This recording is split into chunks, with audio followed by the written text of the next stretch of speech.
Hello? Yes.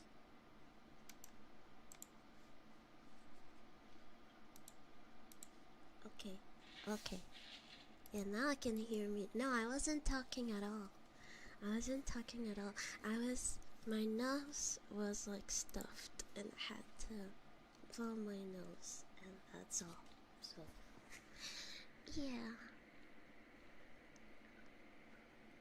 And I just woke up, so I'm sorry if that was long. I'm really sorry. I decided to go back to bed, okay? That's what happened. I decided to go back to bed. And, we're here now. Mm.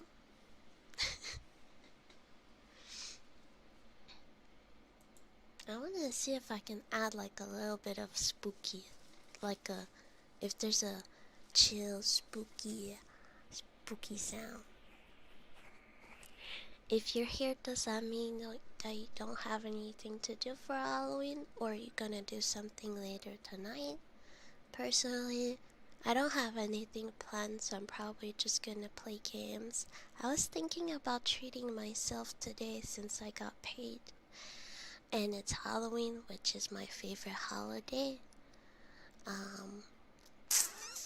So yeah. I wouldn't say it's ASMR right now. I don't think it is. It's just, I think right now it's just speaking with a binaural audio. But when I'm gonna do the stories, it's gonna be, I'm gonna put more emphasis on the ASMR.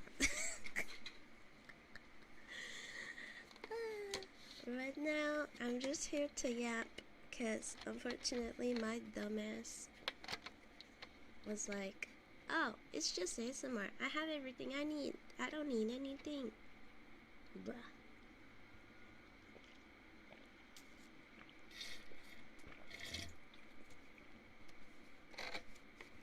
Do you like my broom again?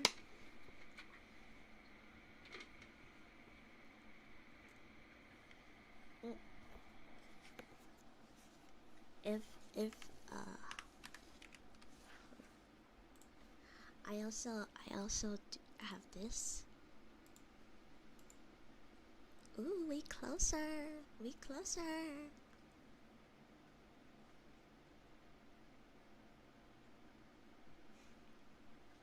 And,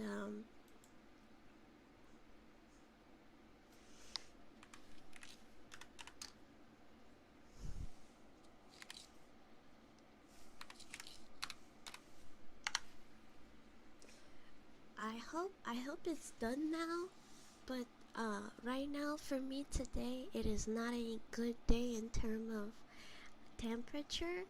There's a lot of rain. The rain is actually really there was a lot of rain today, but I realized there was also a lot of wind, cuz earlier when I was setting up the stream, it's like I don't know how it does this, but it's like the wind, and it just go like like I don't know. It's the wind, you know? It's just it's the wind.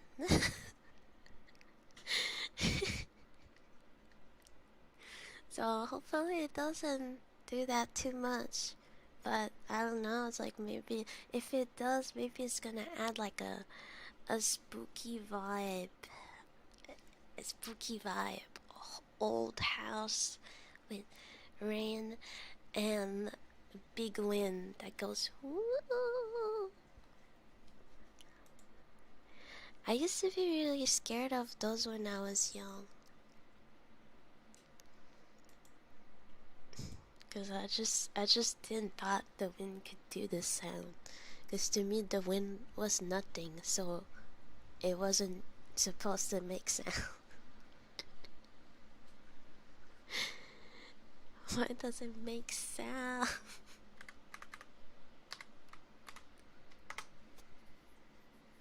I really wonder why that happened. Is it because the wind goes inside the house? I don't know.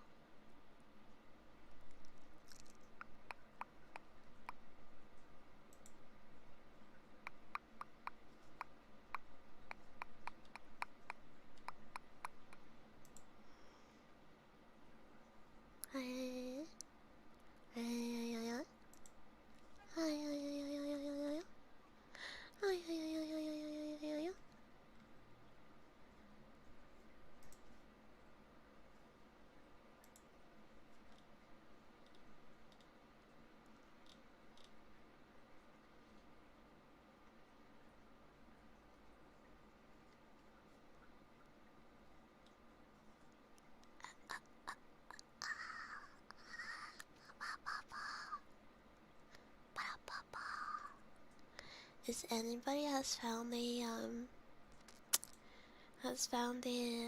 uh a story? Cause otherwise I I I can search for one, but it might not be the best. Hi, happy Halloween, happy Halloween. I really need to drink water. You probably is hearing my lack of waterness.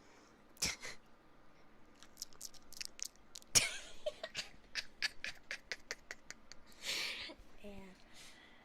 Happy Halloween. Happy Halloween. I'm probably gonna need a.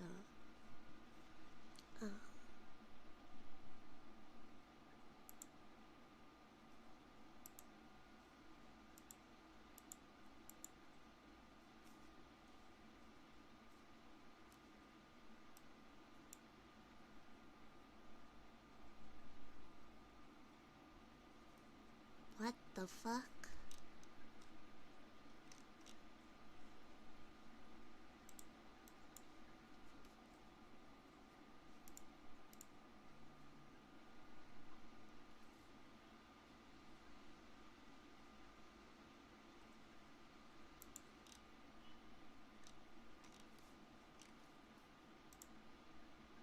Oh, why did it change my headphones?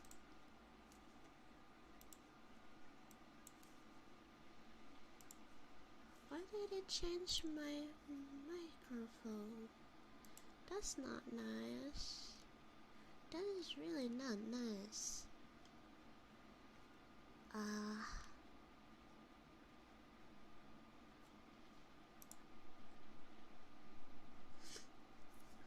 Otherwise, actually, I have a good news. I have a good news. I had my therapist today.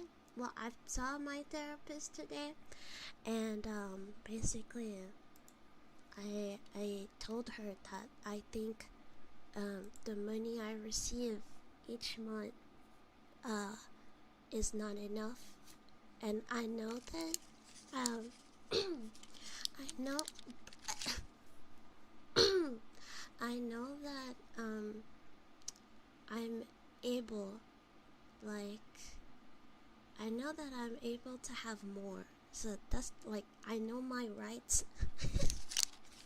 And I know I know you can have more. And I was like, this is not enough. What's going on? And then she was like, yeah, that is not enough. Let's call the people. So we call the people. And the reason why I don't have money is that they think Twitch and YouTube is still my job. I was like, it's been over a year plus. I haven't made that much money. And they were like, yeah, you received $600 in the month of October. And I was like, I want to see it in my bank account then? The fuck? I don't see it. And I was like, this information is incorrect. No. And they were like, okay, then if you send a letter proving, like, with your bank, like, history proving that you haven't received this money, and send us the letter, we will fix your amount. And I was like, what? I'm gonna do it, and I'm happy, like, there's a way for me to receive more money, and that it's a fuck up on them. Like, it's a fuck up on them. But I'm pissed that it's a fuck up on them. Because, like, $600 is so crazy. Bro. I don't make that. Oh my god. So, yeah. So, good news, guys. Eventually, I'll receive a little bit more. Because I'm supposed to receive a little bit more. Yeah. So, that was cool. That was cool.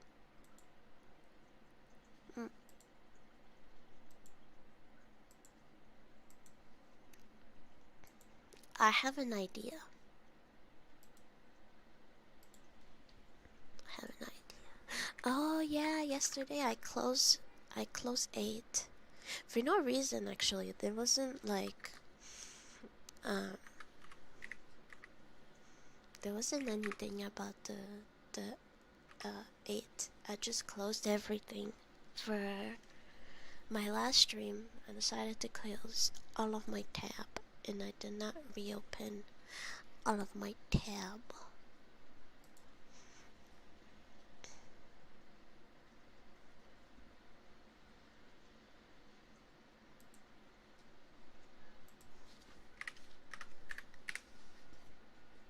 Okay. I do want to read a shitty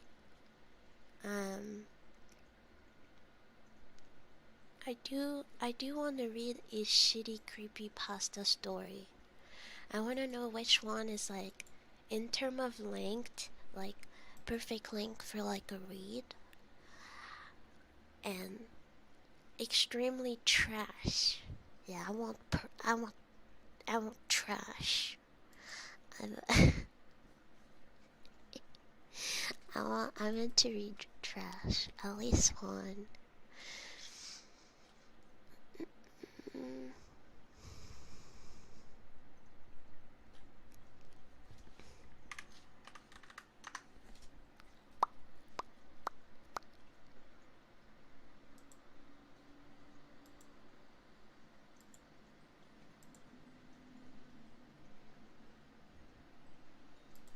Okay. That hurts too much to ears.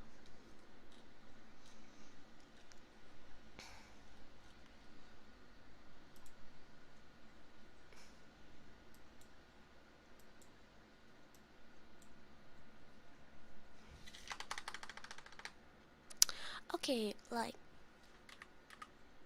the 2 frame per second, I don't like that one.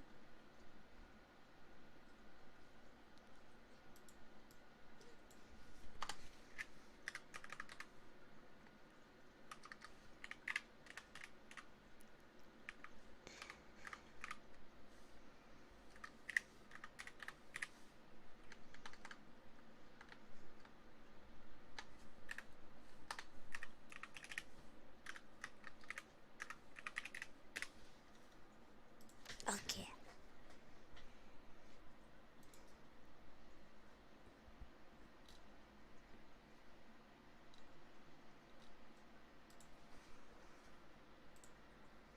I forgot to write no copyright.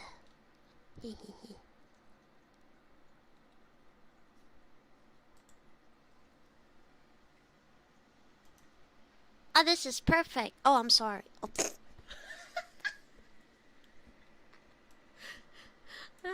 How to not do ASMR. How to not do ASMR. Okay. I just have to not forget that my thing to a frog. That's super loud. That's spooky music. Okay, I wanted spooky. I wanted spooky music. That's it. Just a faint spooky music. I don't know if we hear it, but we probably hear it like a little bit.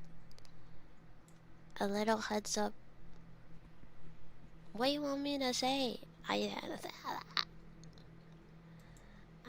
didn't even know it would do that. It's not fair. I didn't know. Don't mind the frogs. The frogs are part of the spooky, and I guess the clap clap clap.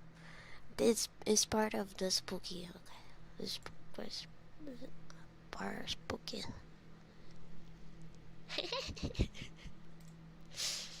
I guess I'm gonna. Oh, service available. Yeah, that's why I closed 8.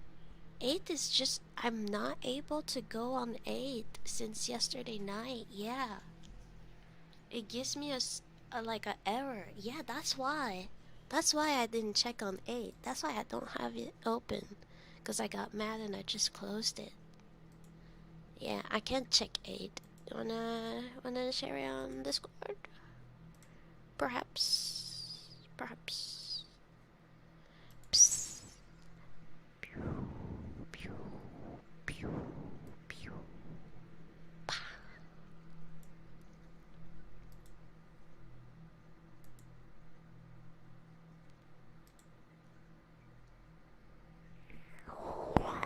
Hello. Am I too close? Sometimes I like to be like really, really, really close. Cause I think it's like funny and a little bit like, I don't know, like unsettling.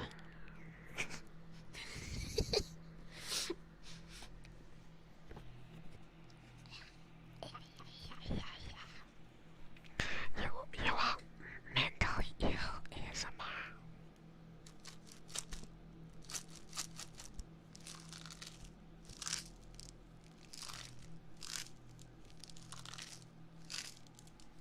Oh, low key is good.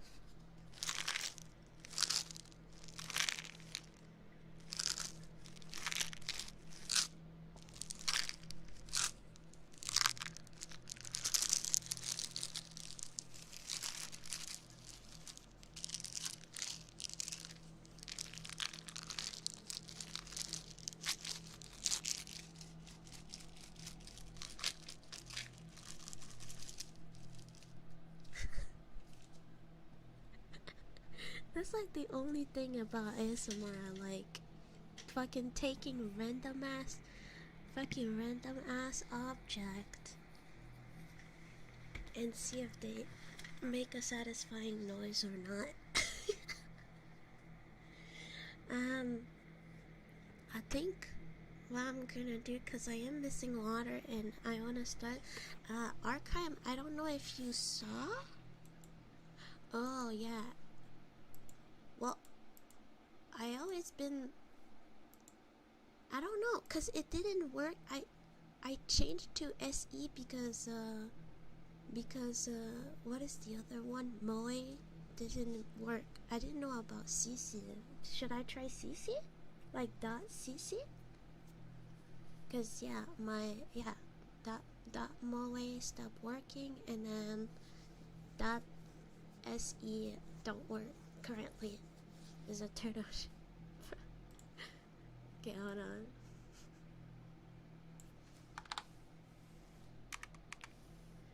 And then, guys, yesterday I just want to say,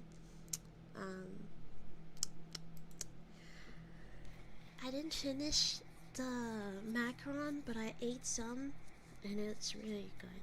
It's pretty good. I won't lie. It's pretty good. Yeah. Oh yeah. Even CC.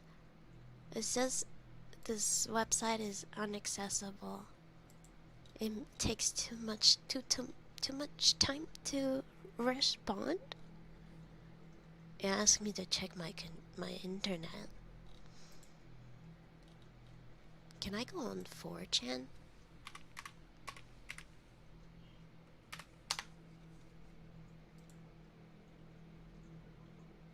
Ah, yes, I can.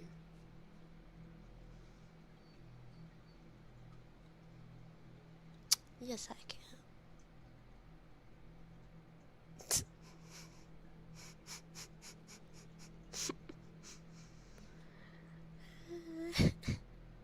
Ah shit, I'm hungry. You want tummy? I'm sorry. Yeah, no, I don't know. I don't know.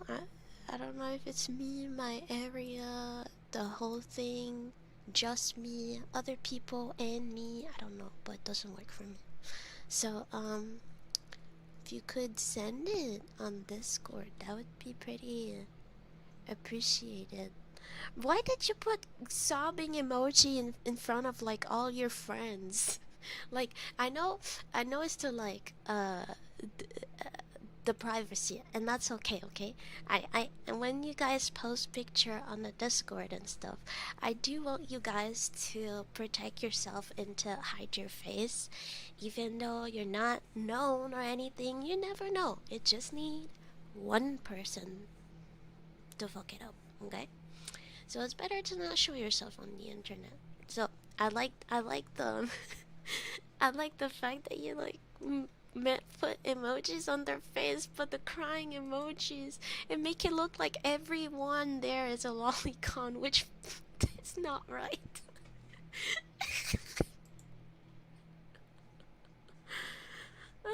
This is kind of funny. This is funny. Oh my god. No, freeze, don't do that. Please don't. There's no best French Canadian VTuber.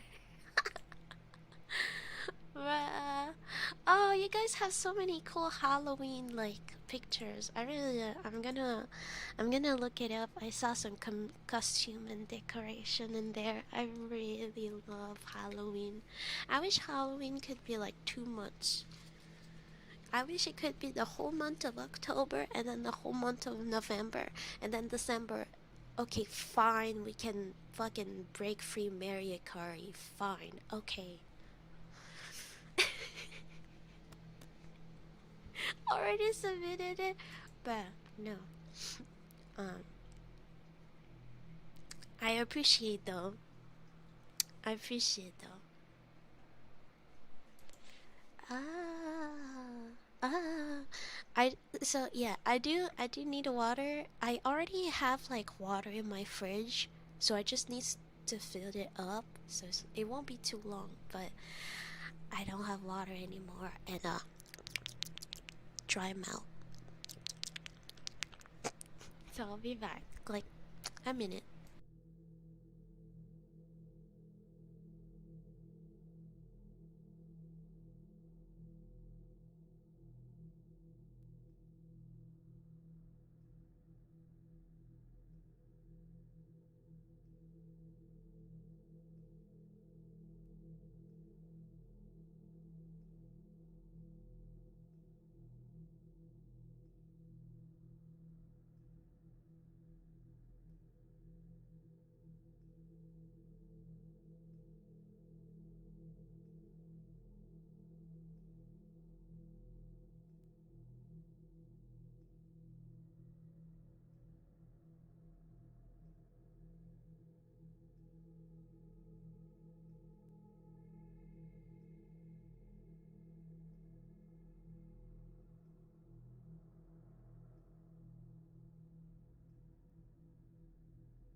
I swear, there is nothing better than water. I cannot trust people that don't drink water. I'm sorry. I know it's maybe a big judgment, especially in the weeb slash gamer field. But like if no, like the people that does not want to drink water. Like there's people they drink soda all the time, but they have a glass of water like if like every day, or like a small like amount of water, like fine. But like people that can't stand water, you're fucking weird. I'm not sure we need your kind here. That's just my opinion. That's not mean. That's just my opinion. Welcome back. Hello. It's a joke. No, it's a joke. It's a joke. But I do have a hard time to understand like people who don't drink water.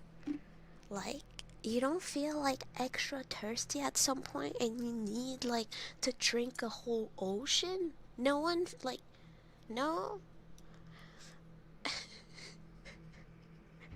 Cause when it still do that to me, but like when I see water on media, so like if a game has water and it's like well like rendered, well done, like if it's satisfying, it's gonna make me want to drink water.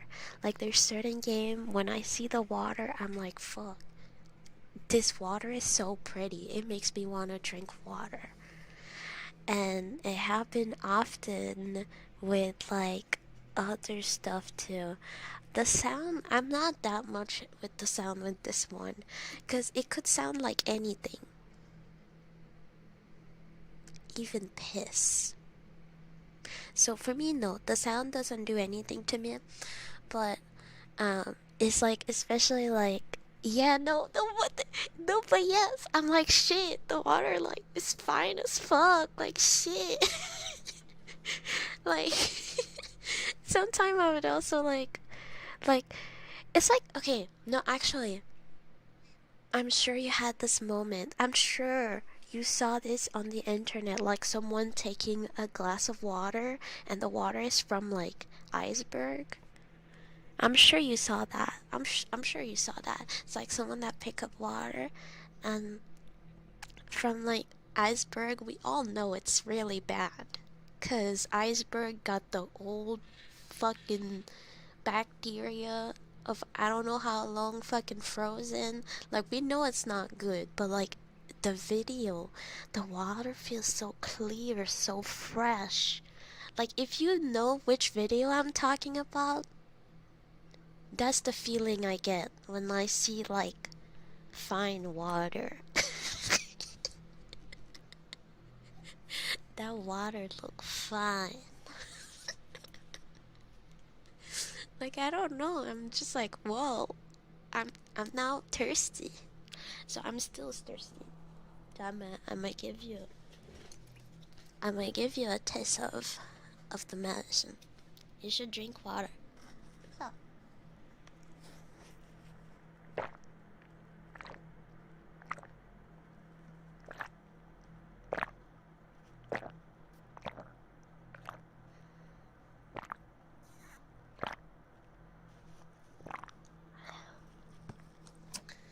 Those are good ass water. It's so cold too. Cold water.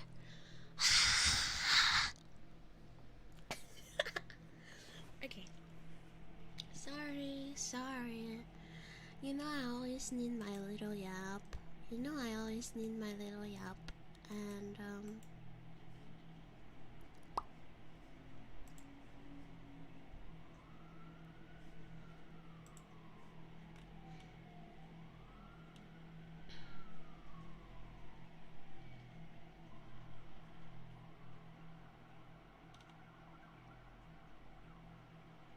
okay, but how many pages? It's books? How many pages there? If it's book, I might not be able to do that. Like, how many pages? 370. That's not what I meant with spooky stories. That's not what I meant. I'm not gonna read 376 pages. Are you fucking nuts? Are you... What the fuck? You want me to read like 376? Like, no, like, come on. When I said I needed spooky stories for the stream, like, you understood, like, I was searching for, like spooky campfire type vibe stories, like, not like a fucking damn book. Yeah, like, I meant, like, few paragraphs, but, like, that's a whole book. I'm sorry, guys, but, like, I can't with this. That's a whole fucking book.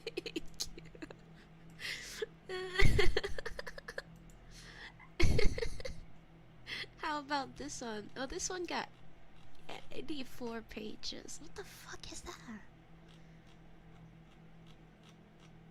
Oh, what the fuck is that?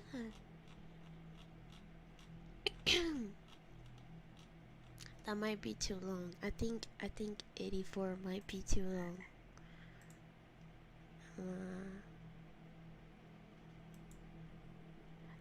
I don't know if you understood. Maybe you're like, oh, she's looking for spooky books to read.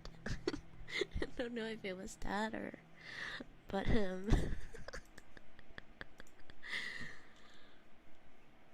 I'm gonna look for a second.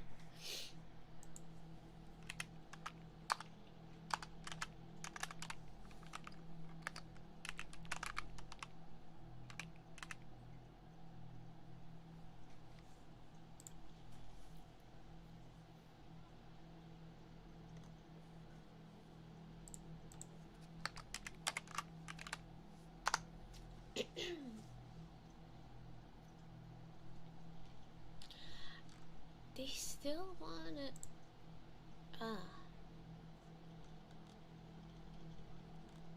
Okay.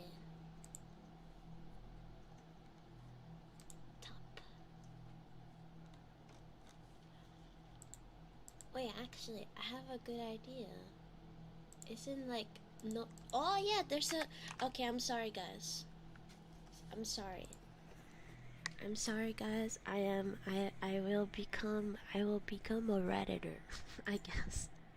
Cause I don't know what story. When I write story for adults, it just put like Edgar Allan Poe, which I already read, but like it's like it's long. So I think there's like a lot of spooky stories in the no sleep Reddit. I'm sorry. Actually never went there. Well, on this subreddit. Like the top, let's go with the top one. No, like the top of all time. All time, the top of all time. Yeah.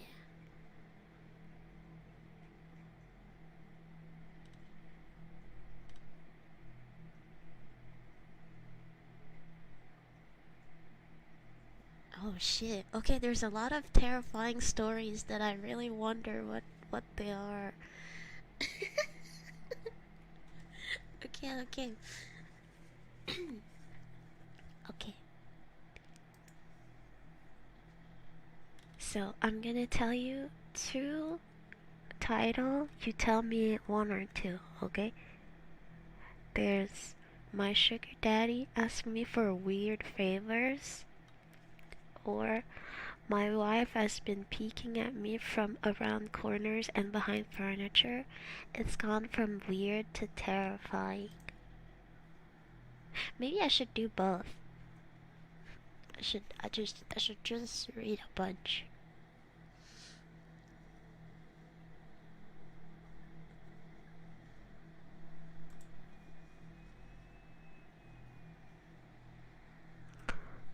Okay. I'll start with the two, and then I'll go to one after anyway. Oh shit, that shit is long. Oh, tabana. Bro, that's a whole fucking. What the fuck? How long? How long is this? But people say it's terrifying, so let's go. Let's dive into. My wife has been peeking at me from around corners and behind furniture. It's gone weird to terrifying. I'm sorry for that. That crock. It did crock.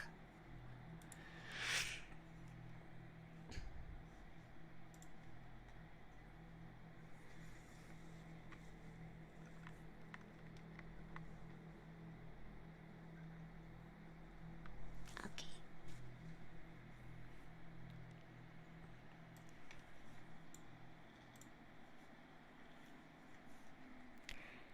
Okay, let's begin.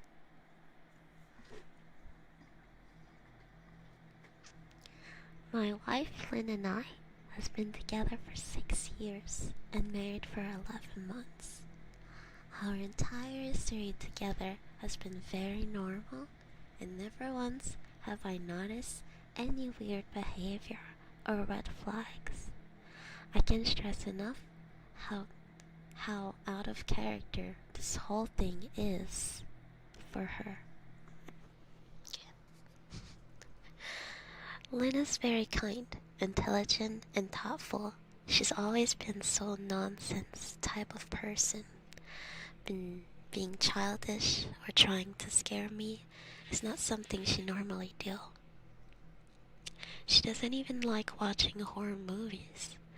When we first started dating, she agreed to watch The Shining with me because she knew how much I love horror. She was so scared that she didn't even make it through half of the movie before I had to turn it off. She isn't into anything creepy, and has never been into pranks. It's just not her cup of tea, and that's fine. But that was so strange upon this. It's just so unlike her.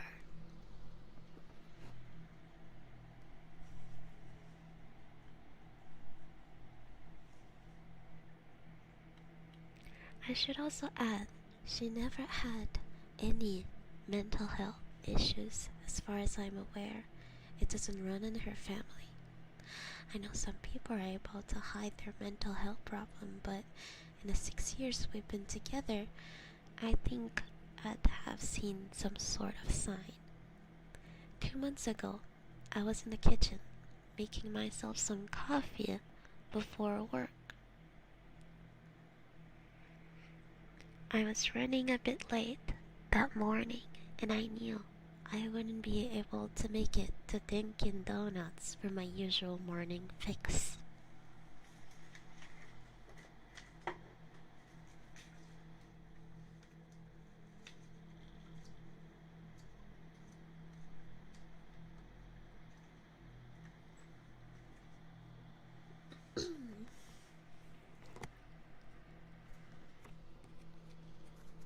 Are we feeling the spook now?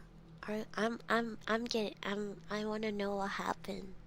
That's what I want. I want stories that were like, ooh, what's gonna happen? Ooh.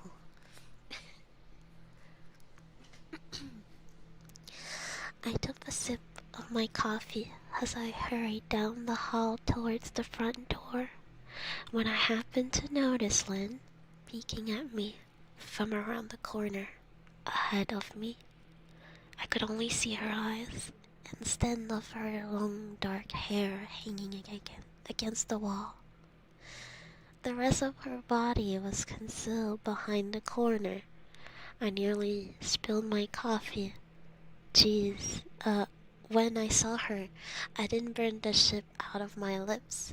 Jeez, Lynn, I said, wiping a few drops of coffee from my pants. You scared the shit out of me. She immediately popped out of the view like a little kid that had been caught. I heard her scurry off towards the living room, and by the time I got to the front door, she was out of sight. It was really weird and just totally out of character for her, like I said, but also found it kind of funny that she was being more playful and a little less serious. I shouted that I love her and called her a weirdo as I shut the door behind me and heard her laughing.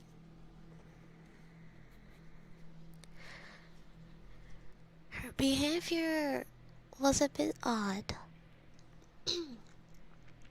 but it certainly wasn't something to call a prize over. I forgot about it by lunch, and by the time I got home, she was her normal self. I didn't bring it up, and neither did she, and life went on.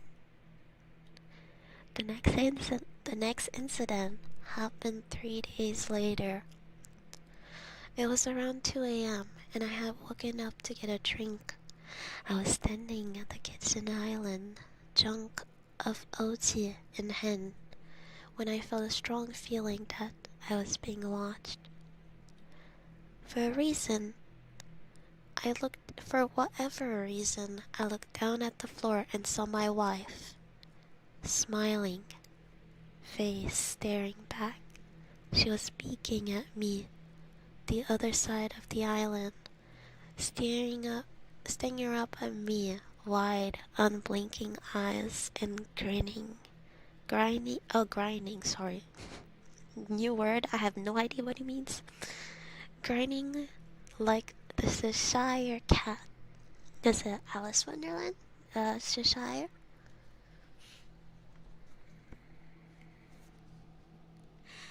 I scream. I'll admit it. Not of irritation, but fear. For some reason, at that moment, I was scared. At the sound of my scream, Lynn shuttled backward out of my view, her hands and feet smacking the tile floor as she hurried out of the kitchen on all four. I didn't run after her, or even yell after her. I just stood there, frozen in shock, wondering what fuck had possessed her to do that. It took me a little longer than I'd like to admit to go back upstairs, but I eventually did. When I got to our bedroom, Lynn was lying on her side, asleep. Or at least pretending to be. I stood there for a while watching her breathing to be sure she really was asleep. I had the feeling she might jump out of me the moment I got into bed, but she didn't. I climbed into bed and she didn't even move. Her breathing was soft and deep, and I was staring to wonder if I'd dreamed the whole thing. The next morning, I waited for her to come down for coffee, and after handing her a mug and kissing her cheek, I decided to ask her about it. "What was that about last night?" I asked, keeping my tone light so I didn't offend her or embarrass her. She frowned over her cup of coffee, shaking her head like she had no clue what I was referring to.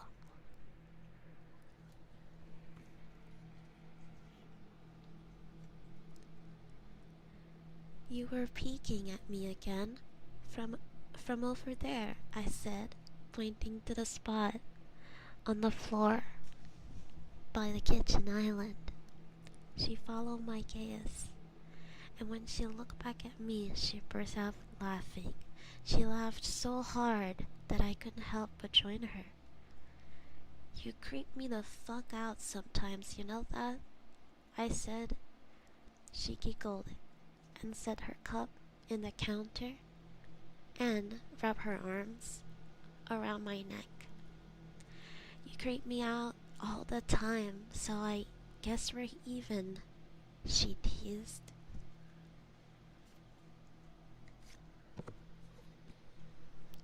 "Oh, okay, big smile, okay. Thank you."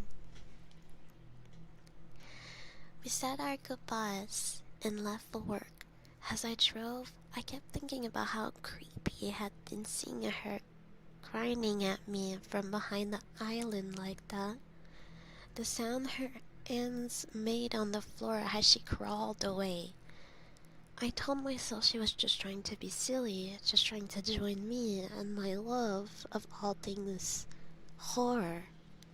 It's not like I was afraid of her, but I still didn't sit right with me. I started seeing her peeking at me more, and even sometimes she'd be peeking out from behind the couch or living room curtains. Once she even managed to get inside her grandmother's old truck that sit at the foot of our bed. I might not have even known she was there at all had the truck's hold hinge not giving her away. She'd had the lid popped up just enough so that only half of her face peeked through. She's been grinding like an excited toddler. It was unnerving. I didn't even know what to say to her. All I could do was stare. When I finally found my voice, I asked her why on earth she was doing this. She didn't answer, but she had slowly closed the lid, shutting herself inside the truck. I just walked away, feeling disturbed. I didn't understand why she was doing it, but it clearly made her happy. I just hope she wouldn't tire of the game quickly.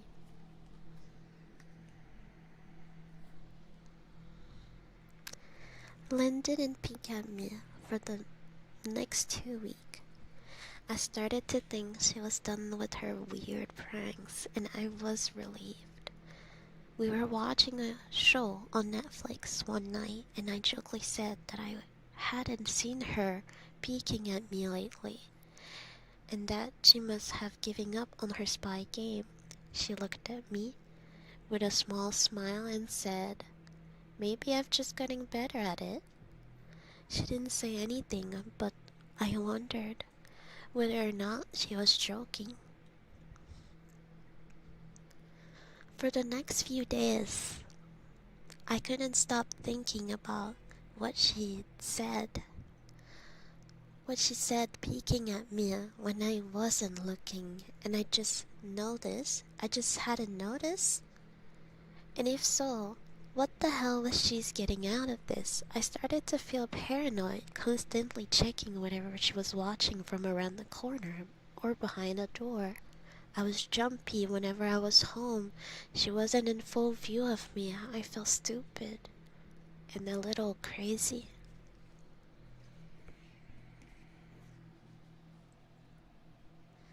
But after a few weeks without another incident, I began to relax.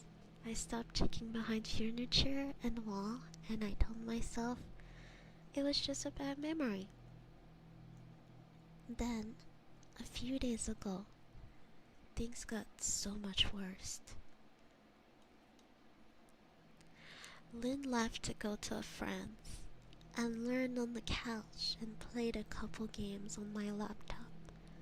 Around 9 p.m., I hopped in the shower and I said I was watching the soap from my hair. I felt that awful feeling that I was being watched. I slowly opened my eyes and almost had a fucking heart attack.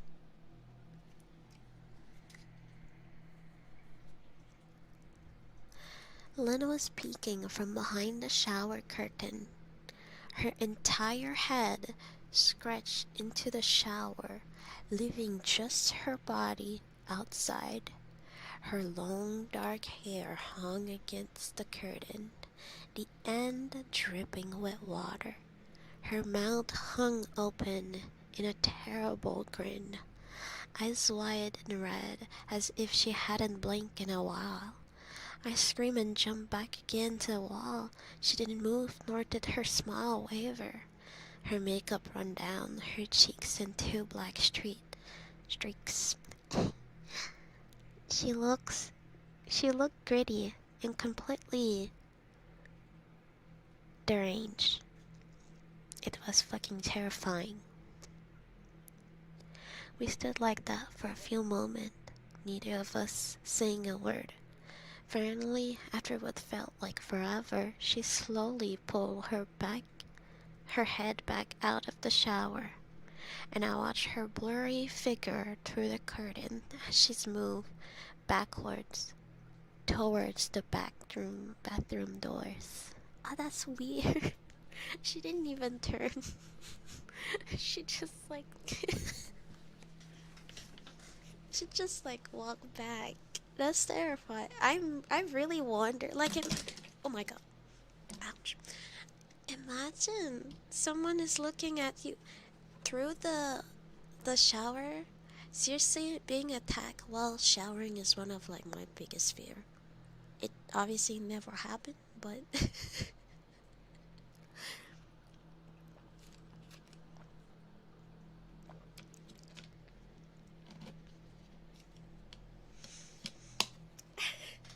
it's especially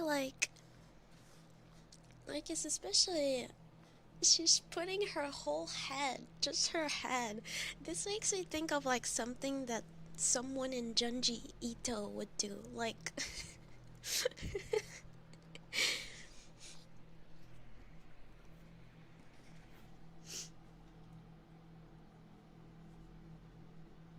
yeah, I have a ASMR microphone. I can be really, really close. That's why we're reading spooky stories.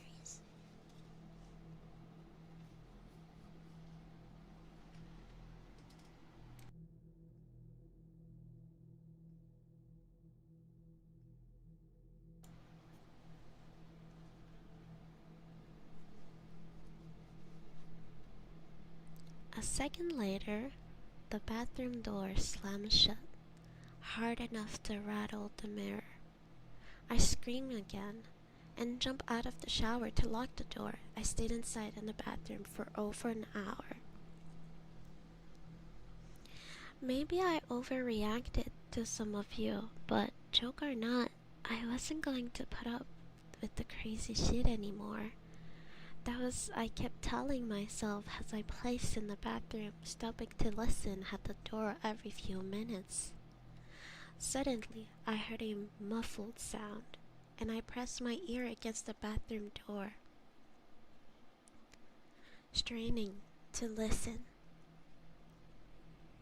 I couldn't hear anything, but I envisioned Lynn standing on the other side of the door, giggling at her joke.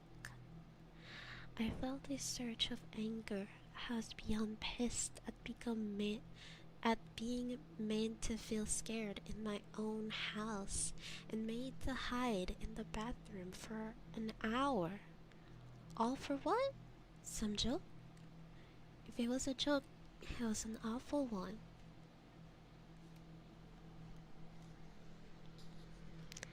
What the fuck? Lynn, I snapped. This shit is getting really fucking annoying. I waited for her to apologize or call me a jerk, but instead I heard a faint moan, so quiet I wondered if I heard it at all, and then completed silent. Lynn? I called out, not able to even hide the shakiness in my voice.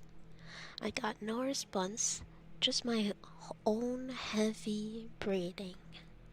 I swear to God, just fucking stop it, I yelled, pounding my fist on the door.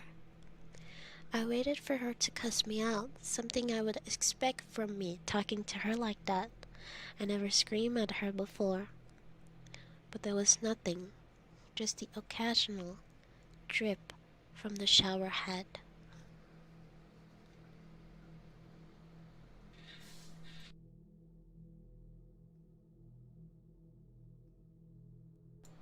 Yeah, like she's been like possessed or something.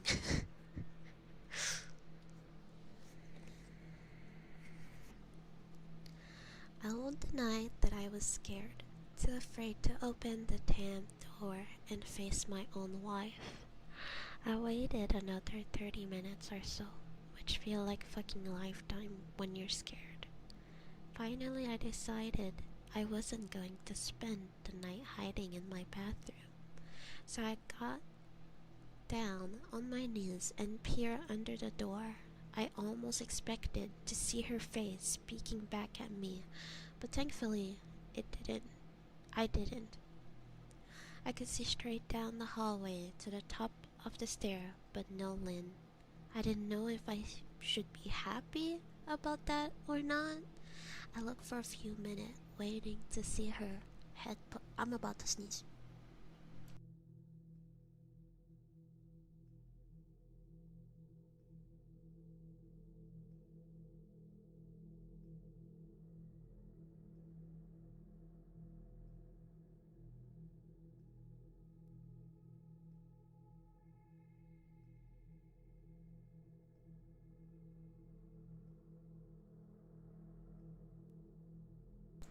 Okay, sorry.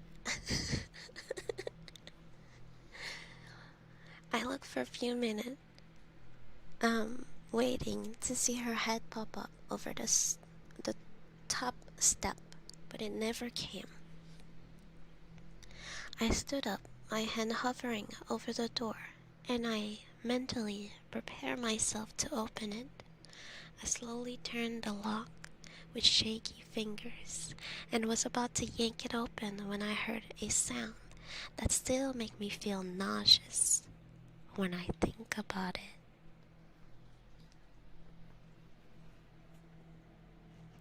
A moan, louder than before, but this time I was able to tell just where it was coming from.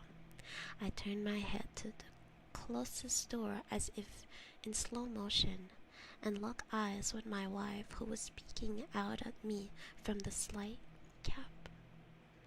Her eyes were still wide as ever, and her mouth was hanging open in the most grotesque gaping smile I'd ever seen.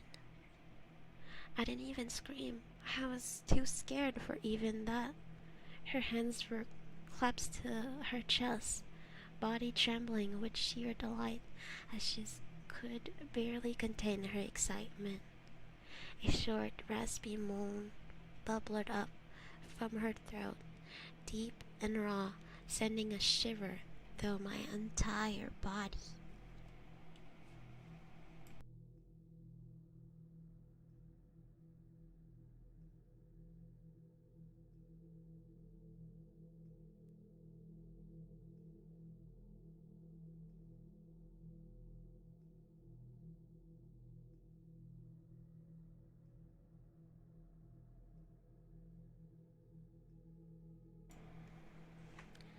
Somehow, I found the ability to pull the bathroom door open as I ran fast as I could, all the way down the step, snagging my keys and phone from the table in the living room before running outside to my car. I could hear her shrill laughter behind me, but I didn't hear her getting closer. I didn't bother shutting the front door. I drove away from the house faster than I legally should have, shivering the entire time, either from fear or the cold, maybe a little of both. I hadn't grabbed a coat or even a pair of shoes. I was still in my boxer and my hair was still dumped.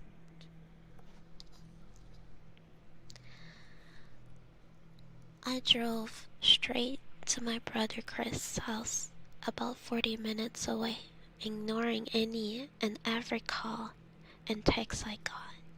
I didn't check my phone until I was safely parked in my brother's driveway. Lynn had called 4 times and sent a flurry of texts, all wondering where I'd gone and why I left, quote unquote, like that. I threw my phone at the dash in a rage, furious of her nonchalant attitude. My brother and his wife were surprised to see me, especially dressed in just a pair of boxers, but told me to stay as long as I needed. Chris lent me some clothes and asked me what happened. I told him Lynn and I had a fight, but I didn't get into the detail. I didn't want him to think I was overreacting, leaving my wife over a prank, even if it was a strange one. I mean, I hadn't encouraged her for years to lighting up inside instead of being so serious all the time. I had wanted her to relax and loosen up, but this was definitely not what I had in mind.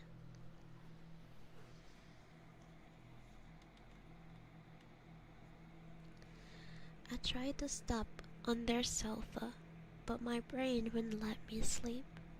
Every time I closed my eyes, I saw Lynn's face staring at me from inside the closet. Ah, oh, is this one? Oh, ah, ah. Okay, sorry, I felt like one of the air was like lower than the other one. I think I'm fixing now. I don't know where I was. Knowing she's been there, I tried sleeping on their sofa, but my brain wouldn't let me sleep. Every time I closed my eyes, I saw Lynn's face staring at me from inside the closet, knowing she's been in there with me the entire time make my skin crawl. She never left the fucking bathroom at all. Instead, she slipped inside the closet and slammed the bathroom door shut to fool me. The mere thought of going back home gave me anxiety. I tossed up and turned unable to sleep. Chris ended up giving me a sleeping pill so I was able to get a little rest. My sleep was filled with terrible dreams, all of Lynn's smiling face. I woke up just as the sun started to rise. My sore body ached from the sofa and I felt drained. I knew I'd have to call Lynn at some point, but I didn't know what to say to her. I wouldn't be going home unless she gave me her word she'd never do any more creepy shit.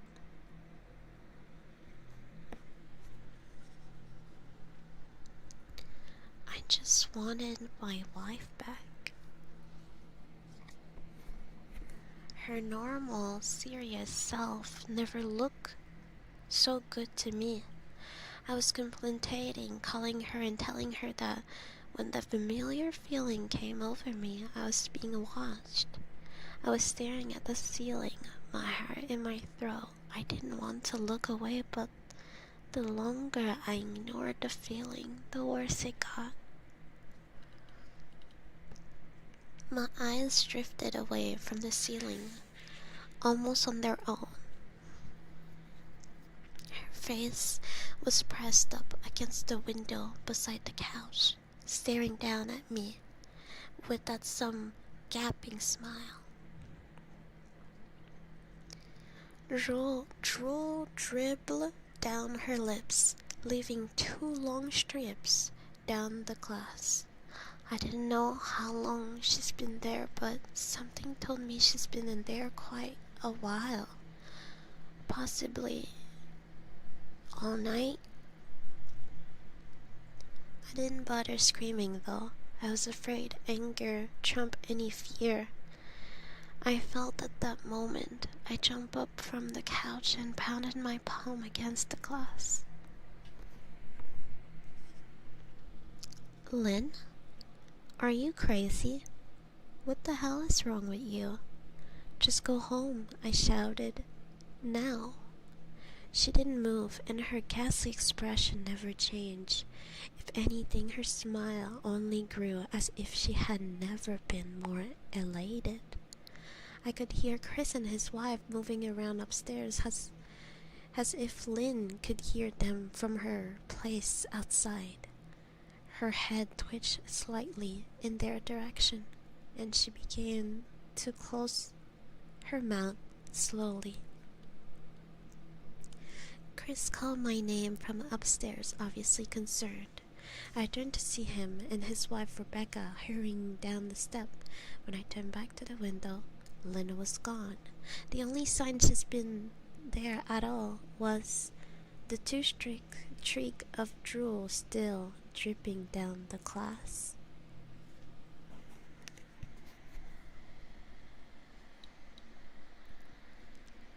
I tried explaining to Chris and Rebecca about waking up to see Lynn watching me through their window.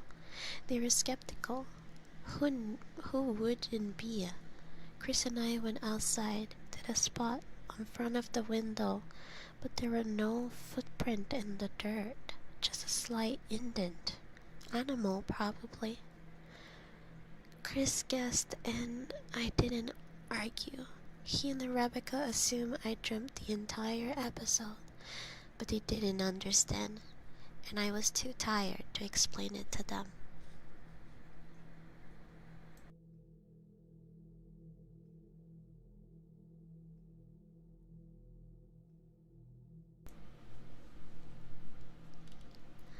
I called out of work that day and turned my cell off.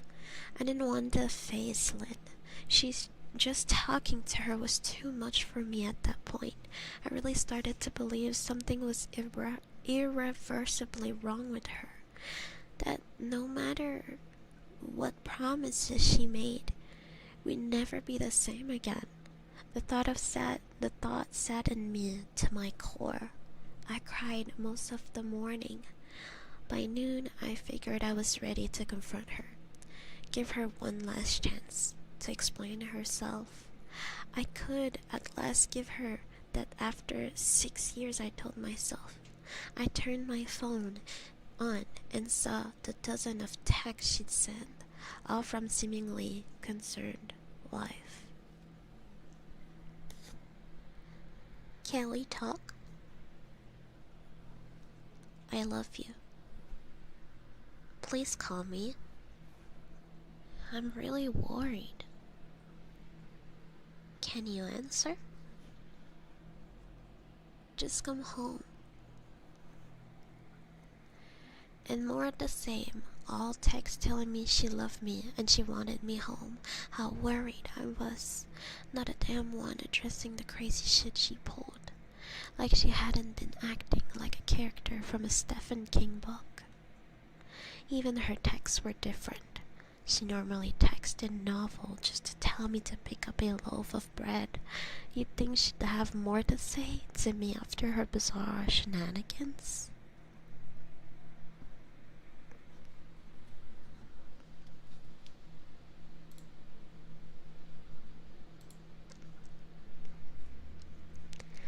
I know it probably seemed childish to some of you who are miles away from this situation, but if you saw the way Lynn had looked at me, how she scampered away on all four like a wild animal, grinding at me from inside the closet like a lunatic, then I think you'd find my reaction was warranted. I ended up staying with Chris and Rebecca for another night. I didn't wake up yesterday until afternoon, and thankfully, I didn't see Lynn's face watching me through the window. I don't want to pry because it's not my place, but is this fight something that can't be mended? Rebecca asked. She made us both a sandwich for lunch, and I knew she wanted to breach the subject without seeming to be nosy. I don't know. She's like a different person, I said, choosing my word carefully. I still wasn't ready for her or Chris to know the full extent of that batshit craziness I had been dealing with. People change, Ben, but she's still the same woman you married. Maybe you both just need to talk through your issues, whatever's going on.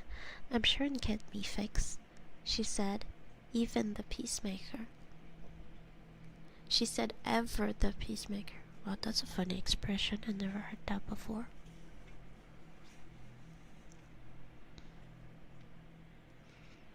I think it's beyond that now. I don't think talking would help. I just don't trust her, I said. The words stung in my heart. I missed and loved my wife, but how could I live with someone like that? Living in a constant fear didn't sound too appealing.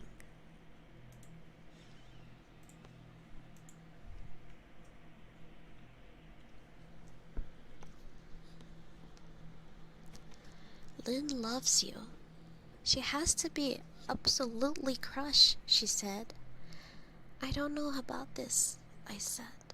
Well, she certainly seemed like it to me. I never seen her so upset, very much unlike the Lynn I know, Rebecca said, shaking her head sadly. It took a full minute of her word to really sink in, and when they did, I felt dread worming its way through my skin. Wait, what do you mean? You saw her? You saw Lynn? I asked, my mouth suddenly dry. Rebecca nodded casually, as if that fact wasn't a nightmare fuel. Maybe for her, it wasn't. She stopped by this morning, just after Chris left to work, she said, cleaning the plates from the table. I didn't see her car though. Maybe she took a Uber or something. Beck, what did she say? Did she come inside? I asked. Sweat starting to break out of my forehead. I began looking around, examining corners and as through a predator lurked behind them. No, she just asked if you were awake yet, and I said that you weren't. I asked if she wanted me to wake you, but she said no, just said to let you sleep. She said as she's washed at the dishes. That's all? She didn't say anything else? I asked. No. She looked awful though, like she hadn't slept in days. I think you should call her. I got up from the table and tagged Rebecca for lunch. I feel a little bit better at the knowledge that at least she hadn't come inside. Still, I needed to double check that the door were locked.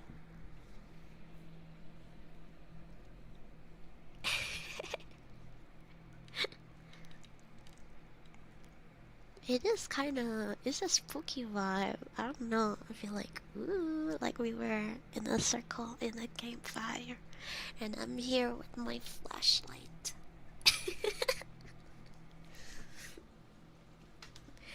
I'm kind of sad because now I think I remember the story. I think I know how this ends, and this is really unexpected. It's a good one though.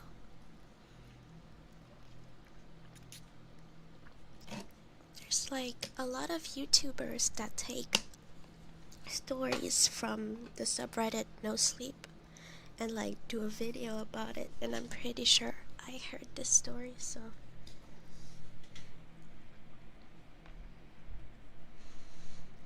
I sat for a while to figure out what to do next. I didn't want to go home, but I felt that I owed it to Lynn to help her if I could. Hadn't I swore an oath to love and honor her through sickness and in health? Clearly, she was very sick. If she was sick, which I truly believe she was, I had to try her the help she needed. But I didn't even know where to start. I didn't want to call the police, and beside, what the hell was I going to tell them? That my wife was peeking at me? That she was being creepy? As bizarre as she's been, she still hadn't committed any crime. Not yet, anyway. The police would have probably said that I was overreacting. But this wasn't some prank. It felt wrong. Dangerous, even. Like something sinister lurked beneath her smile.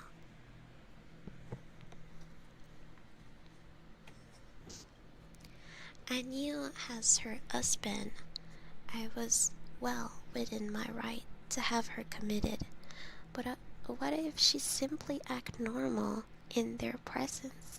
She'd obviously been able to fool Rebecca into thinking she was just a concerned wife, as long as the doctor didn't even find a danger to herself or others.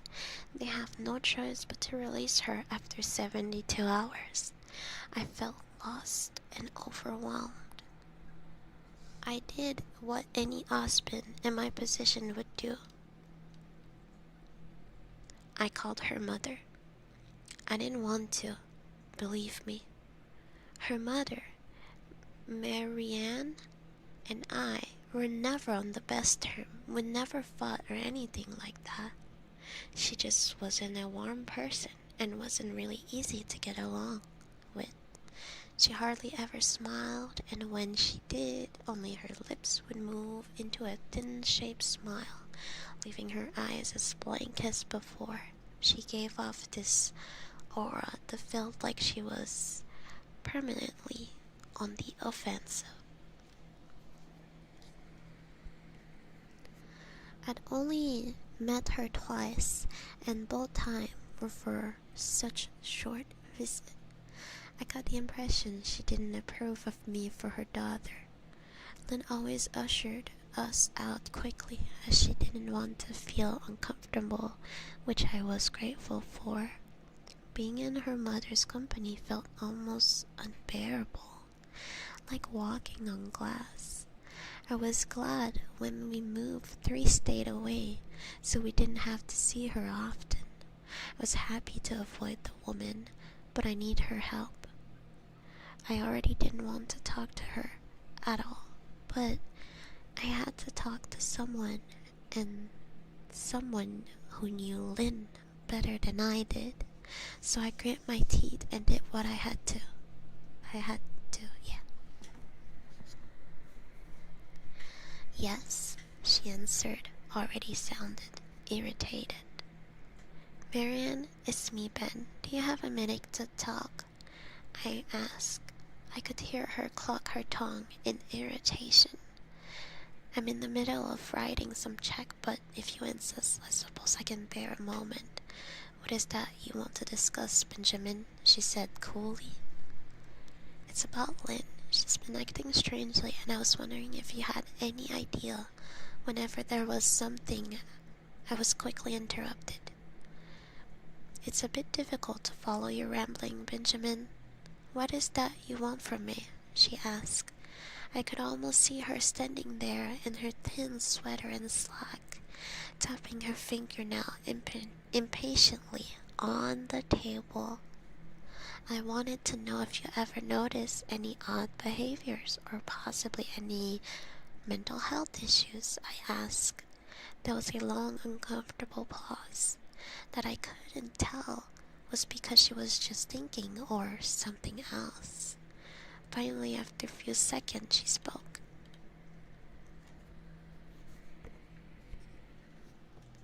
I'm not sure if this is one of your jokes, Benjamin, but if so, I don't find the humor in it. Now, I do have business to attend to, as I've said, so if you don't mind, she said, but I cut her off before she could get rid of me. Marianne, it's not a joke. I'm sincerely concerned about Lynn's mental health. Her behavior has been very erratic lately. I'm very worried about her, and I figured as her mother you would be as well, I said, my frustration evident in my voice. If you're truly concerned, then I suggest you get the health professional involved.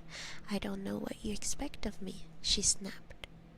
I could tell she was seconds away from hanging up, and for some reason I was desperate not to let her. I had the feeling that she knew a lot more than she was letting on. Please, if not for me, do it for Lynn, I tried.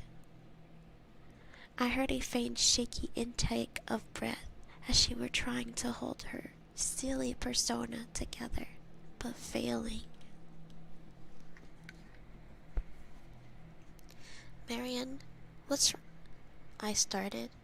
Benjamin, I don't know what to tell you. My only advice would be to seek professional help. Do not call here again. Goodbye. I tried to call out to her, but she hung up. I tried to wrap my head around the call of her refusal to help me. Even she didn't like me. Why wouldn't she want to help her own daughter? I couldn't understand that. I tried to replay the conversation, desperate to find something I missed.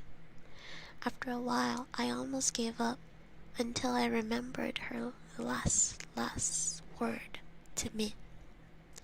Seek professional help. She'd said some word with a bit of urgency. I could have just been grasping a straw, but no, I was sure her voice has changed ever so slightly when she said that, as if they were very important.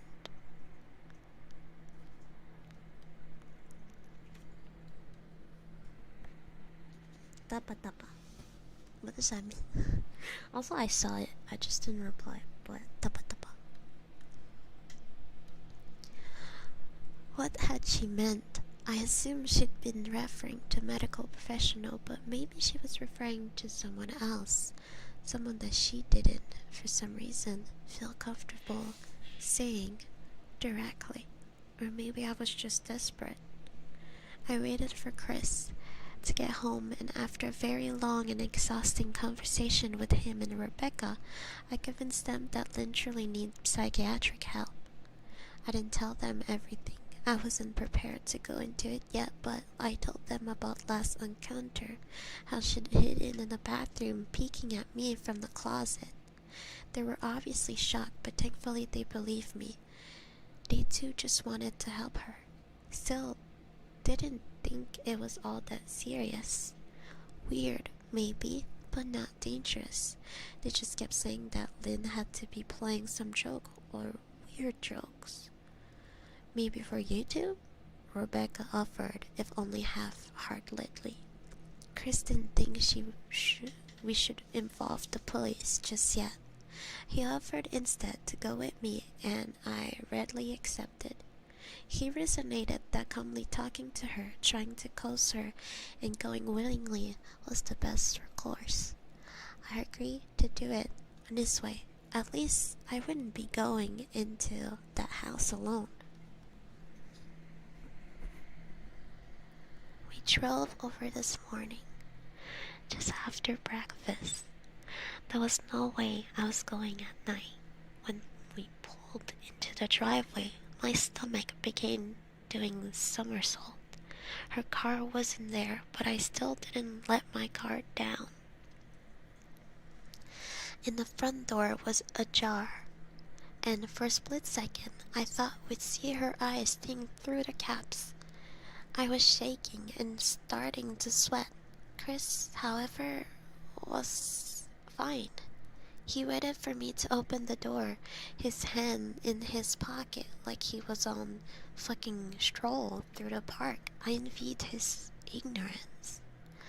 I pushed the door and was immediately hit with the stench of rot. Chris smelled it too, and he walked in the house behind me with his nose scrunched up. What do you guys use to clean the floor around here? Shit, Chris mumbled. Shut up, I said, my eyes darting around for any sign of Lynn. The house was deadly quiet and dark, despite being 10 in the morning. All the curtains were closed up tight, refusing to allow any sunlight inside. If I hadn't left it just 2 days prior, I'd have through the house be abandoned. We moved through each room, carefully checking any place that she might hide, occasionally calling her name. What the fuck are you looking under the couch? Chris asked eventually. Aren't we looking for your wife? He was looking at me like I was a moron.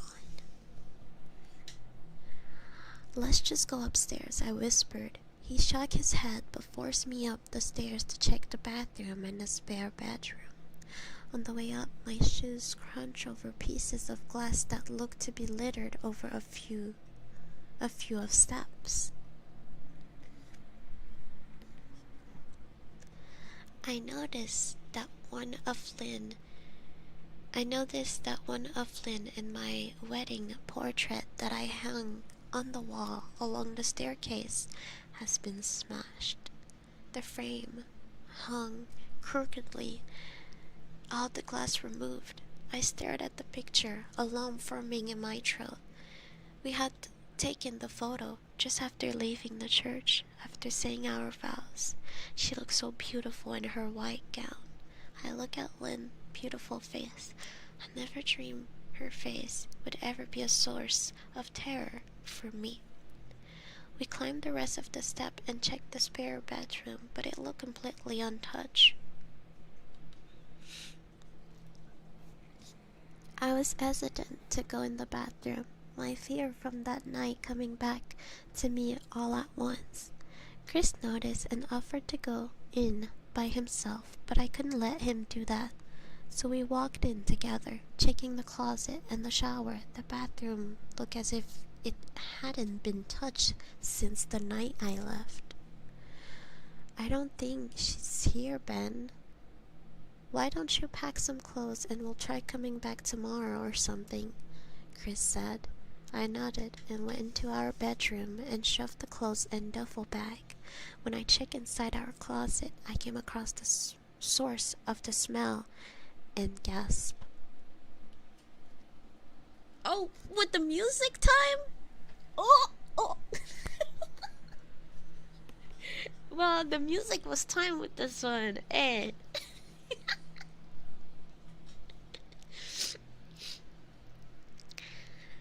Chris took one look and lost all color in his face. He had to go stand by the stair to get away from the sight and smell. I gazed down in shock at what lays inside my bedroom closet. Soaking into the rug were at least a dozen eyeballs, all carefully laid out in pairs. Some were as large as a quarter, while others were tiny as a marble. I stared down at the eyes she collected from small animals, and I wondered how she got in them, and shuddered at the thought. Man, I thought I had it bad with Becca Shoe's addiction, but fuck me. Your wife's in here collecting eyeballs, Chris said, gagging. Ben, I think we should go, he asked from the hall. I'm getting nauseous. All right. I grabbed my duffel and shut the closet door in my new nightmare. I stepped out of the hall and took a deep breath of air. I could taste the rot on my tongue as I couldn't help but gag. Who the fuck lines up eyeballs in their closet like that? Chris mumbled.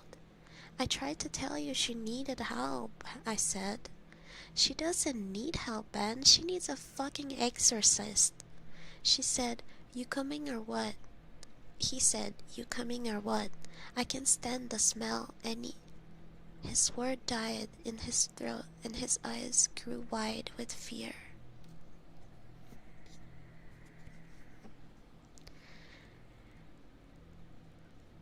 I didn't ask him why.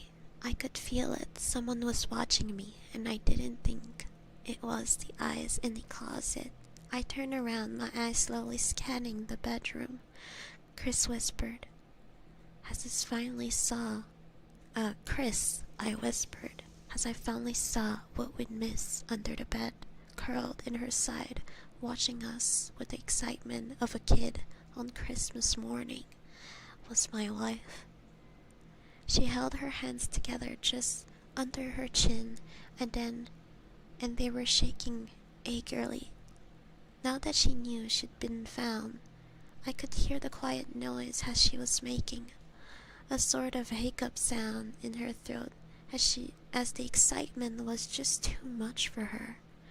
It was unnerving to say the least. White eyes and that small, huge smile. Everything in me told me to run, but I forced it away.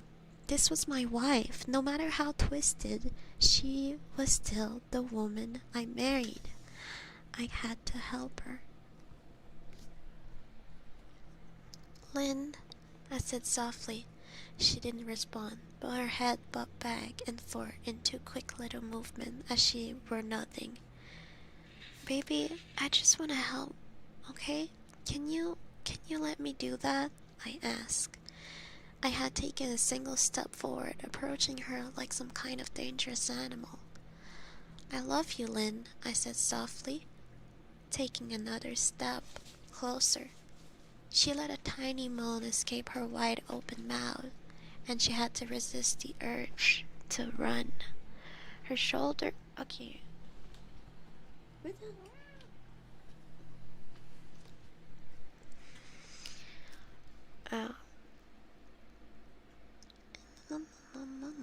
Where were I? I cut down so I could see her better. I had to resist the urge to run. Her shoulders were starting to quiver, and her eyes grew as large as saucers.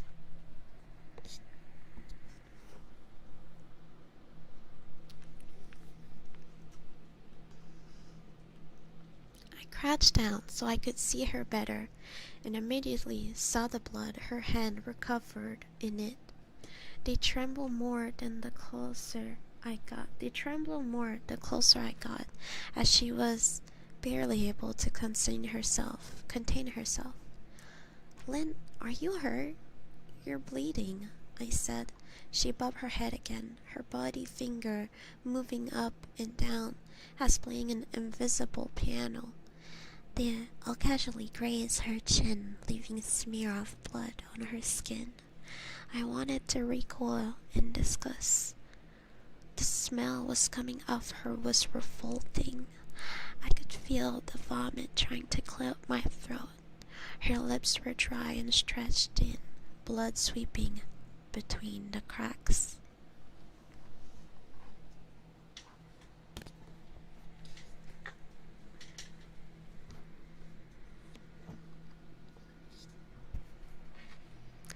I knew she wouldn't come out on her own, but I didn't want to leave her in the state she was in.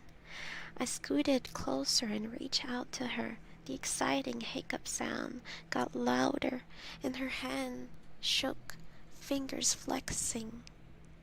It was then I could see the blood oozing in between her finger.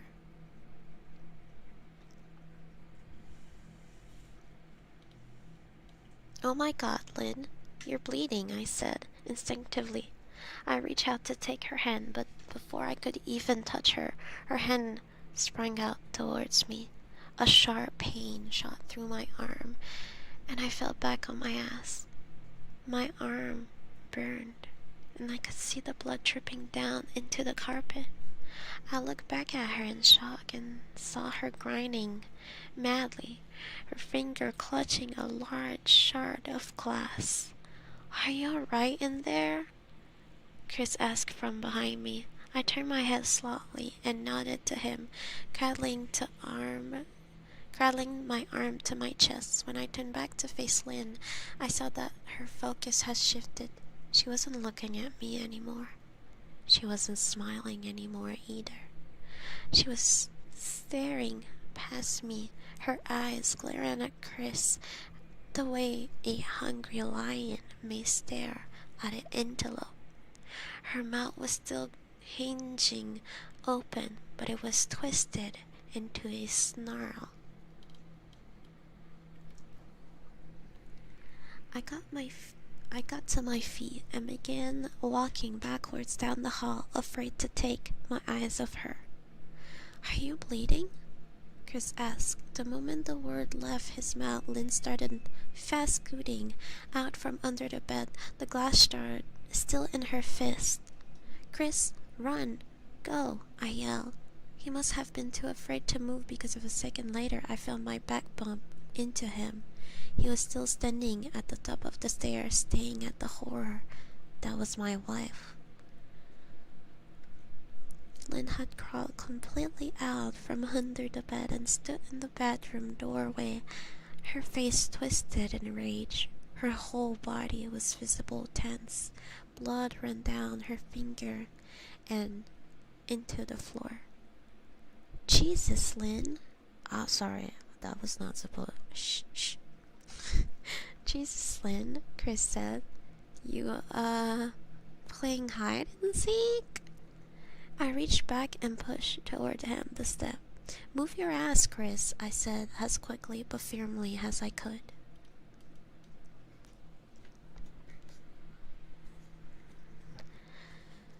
Lynn bobbed her head in fast, sharp motion and began to grin, stretching her mouth open wider and wider, so her chin seemed to touch her chest. I heard Chris muther a prayer, then he was running down the stairs. I stood at the top of the steps, stuck between the love for a woman who clearly needed serious help and self-preservation. I only want to help, I said, choking back tears. Her eyes focused on me once again as she slowly lifted the glass, holding it out in front of her. And then she started sprinting towards me, grinding with utter excitement. Thankfully, My body took over and I flew down the stair, skipping 2 or 3 at a time.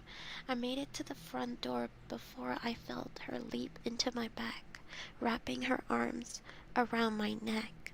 I opened her open mouth next to my ear so that I could hear those terrible hiccuping sounds up close. I shook off me, knocking her to the floor. I felt a searing pain in my back as she went, but I tore open the front door and bolted to my car. Chris was standing in the front yard talking to the phone with the police. I didn't say a word. I just ran to my car and jumped in. Chris took the hint, follow me, still on the line with 911. I watched the rear view mirror. Sure, I'd see her there, running after us, but I never did. I went straight to the ER and got 11 stitches in my arm and 3 on my back. The police asked a lot of questions and went back to that house to do search, but of course Lynn wasn't there. They advised me to stay with a friend or relative for a while and to file a restraining order as soon as I could, but none of those things would matter. Somehow, I just knew. I dropped Chris off at home and went to a motel for an hour away. I wanted to put as much distance between me and Lynn as I could. This where I've been for the last 4 hours. I thought maybe the police would find her. Maybe they'd get her the help she desperately needs. But now, I don't think so. Because 40 minutes ago, I got a text from an unknown number. Just 3 words. I found you. And a picture attached. The picture was dark and grainy, but I instantly knew what it was. There was no mistaking my wife's eyes. I started typing this out immediately after. I don't know what to do. I'm alone and scared, and I can't help but feel that I'm being watched.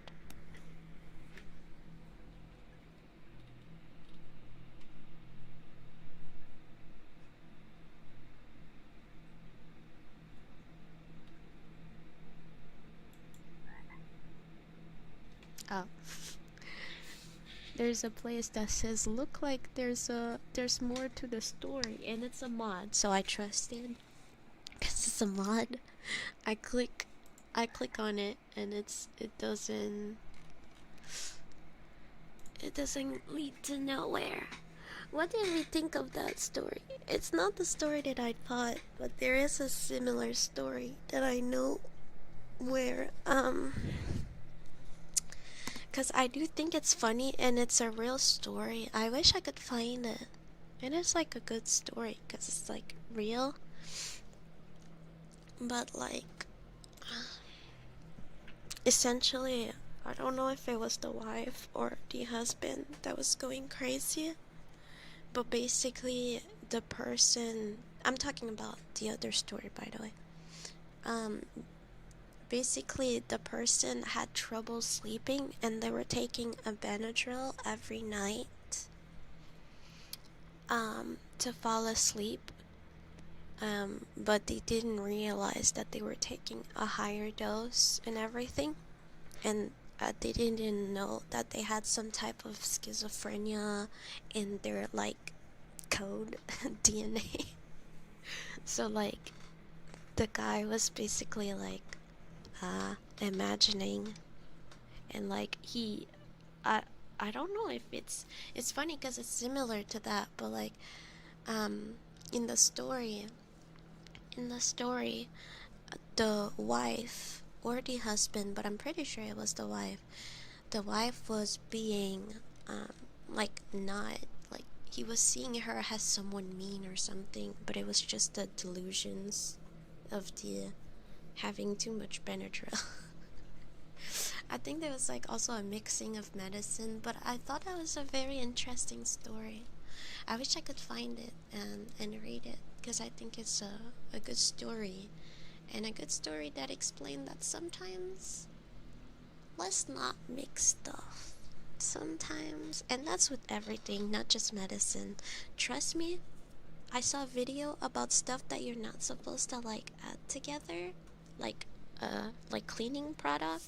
And there's some stuff it's like has simple of like, if you add baking soda to this thing, it will have bad fumes, and it's like, oh, okay. You really have to know, because that was something that anybody could do. So anyway, never mix anything. I'm sorry, I like pineapple on pizza, but I'm not the biggest pizza eater, so I like it. I'm sorry. I like the sweet and... Oh, you do too? Okay. I know it's like a big debate, but I don't fucking care about that debate.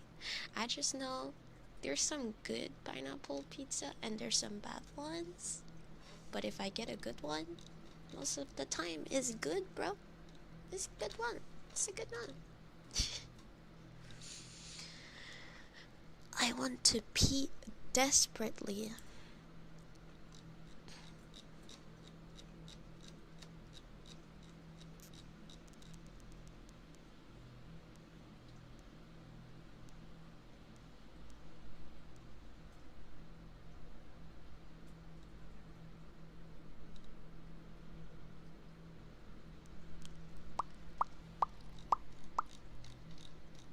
Do your thing. Do your thing. Pissing. At least I'm happy because I do think it's maybe not the like craziest stream, but I definitely do like well, I don't know, it's like relaxing kinda. So I appreciate that, and I feel like it's probably one of those thoughts that maybe someone would go back into. I I truly feel that's why I try to not have like too much like uncontrollable loud sounds, because I really think that even this VOD could be interesting to some people. I know some people has like hard time to sleep, and sometimes they wanna like, I don't know, read a story, but just in a softer way than just being told a story. I really feel like it's the type of thing where my video could be used again as either like something to help to sleep, or something like to have like sound in the background if you're like working or like doing homeworks or something. I feel like it's like relaxing, and it still tells you something like a story. I don't know, I think yeah, we're chill for Halloween, you know. We're still being spooky, just a little bit, but we, you know, eh. Anyhow, I'm gonna go to the bathroom right now. I don't have any be right back for like ASMR, and I don't want to put the usual be right back, because it's probably gonna be too long. So I'm just gonna mute myself. Okay, you're gonna see myself not moving, but it's okay. It's okay. I'm still alive in there, I swear.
Bro, this shit is not fair. Like I said, I don't like ASMR, but like, I know I'm not autistic, I'm just on the spectrum, but like, bro, I like putting a microphone and make sounds. Because I also hear it, guys.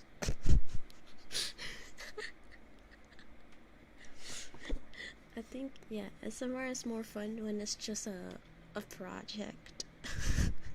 Just trying to get the best sound. Do you think like fire does some sound? No.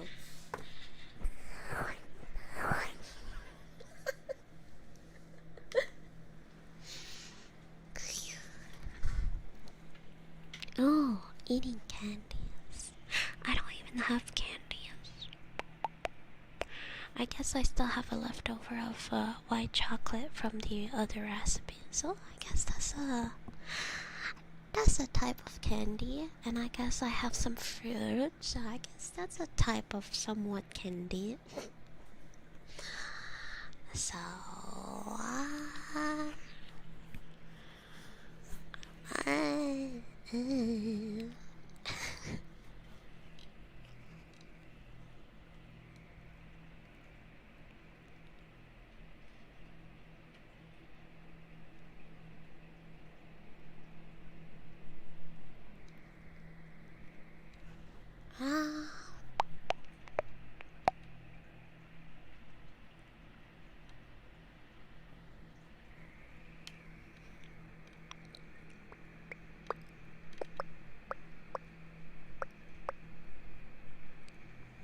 what the fuck?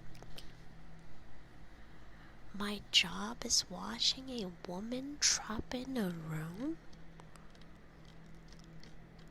What? What the hell? What the hell?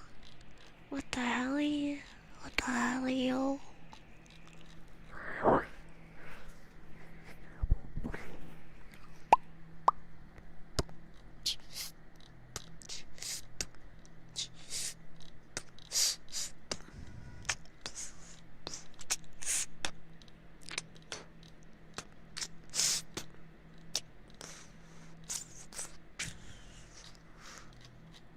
This shit is so long.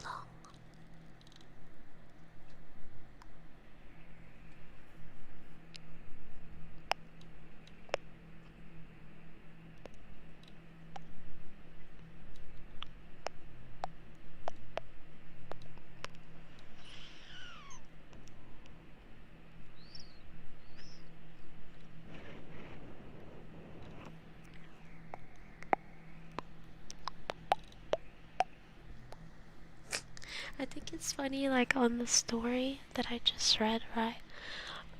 There's people replying like, "It's been 12 days, are you okay?" I mean, that's 4 years ago, but like, I do think it's funny, like, it,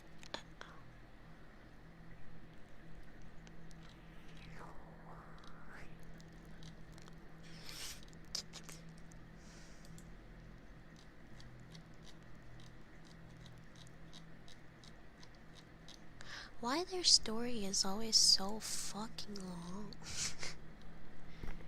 I mean, this one was long, but like, very long.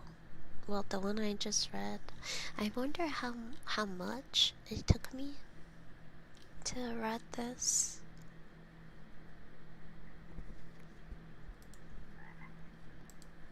Okay, creepypasta.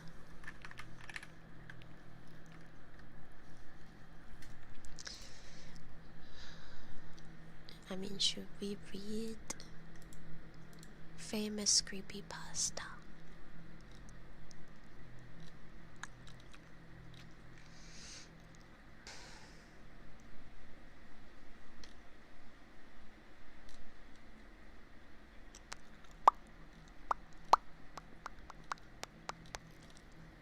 Is there one about Halloween? Average rating Jeff the Killer 8.6. The reboot 9 out of... Bro, hey, you guys are putting too much licking. What the fuck is Okay, there's a creepypasta called Licking, and Oh, the Lavender Town Syndrome. I talked about it on my other stream. I think I should read the creepypasta called Licking. So I'm gonna do that.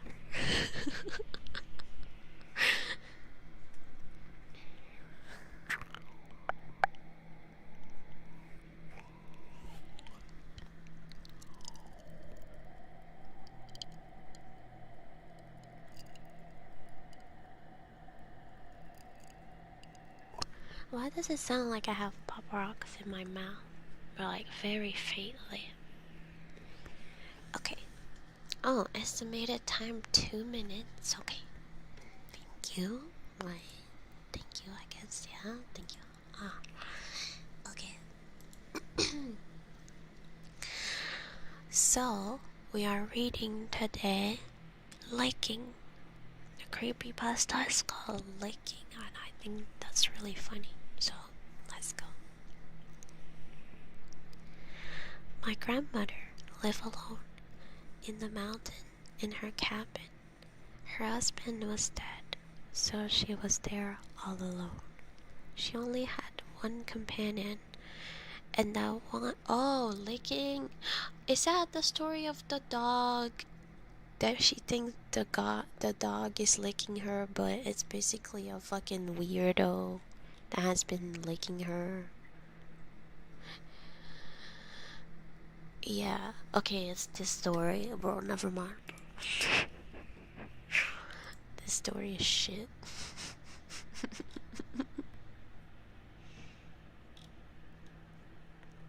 Ooh, a rap rat.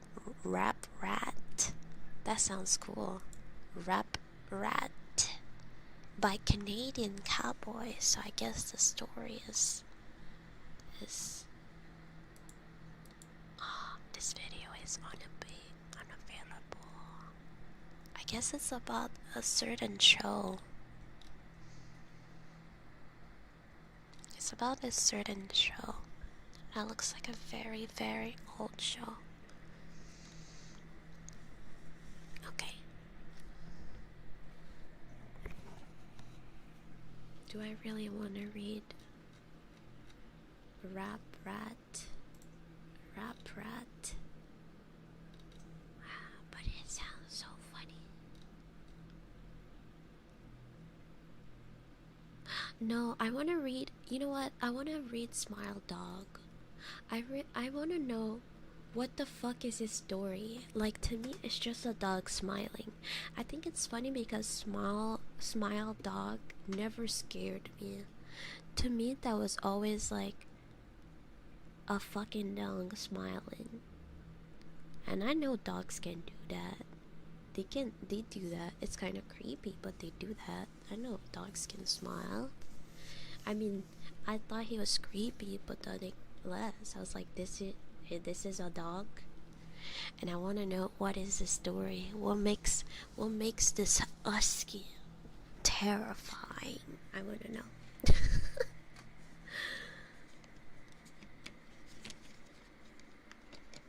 I never read a good creepypasta, but I have not read a lot of creepypasta.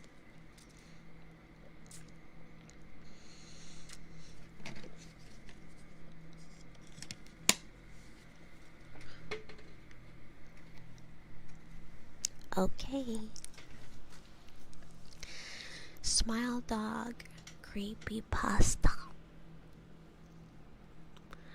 I first met in person with Mary E. in the summer of 2007. I had arranged with her husband of 15 years, Terence, to see her for an interview. Mary had initially agreed, since I was not a newsman, but rather an amateur writer gathering information for a few early college assignments, and if all went according to plan, some pieces of fiction. We scheduled the interview for a particular weekend when I was in Chicago, on unrelated business. But at the moment, Mari changed her mind and locked herself in the couple's bedroom, refusing to meet with me. As half an hour I sat with Terence as we camped outside the bedroom door, I listening and taking notes while he attempted fruitlessly to calm his wife.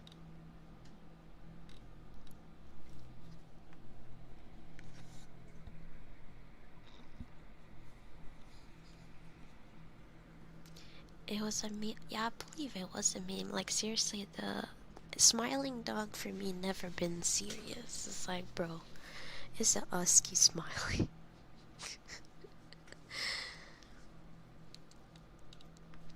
The thing Mary said made little sense, but fit with the pattern I was expecting.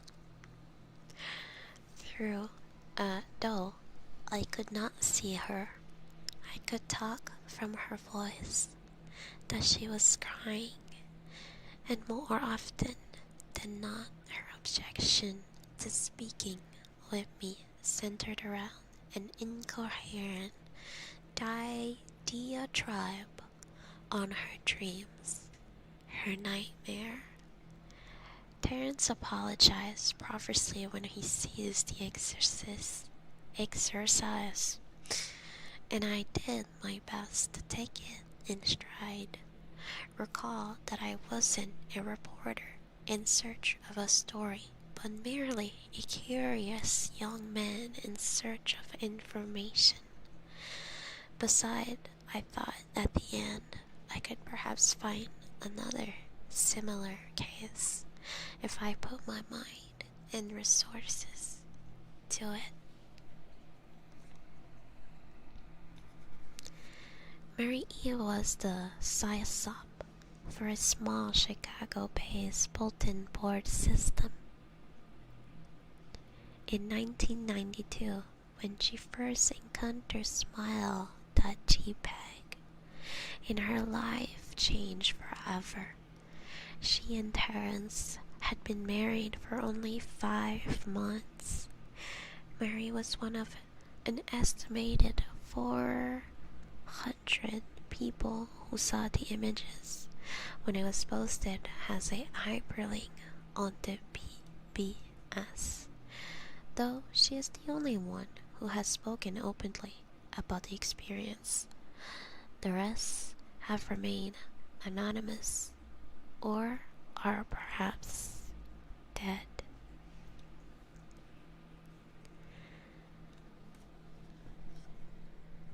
In 2005, when I was only in 10th grade, Smile.jpg was first brought to my attention by my burgeoning interest in web-based phenomena. Mary was the most often cited victim of what is sometimes referred as a smile dog.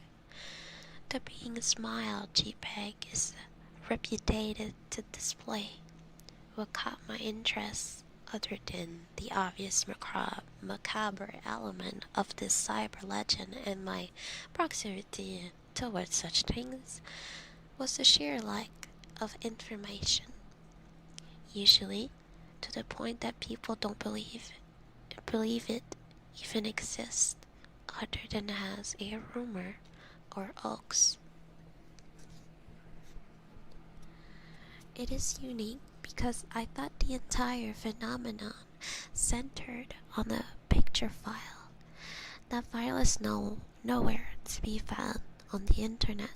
Certainly many photo-manipulated simulacra litter the web, showing up with the most frequency on site as such the image board 4chan, particularly the /x/focus paranormal subboard.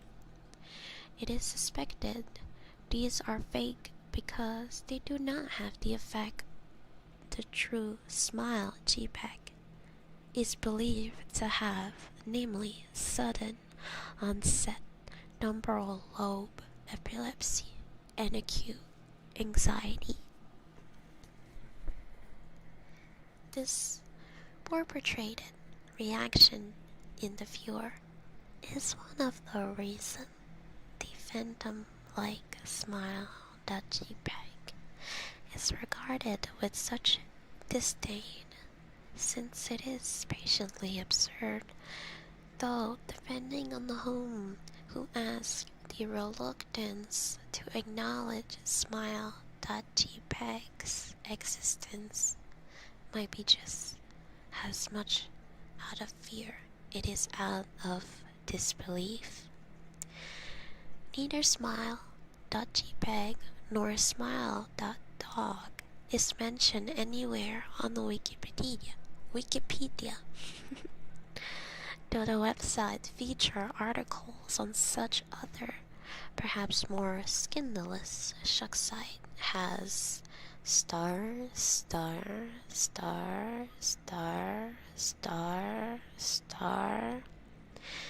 in parenthesis hello.jpg or 2 girls 1 cup. Any attempt to create a page pertaining the smile.jpg is summarily deleted by any of the encyclopedia mini admins. Encounters with smile.jpg are the stuff of internet legend. Marie story is not unique.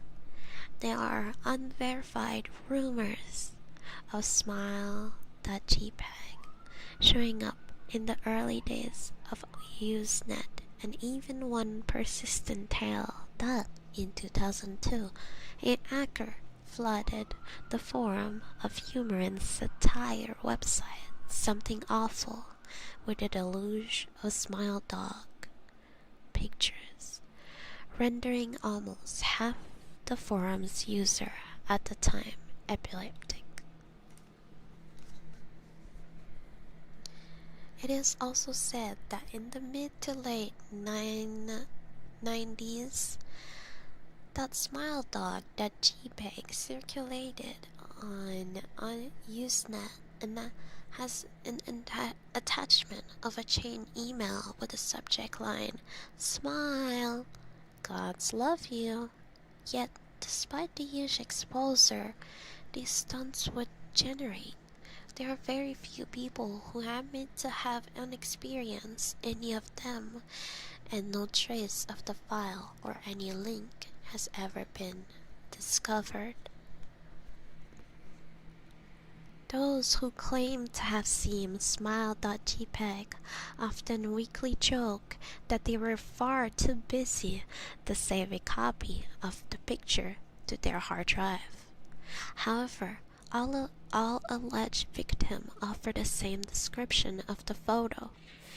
A dog-like creature, usually described as appearing similar to a Siberian husky, illuminated by the flash of the camera, sits in a dim room, the only background detail that is visible being a human hand extending from the darkness near the left side of the frame. The hand is empty, but it is usually described as beckoning. Of course, most attention is given to the dog or dog creature, as some victim has more said than others about what they claim to have seen. The muzzle of the beast is repeatedly split in a wide grin, revealing 2 rows of very white, very straight. Bro, come on. What are we gonna say? Wide, straight? What more? What more? Men? What else do they become? Fucking race? Sorry. Revealing 2 rows of very white, very straight, very sharp, very human looking teeth. Advertisement. This is, of course, not a description given immediately after viewing the picture, but rather a recollection of the victims who claim to have seen the picture endlessly repeated in their mind's eyes during the time they are in reality having epileptic fits. These fits are reported to continue indeterminably, often while the victim sleep, resulting in very vivid and disturbing nightmare. These may be treated with medication, though in some sense it is more effective than others. Mary E., I assume, was not on effective medication. That was why, after my visit to her apartment in 2007, I sent out feelers to several folklore and urban legend-oriented news group, website, and mailing lists, hoping to find the name of a supposed victim of Smile.jpg, who felt more interested in talking about his experience. For a time nothing happened, and online I forgot completely about my pursuit, since I had begun my freshman year of college and it was quite busy. Mary contacted me via email, however, near the beginning of March 2008.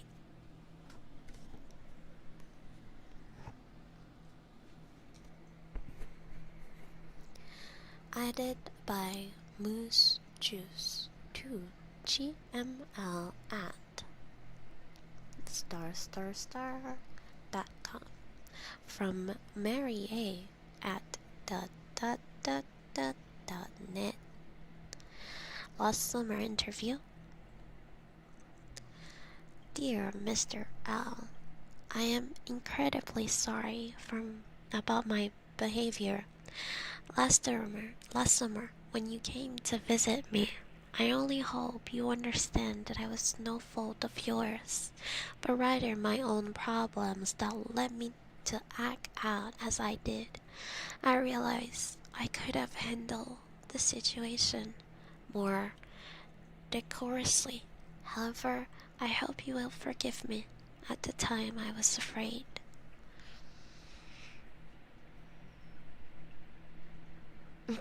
Of the sun dog? Maybe. I don't know the sun dog, but if that exists, there's probably something similar. That instead showing the instant subject, you wanted some demon dog that gets closer to. What is that? Oh, I see it. That's like an internet version. You see, for 15 years, I have been haunted by Smile.jpg. Smile.dog comes to me in my sleep every night. I know that sounds silly, but it is true. There is an inevitable quality about my dreams, my nightmares, that makes them completely unlike any real dreams I have ever had. I do not move and do not speak. I simply look ahead, and the only thing ahead of me is the scene from the horrible picture that I see the beginning hand and I see Smile Dog. It talks to me.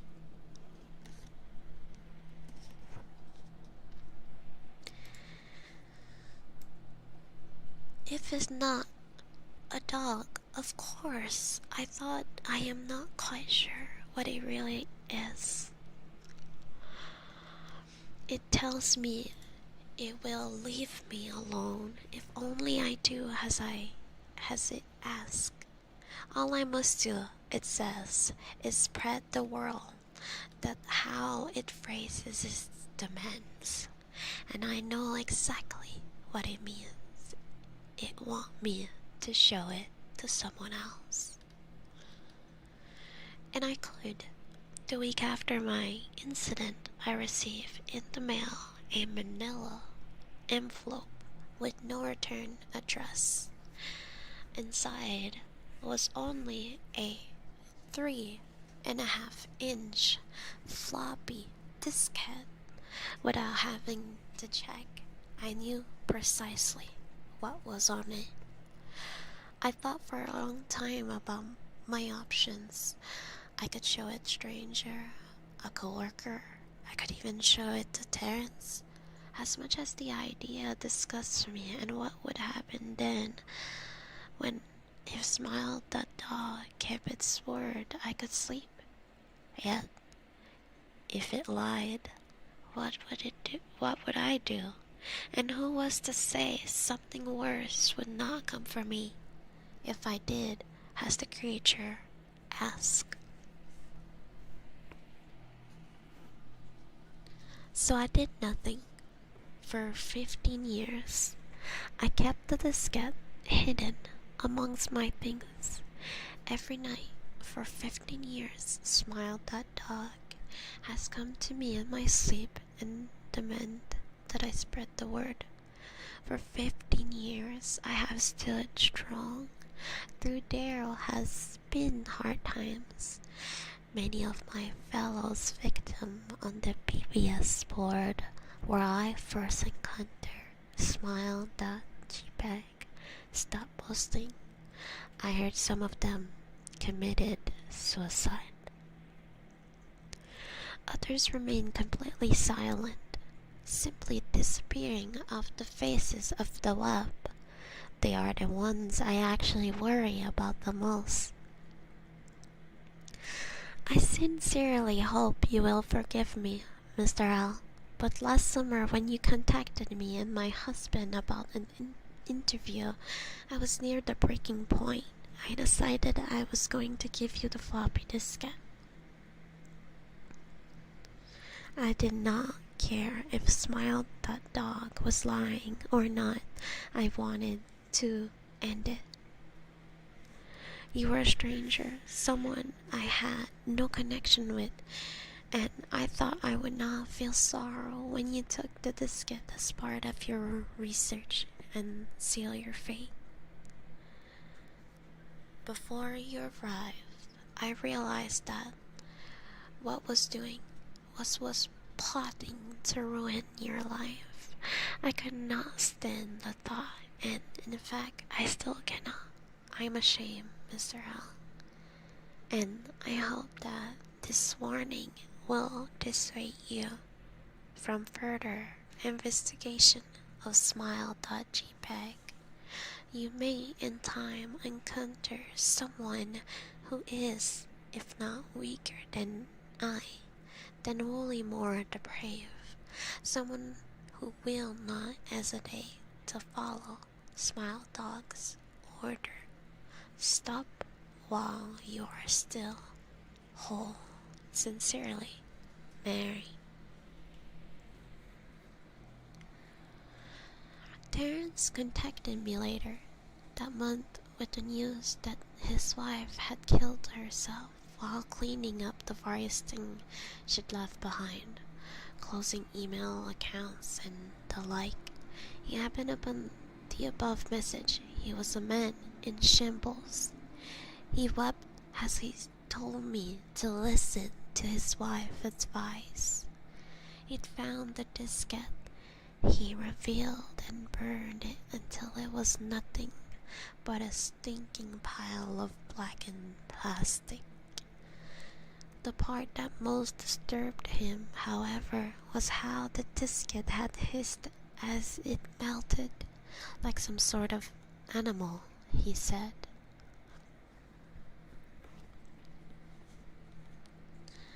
I will admit that I was a little uncertain about how to respond to this. At first, I thought perhaps it was a joke, with the couple blatantly playing with the situation in order to get a rise out of me. A quick check of several Chicago newspaper online obituary, however, proving that Marie was indeed dead. There was, of course, no mention of suicide in the article. I decided that for time at least, I would not further pursue the subject of smile.jpg, especially since I had finals coming up in the end of May. But the world has odd way of testing us. Almost a full year after I returned from my disastrous interview with Marie, I received another email. To gml@.com from Alyssa here, 82.com. Hello. I found your email address through a mailing list. Your profile said you're interested in Smile Dog. I have saw it. It is not as bad as everyone says. I have sent it to you here, just spreading the word. Smiley face. The final line chilled me to the bone. According to my email's client, there was one file attached called naturally smile.jpg. I considered downloading it for some time. It was mostly likely a fake, I imagine, and even if I weren't, I was never wholly convinced of smile.jpg particular powers. Marie's account had shaken me, yes, but she was probably mentally unbalanced anyway. After all, how could a simple image do what smile.jpg was said to accomplish? What sort of creature? What is it that could break one's mind with only the power of the eye? Advertisement. Oh, advertisement. Is that because I have a blogger and it was supposed to be a ad? I don't know. Why did they write advertisement? That's me scratching my skin.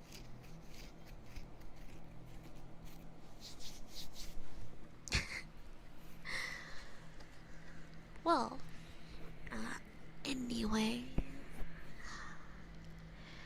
And if such thing were patiently absurd, then why did the legend exist at all?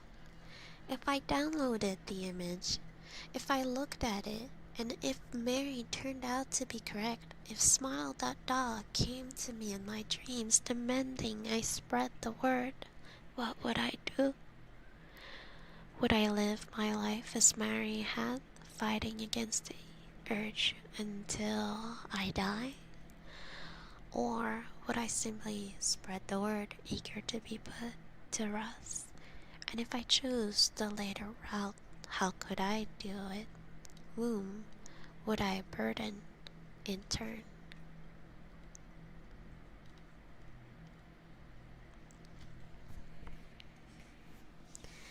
If I went through with my earlier intention to write a short article about smile.jpg, I decided I could attach it as evidence, and anyone who read the article, anyone who took interest would be affected, and even assuming the smile.jpg attached to the email was genuine, would I be capricious enough to save myself in that matter? Could I spread the word? Yes. Yes, I could.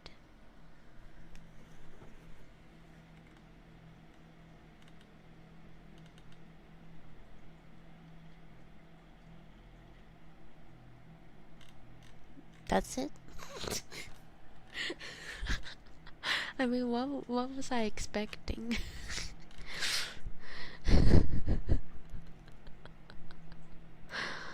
That's it? Is that it? That's really it. So it's just a dog. It's low-key just a dog.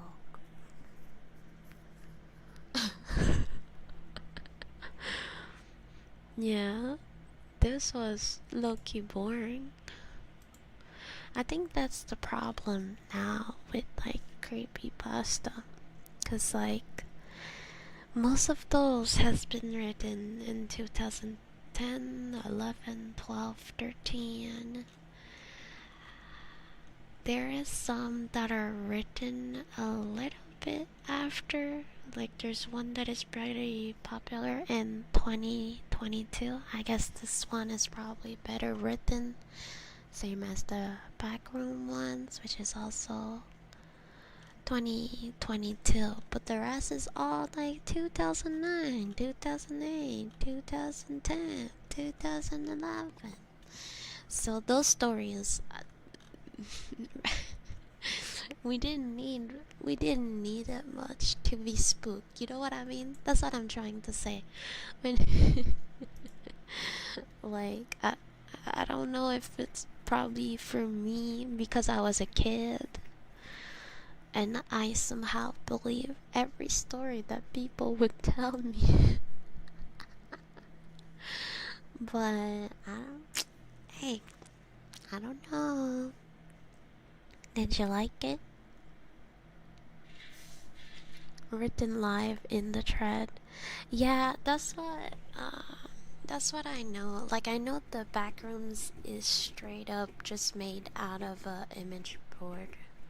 I don't know if it is 4chan, but I just know that same in like SCP. I know it's also a thing of multiple people adding stuff to a story collectively. So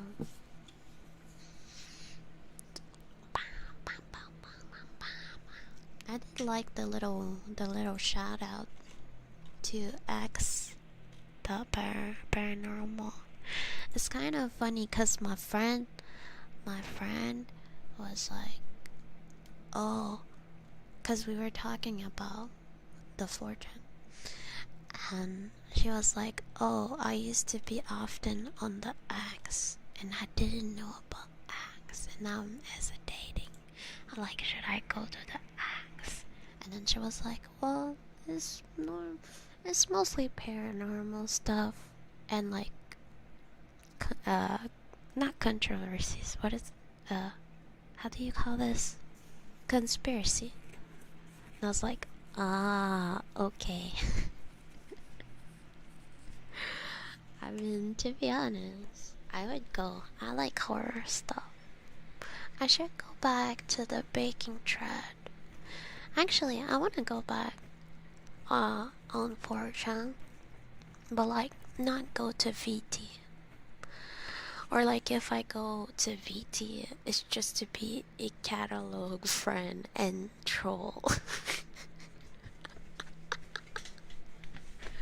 Otherwise, I think it would be cool to like visit other thread, cause I don't have that knowledge. So how does someone sick of his Will Smith actually put gnomes in a trash can? What the hell? What the?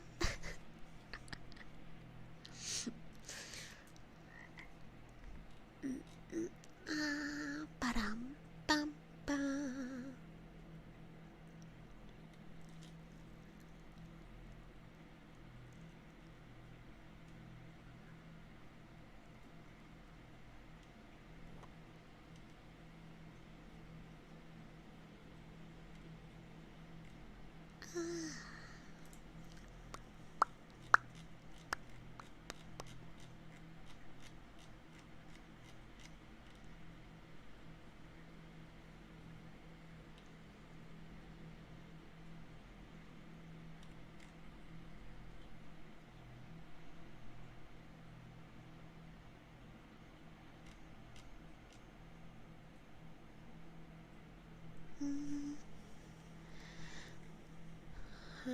That doesn't look like a spooky story.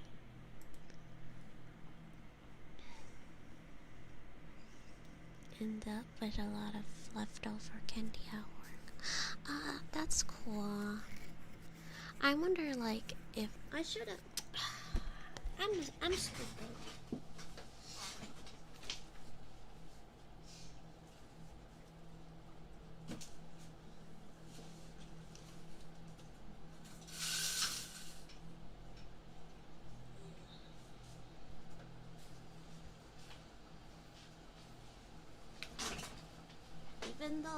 Even though the place I live is not like your typical family house spot, I like to check if there's people with costume doing the candy stuff. And I forgot to remove my curtains.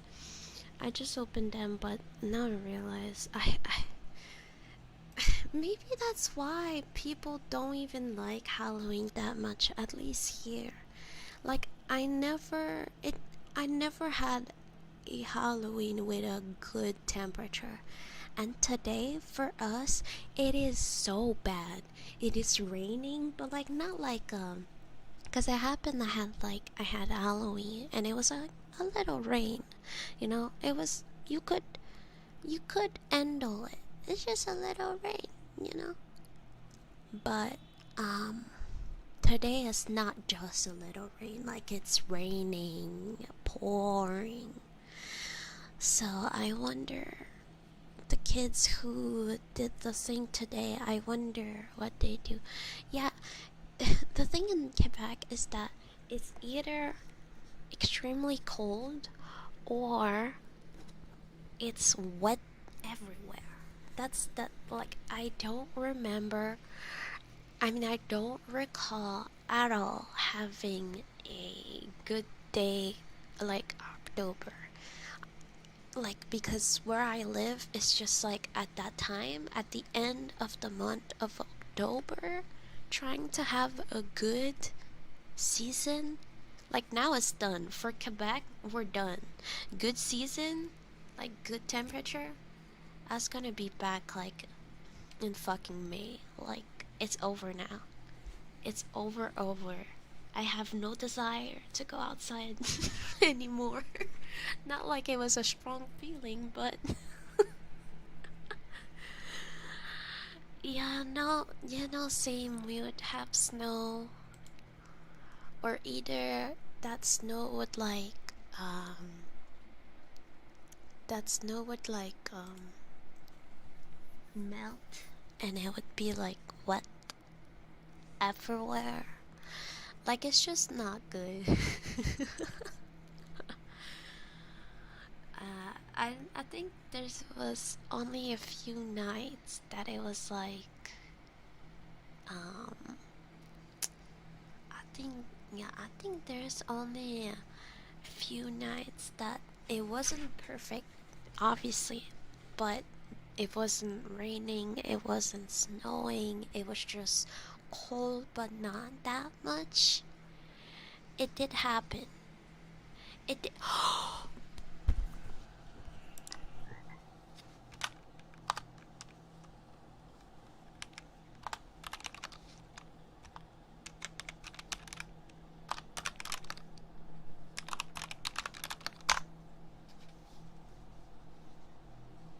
Shit.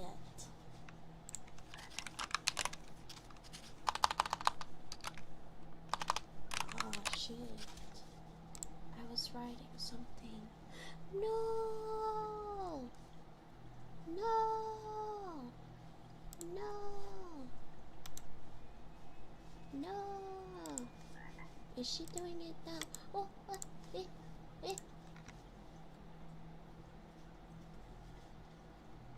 Okay, hold on. Oh yeah, no, she's already reading it. I'ma add it. I'ma add it. I don't care if she don't see it. I can tell myself I participated. Hold on, guys. It's Kiki's birthday, and I really wanted to write a message, but I've been very sad, so I'm just gonna add one. I don't care if she doesn't read it.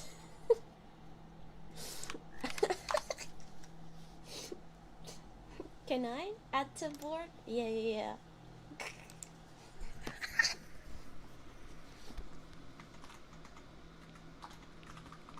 I forgot that in Australia it's no longer October.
Okay, and then you add an image, upload image, and it's both of us. The drawing of both of us. Yeah.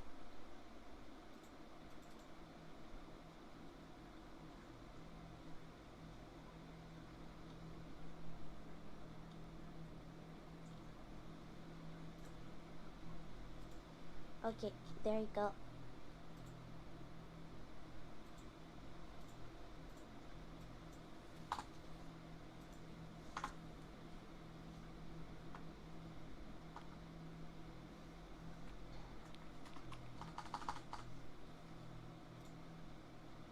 No, skip email.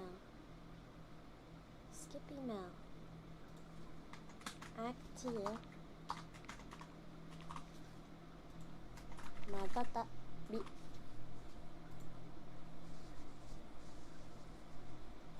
Alright, she might never see this because she's already she might never see this because she's already reading it right now, unless I guess if she uh like reload, I guess. But at least I participated. I participated because I wanted to participate. So, ah. Yay, I'm there. Yay. Ah, that's so cute. Ah, that's so cute. Oh yeah, I'm the last message. So I guess if she if she reload, she's gonna be able to see it.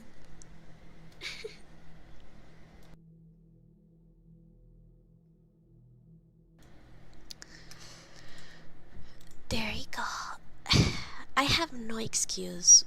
This was sent to me 21 days ago, but sometimes when you're depressed and when bad things happen, well, unexpected bad things happen to you, you kind of just stop thinking, unfortunately.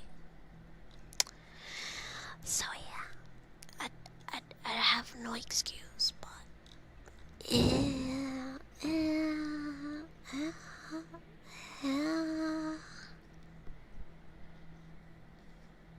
okay.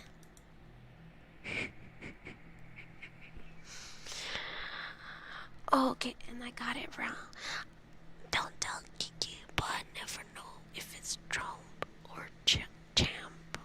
But I write Champ, so I got it. It's good. I got it. I think.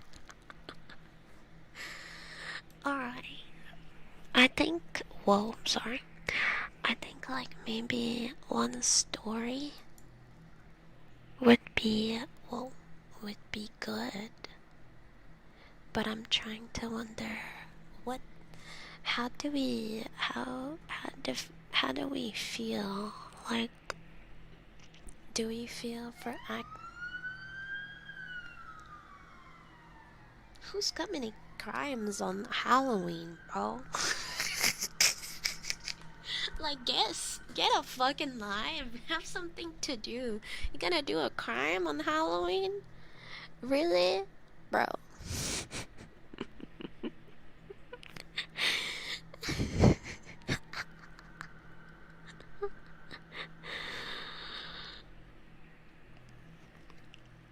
Okay.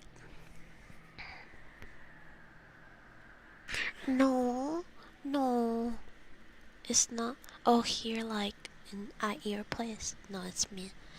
There's always police officer. They're always looking for me. They can never ever find me. That's why it.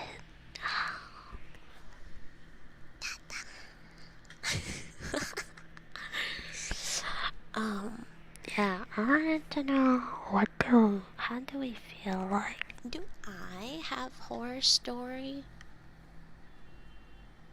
I mean, I mean, my accident, that's not that scary, but it's low-key a horror story. My fucking life is a horror story. That could work. That could work. Hold! Oh, oh, hold! Oh, someone said hold. Is she gonna reload the page? Is she gonna reload the page?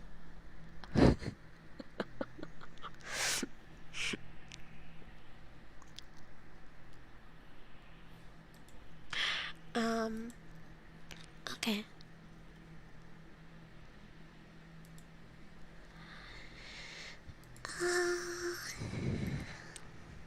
I don't know, cause the thing is like, the Reddit stories, I do think it's like interesting.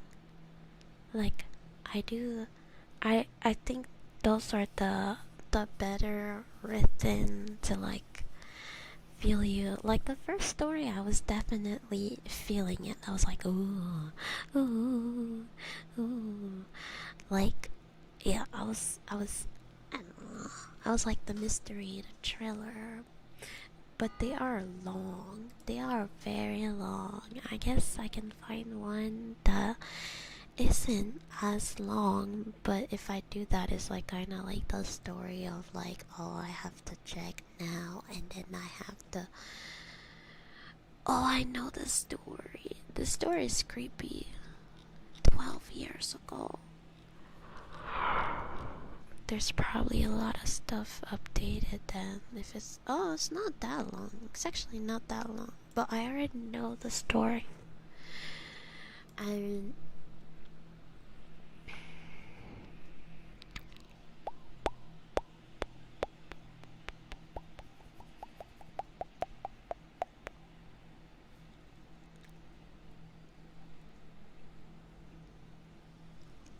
I knew a woman who never took off her wedding dress. That sounds whack. Whack.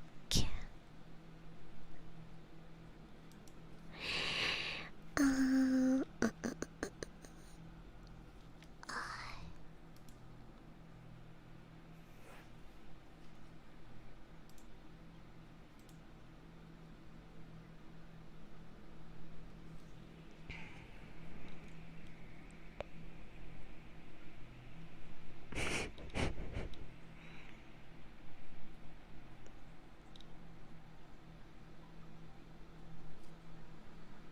what?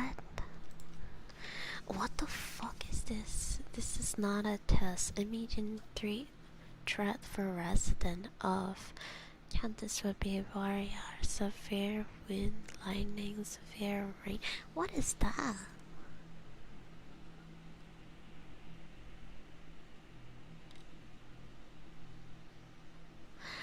Oh, okay, that's what it was said randomly.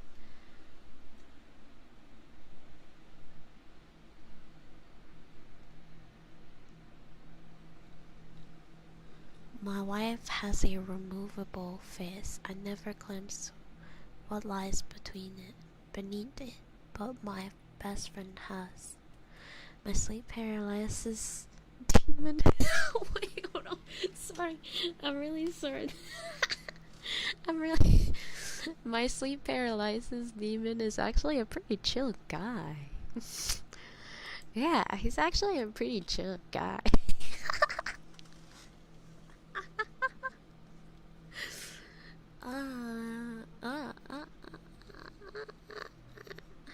Is it possible to search directly in the thread? Like a search? Like, can I search like search in? Yeah, Halloween. Something Halloween. Halloween. Halloween. I thought.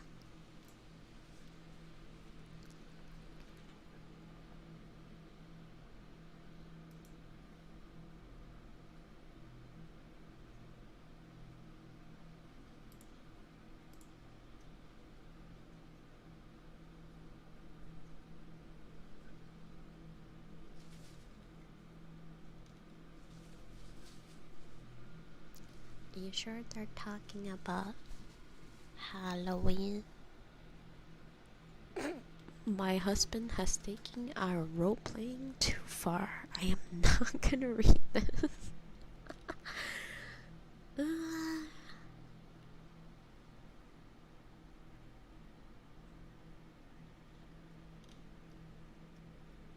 The local children think I'm a witch. Okay, there's this thing. Last night I got a recaptcha. There was something horrible with it. I think this one sounds interesting because I think you guys know the hard time I have with captcha, and I'm really happy 8 never ask me, or very rarely ask me the captcha, because I'm not good. I am not good with it. I think it could be funny. So that will be my last story. No matter how long it is, actually, this will be my last story. That's just.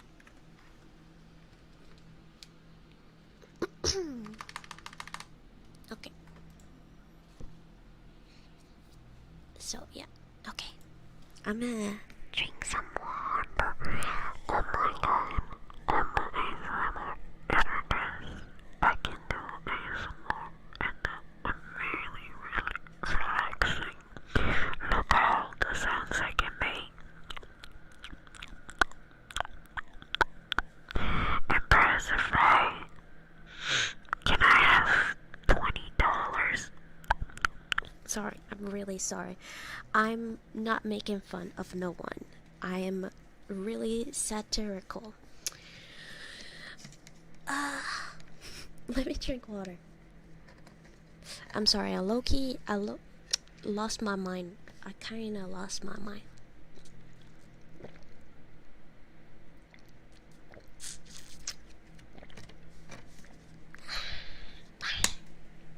Okay. So it's gonna be the captcha story. Captcha story. Alright. How long is it? Is it crazy long? Oh no, it's not long at all. So I might read another one after. It's not long.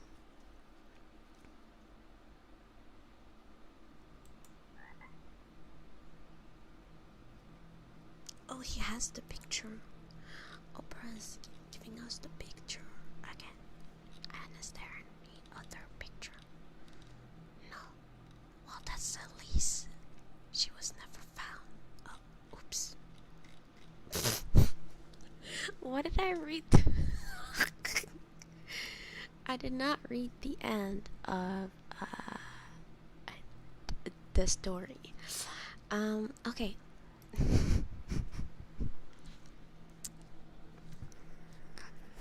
Okay. Last night I got a recaptcha. There was something horribly wrong with it. Have you seen a photo recaptcha? Instead of a checkbox, it will say something like select all square with street sign, and you have to click every square that contains a street sign. At 11 p.m.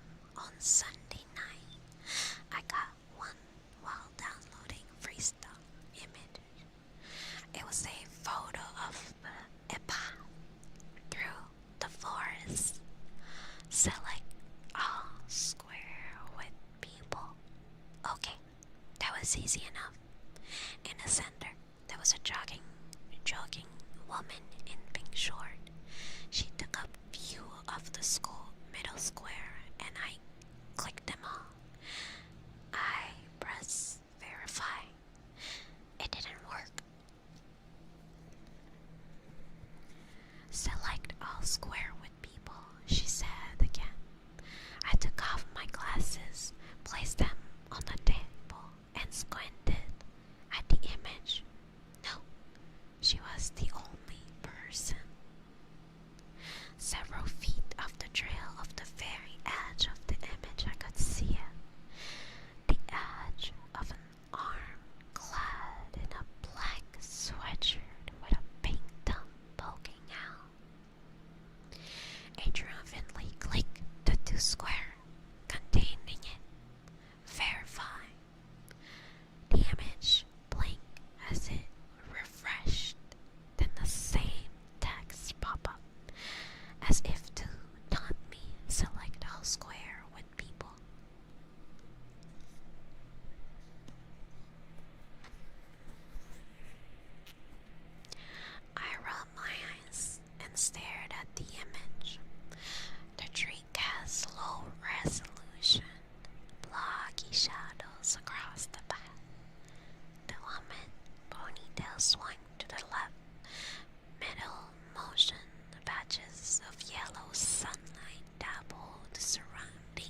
hands to the edge of the image. No, the image has changed. The arm and edge of the photo was now further in the frame, taking up 3 square instead of 2. Bulky shoulder, dark jeans followed it, and the jogger was just slightly further down the path, as if she's just taking a step. The touchpad was like under my finger. My heart pounded in my chest. Slowly, I dragged the cursor over the 3 square and clicked them all. Verify. The image blinked. Select all square with people. I leaned back to the computer. The image was different again. The man was further in the frame, taking up 5 square. His hand was stretched out of towards the jogger, just inches from her shoulder. And the jogger, she was turned toward him, eye and wide, mouth open, in a silent scream. Click, click, click. I fiercely clicked all the square. Verify. Loading. Select all square with people. The man's face was finally in frame. The hood of his sweatshirt was pulled tightly over his head. A translucent Halloween mask poked out from underneath, pressed against his feature. His hand was latched into her arm. She was screaming. Click, click, click. Verify. The image disappeared. I passed the recaptcha. I report that I seen to the police at first. They thought I was crazy, but I gave to the detailed description of the image. They frantically took note and asked me questions. The woman matched the description of a local woman, Kaylin Johnson. She went missing a few weeks ago during an afternoon jog on the wooded Lakewood trail. She was never found. I can click at the word found. What does that mean? I'm going, what the fuck is Blair Daniels? Okay, then I'm not sure I should look. BD. Blair Daniels. Horror story by Blair Daniels. Oh, that's what it means. Ah, I see. By the way, thank you, Mon. You did exactly what I wanted. Instead of timeout, hide that bitch. I swear, if there's people I never seen in my life and they're already talking shit, that means I don't need you. That means I don't need you at all. You can ban right away. I normally don't like ban right away to other people. I want to let them their chance or whatever. But those people, I don't stand them. Bro is called D, which I mean in the TikTok language means dick. Like, we're not gonna get anything from this.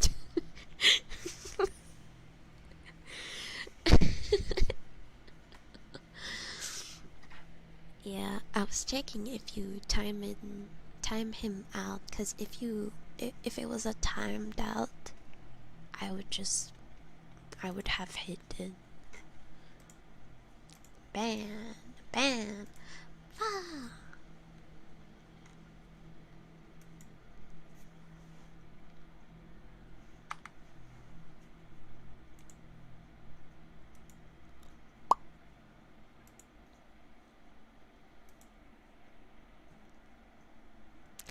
Yeah, they're just there to troll. Um, and yeah, they're just they're just there to troll. Cause like seriously, all the thing that this person said was the stupidest shit that I ever seen. Like what? Why am I? Can I speak louder? No, put your sound up, you fucking dumbass. Hello? Why are you whispering? You click on the ASMR video, dumbass. Am I a man? No, I'm way too mentally ill to be a man, dumbass. um.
What the fuck?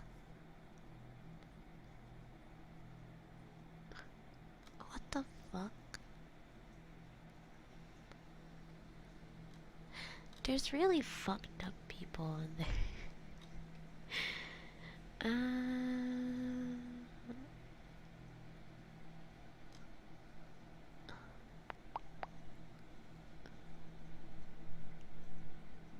I volunteered to sit next to a dead man on a plane and deeply regret it. What the actual fuck? What the actual fuck?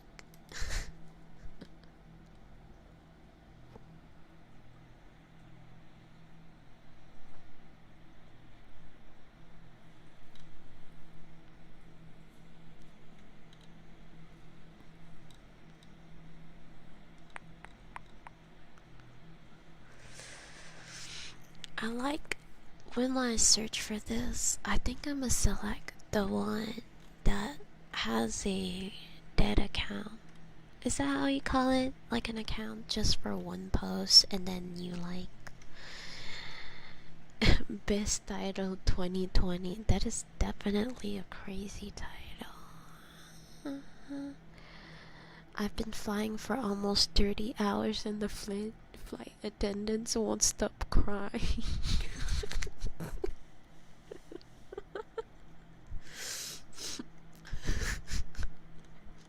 That's not funny.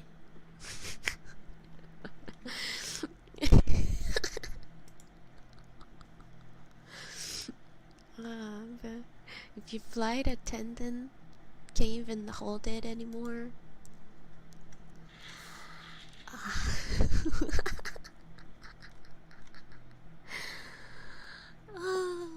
Okay.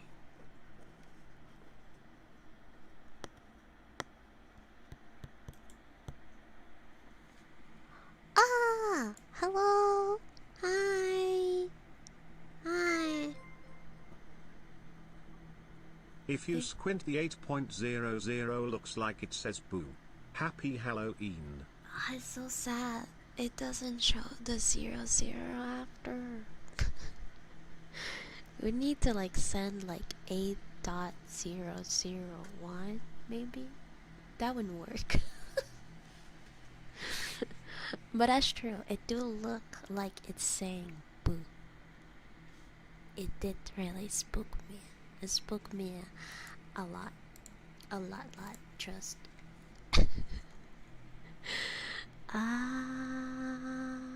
So yeah, I don't do drugs anymore. I tried crack of cocaine once. I don't know. I have to stop laughing. It's not funny.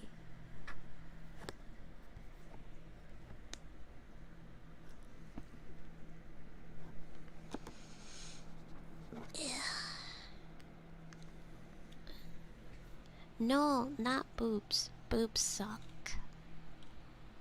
Not in my watch. Yeah.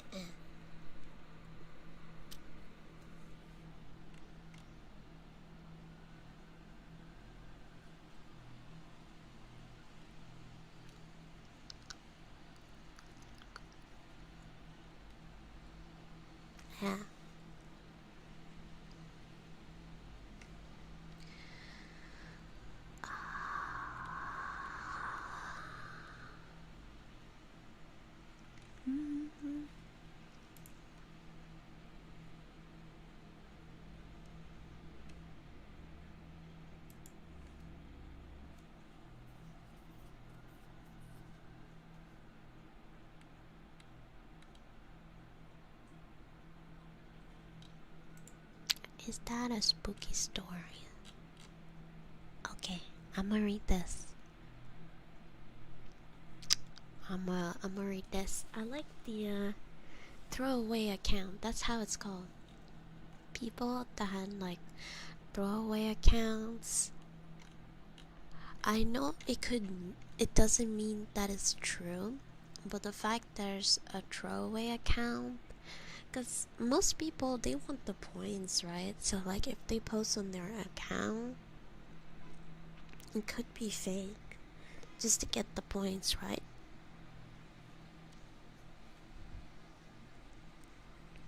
Yeah, share a little bit. Share with the class.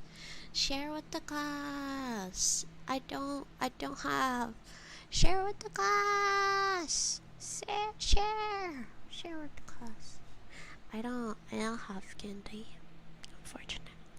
But I got paid today, and even though I really need to put some money on my rent, and I will definitely argue with the government, at least a little thing. It's Halloween. It's my favorite holiday. I don't even, bro. Even on Christmas, I don't even treat myself that good. Like, come on Halloween at least, please.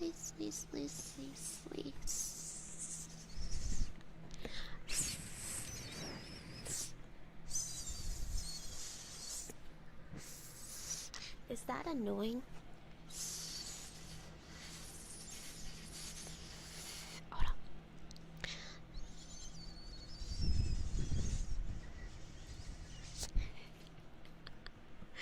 I'm trying to know what part of talking is the worst. Like,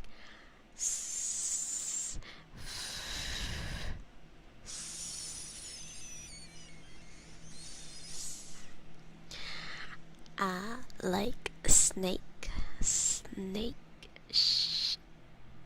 What about like shambles? And then I said it way too loud for no fucking reason. I think it's really funny.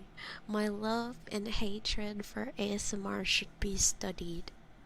No, it shouldn't be studied, but I do think it's funny.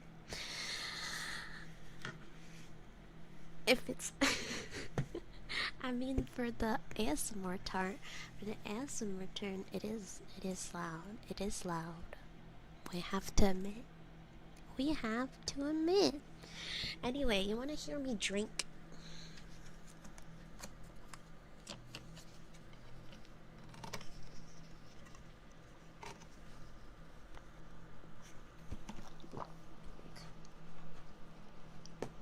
My phone almost fell. Okay.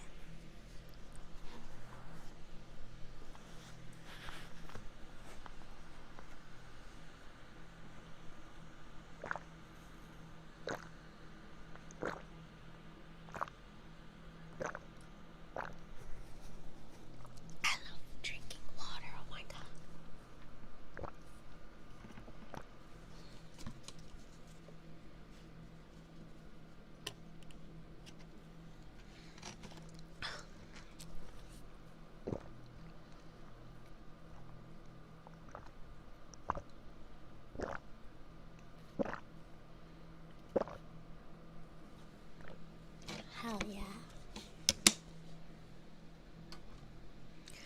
How does it feel to tell you that I already drink a liter of water inside this one stream?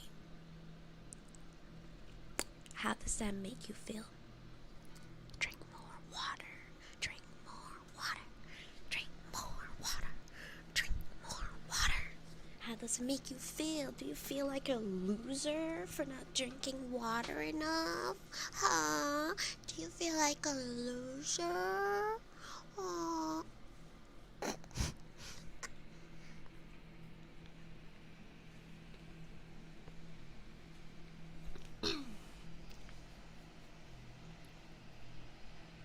I did, well, I drink before too. I drink my bottle of water since yesterday night when I went to bed, which I don't remember when I went to bed, but I still drink 2 liter basically from when I started going to bed to when I wake up. I drink this much water when I sleep. I know you guys don't drink in your sleep. You guys don't drink water when you sleep? Because I do drink this much water when I sleep, so today this would be considered my 3rd liter. I don't wet my bed. I never wet my bed. Maybe when I was really young. Really young. My mom told me that when I was really young, even more young than what I was saying, like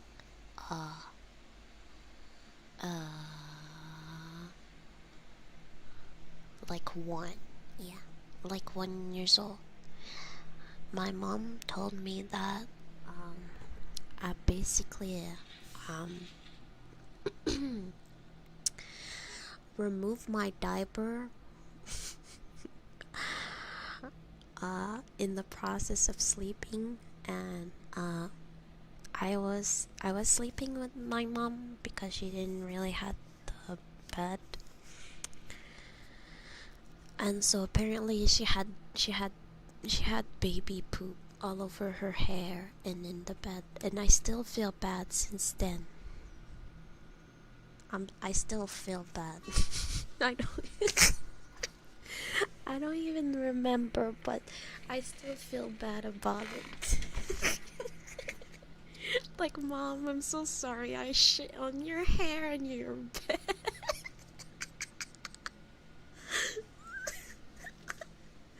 That sounds so unhinged when you say that. Saying that way, so unhinged. I love it. Me love it.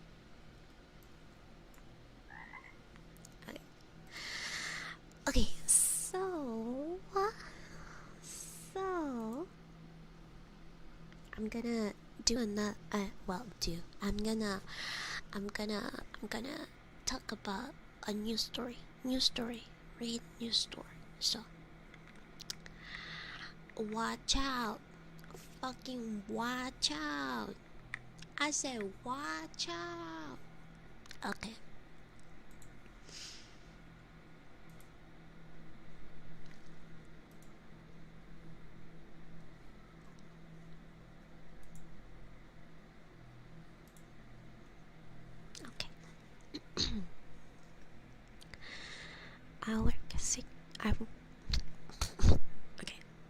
I work security at Disney World.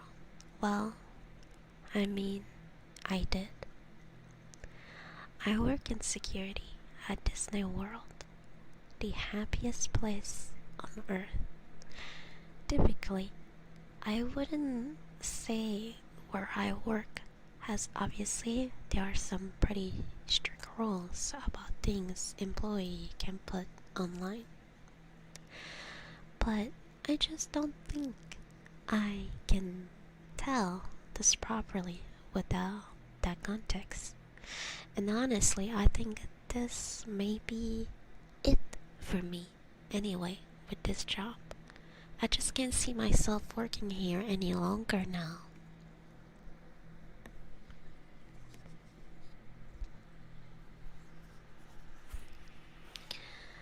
I've been with the company for 23 years.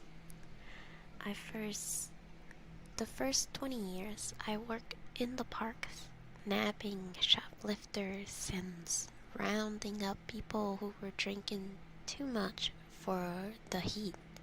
Occasionally there'd be a fight to break up, but people usually kept it pretty mild. The heat and walking was getting too much for me the last few years, so I asked to be transferred somewhere with an AC, and the company moved me to one of their resorts. While the working conditions were 100 times better as far as climate and comfort go, the gas issues were trickier, mainly domestic. I guess the expensive and stress of vacation got to a lot of people, and I'd be called by neighboring rooms because some mom and dad were yelling at each other. I'd try to suggest they take a nap or go separately activities for a bit, and that usually calms them down. But none of that is what I'm here for. I got to get this out while I have time.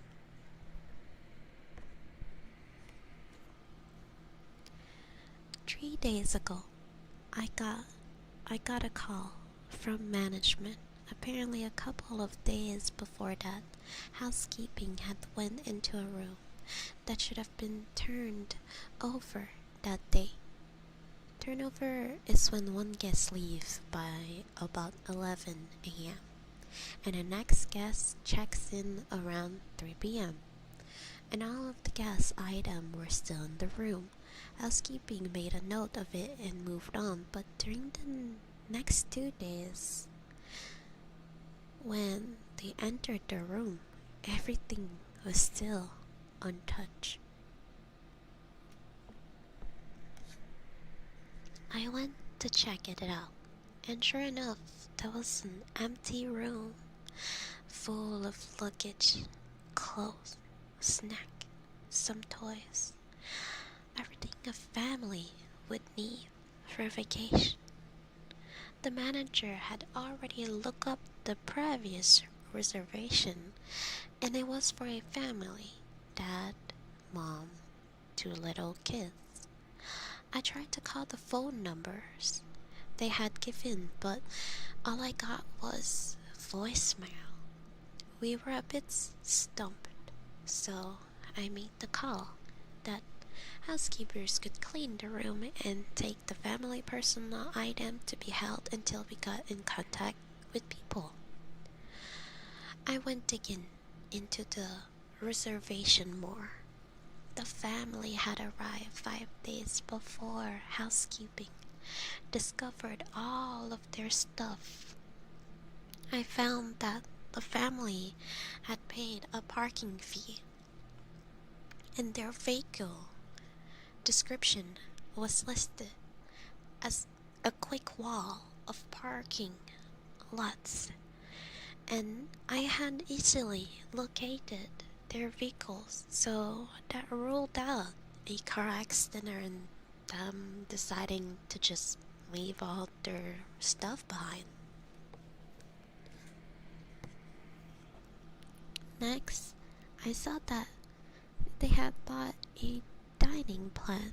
This is when guest prepays for all of their food. They're giving a certain number of quote-unquote credits to use for a meal. This family had only used 3 credits, and the last one was 2 days after they checked in. It appeared that the day they arrived, they got here late and probably just stayed on the resort The next day they used 2 credit at Epcot, the second park. They assume just 1 credit at parking credit at Magic Kingdom, and it was at breakfast time. I'm sorry, I was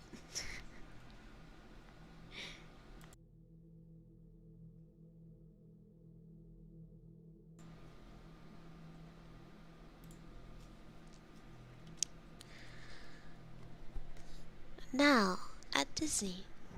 We have something called magic bands.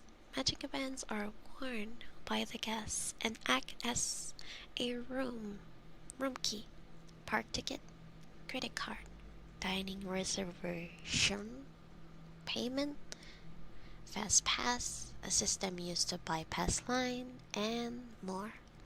It took some work, but I was finally able to look up this family fast pass history. The day they went to Magic Kingdom, they had breakfast at a restaurant in the park, rode a couple of rides, and then rode their last ride. It's Small World around 11 a.m. Then, nothing. Finally, it was time to bring in someone else on this. I called an old co-worker at Magic Kingdom and asked him to pull security footage for It's a Small World at the time they wrote it, and I made my way over there. When I got there, my friend was very confused, almost distraught looking. He showed me what he found. There's usually a camera in the direction of where rides load and unload. The footage showed them scanning their bands to use Fast Pass for the ride and boarding ride. The footage from the exit of the ride just showed the other people in their car existing. They weren't there.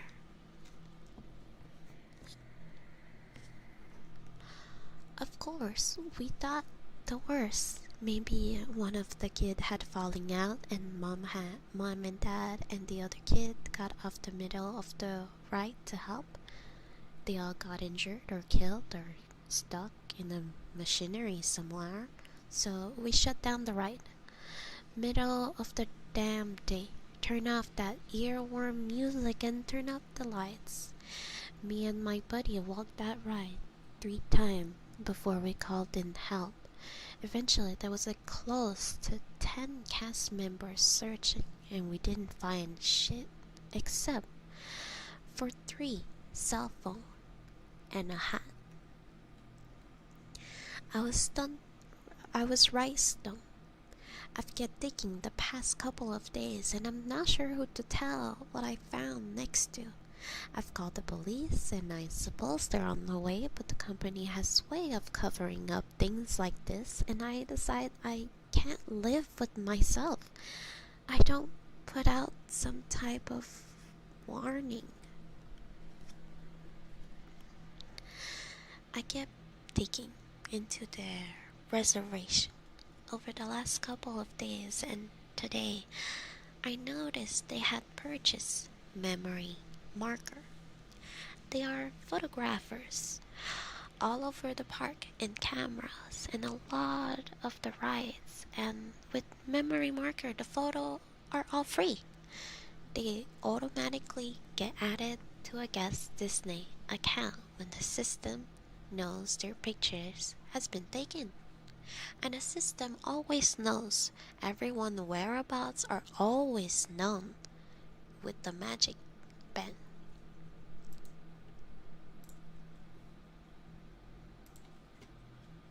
Okaeri.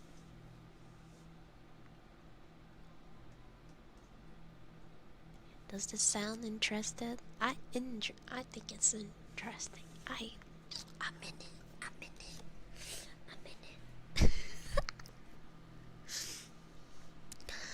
Well, I open up their memory marker photo album, and I swear there's 732 hundreds pictures. The first 30 or so are pretty normal Epcot if you rise in front of the castle, but the rest of all in It's a Small World. The rides only take one picture per go around, so it appears that this family has ridden this ride over 700 times. The first picture was pretty normal. Everyone looked happy. It was a busy day and a full car of guests. The next one is rough to look at.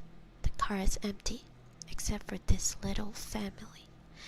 And they look so darn confused. The next 10 to 15, I can see Dad getting angry, yelling. Mom is holding onto those two kids like her life depends on it, and you can see the kids getting increasingly upset, crying. And it goes on and on and on. After 50 or so, it looks like they're trying to get out, and one of the dad is missing.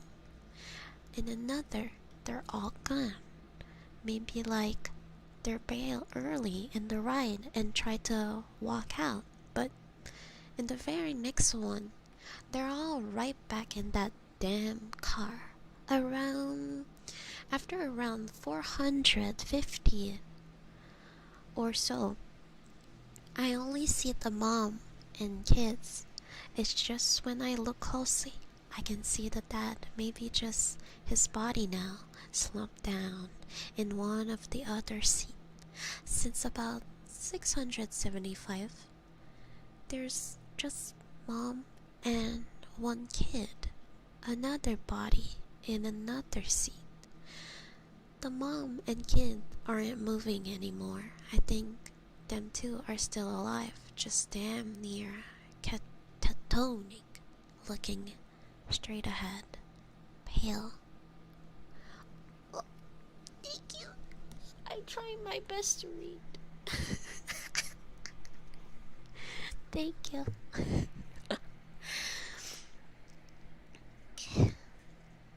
And yeah, I swear on my fucking life, the dolls are moving or something. In some of these pictures, I can tell they weren't where they should be. I even saw one with a doll in the car with this family.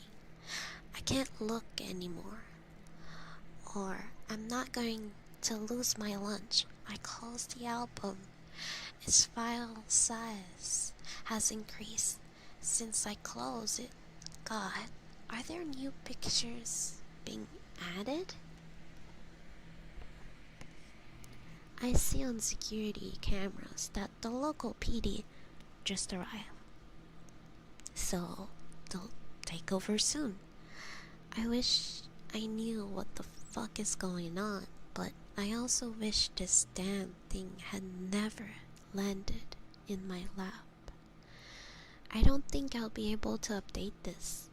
After I talk to the police, I think I'm going to walk out of here and never come back. I just wanted to get this out there before Disney feeds the media some bullshit cover-up as to why a whole family vanished. Didn't vanish. I know where they are. Then if you know where they are, fucking tell us, bro. Hey, I'm mad. Where are they?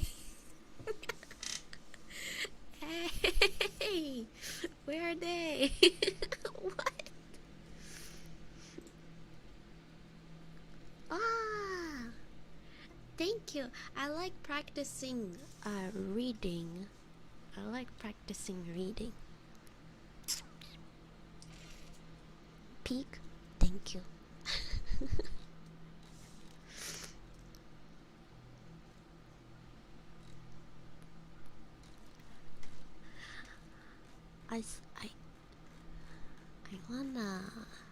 I wanna read more. What? Thank you.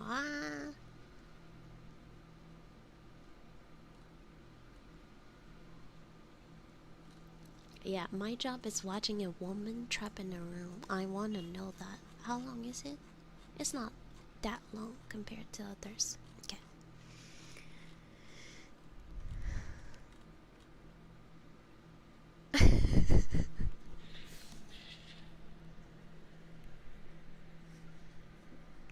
I'm like, I'm a podcast.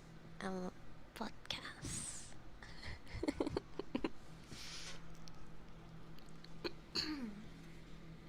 Water? Water. That's why I piss so much. I drink so much water. I really love water. To be honest, I don't have anything else. Sometimes I have juice, but it's because I bought it for the stream. So, I know some people like drink soda or like energy drink or stuff.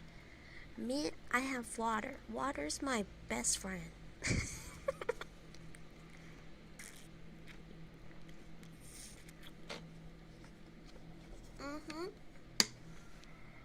Even though, and it's funny because I drink tap water. Don't judge me. It's free.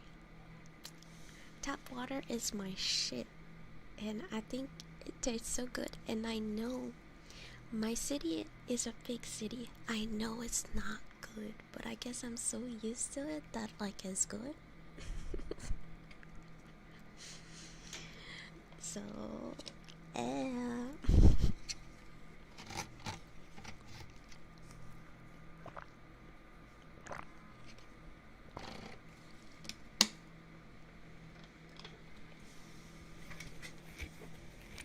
Free is best price.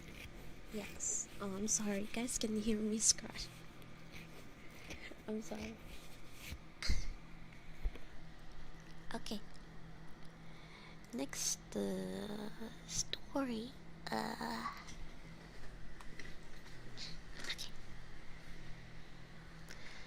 My job is watching a woman trapped in a room. 3 years ago, I was looking at the local job classified online when one of the ads caught my eyes.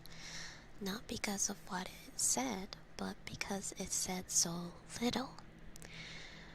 Best I remember, the ad just read job available, good pay, no benefit, discretion required.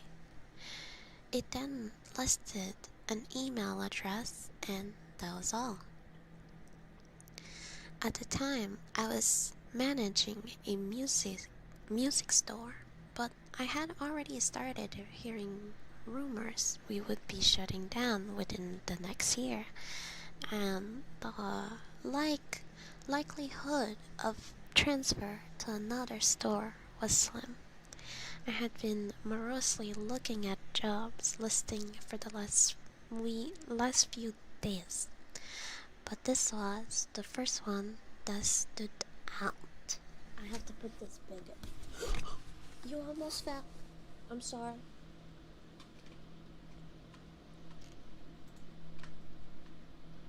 Okay, there you go. Okay. Now I can see.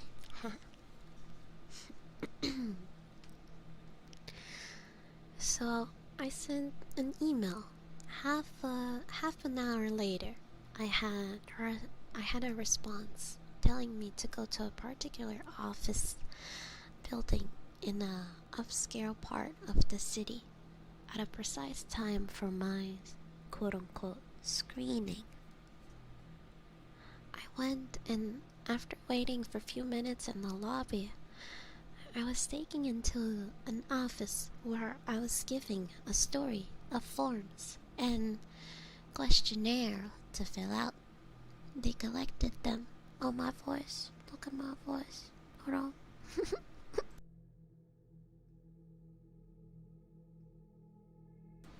Okay. They collected them and told me they would be in touch.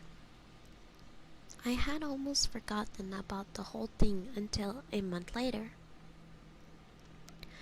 I got a call saying I had moved on to the second stage of the hiring process.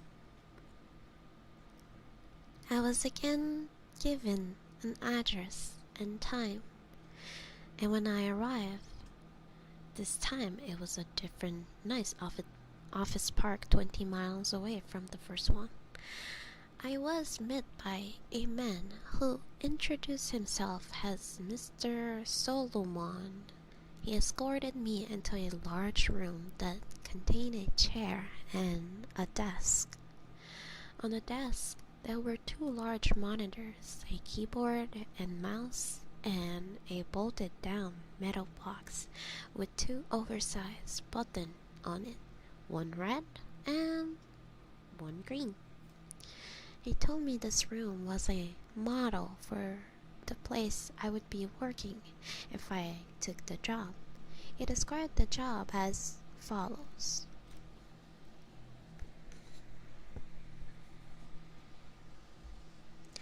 I would be working 7 shifts of 6 hours every week. My job would be simple. I would arrive. Hold on.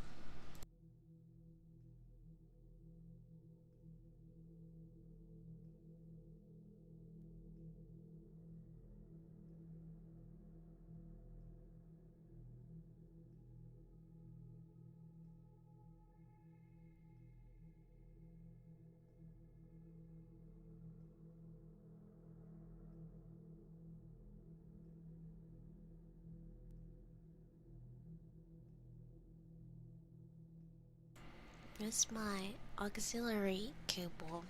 You're like, eh. I would be my job would be simple. I would arrive at work 10 minutes early and enter an outer area that was like a locker room. I would have my own personal locker. I would store all belongings in the locker and change into the provided work clothes. I was never under any circumstances to carry any item of my own into the surveillance room. I was never under any circumstances to take any item with me from the surveillance room. As for what I was to do in the surveillance room, I was told that the monitor on the left would constantly show a live stream from a high definition camera in a remote location. My job was simply to watch the camera. Once an hour, I would get into the computer, attach the right monitor, and enter a brief log describing anything interesting that occurred in the last hour. I would have no pen or pencil or paper. I should never try to take any kind of written notes about the work. As for the red and green button, the red button was only to be used if there was an emergency. This meant something on the video or in my workspace that required outside help. The green button was to be hit if I saw something on the video feed that was particularly noteworthy. I would tell other people somewhere that, at least in my opinion, something interesting was going on. Solomon stressed that while I was giving discretion on when to use this button, I should err on the side of only using it if and when something of real significance occurred. He pointed out the camera on the ceiling of the room we were in. He said the real room would be the same. My work would be observed and other people were watching the room on the video feed as well. He said I was only a redundancy in case other system failed. He then smirked and asked if I knew what he meant by redundancy. I nodded, trying not to show my irritation. I don't talk that good to people, so sometimes they think I'm dumb. That's okay. Let him think that if he paid me good enough, the pay was very good. $35 an hour. Shit, that's good. This worried me. I was already thinking this was some kind of psych experiment or secret government job, which I was okay with. But that kind of money to sit and watch a screen? My mom always told me that if something seemed too good to be true, it probably is, and this was seeming too good to be true. I asked if I was going to be doing anything illegal. Someone laughed and said no. I asked if anyone was going to get hurt. Again, he shook his head. No. He said the reason they were paying so much was because they needed employees that were motivated to be professional and discreet. The work they were doing was important, and for various reasons, it couldn't be discussed. If I took the job, I would have to sign paper promising I would never discuss my work there, or I could be sued or locked up. I'm only breaking that now because of everything that's happened.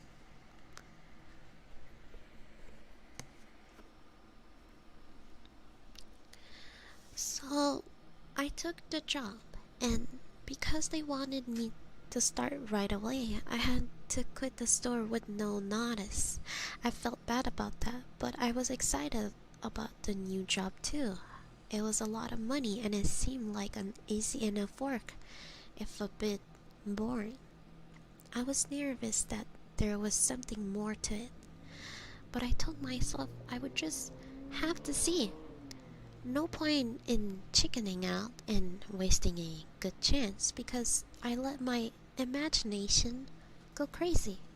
I was giving the location of the job itself, and when I went there, I was amazed that it really was just like the model room I had been shown, with only a few differences.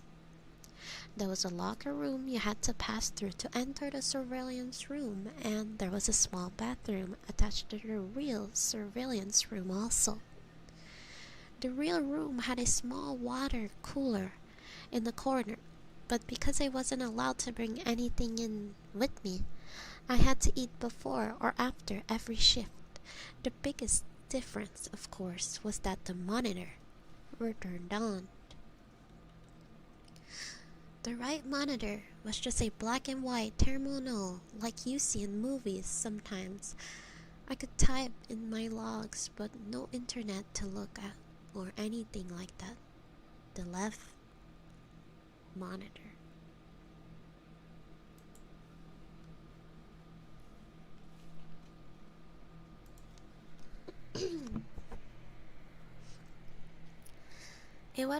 It was a video from a room. You would call it a bedroom, I guess, because it had a bed in it, but it had lots of other stuff too.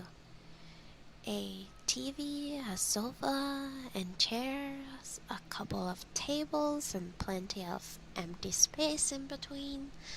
The camera must be high up in the corner because I could see pretty much everything except for the far side of furniture. At first though, I didn't notice any of that stuff. All I saw was her. She looked to be a little older than me and was pretty, very pretty. When I first saw her, she was laying on her side on the sofa. That was the part of the room farthest from the camera, but the picture was very clear and I could tell that she was sleeping. I found myself leaning into the monitor more so I could see her better, and then I thought about what I was doing and felt embarrassed. It's like I was spying on her. A peeping Tom, my mom used to call it. I didn't want to be a peeping Tom, but I didn't want to be silly either. I needed to think about it slow.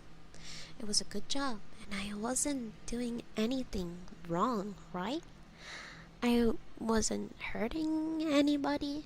The woman looked fine, and the room was nice. She probably agreed to be there. If it's an awesome sort of experiment or something.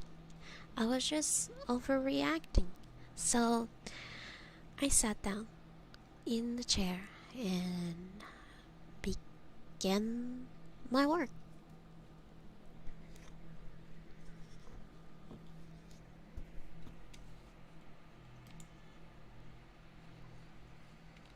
What's that?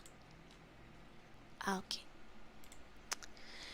It didn't take long before I understood more. The woman I looked to calling her Rachel wasn't there of her free will.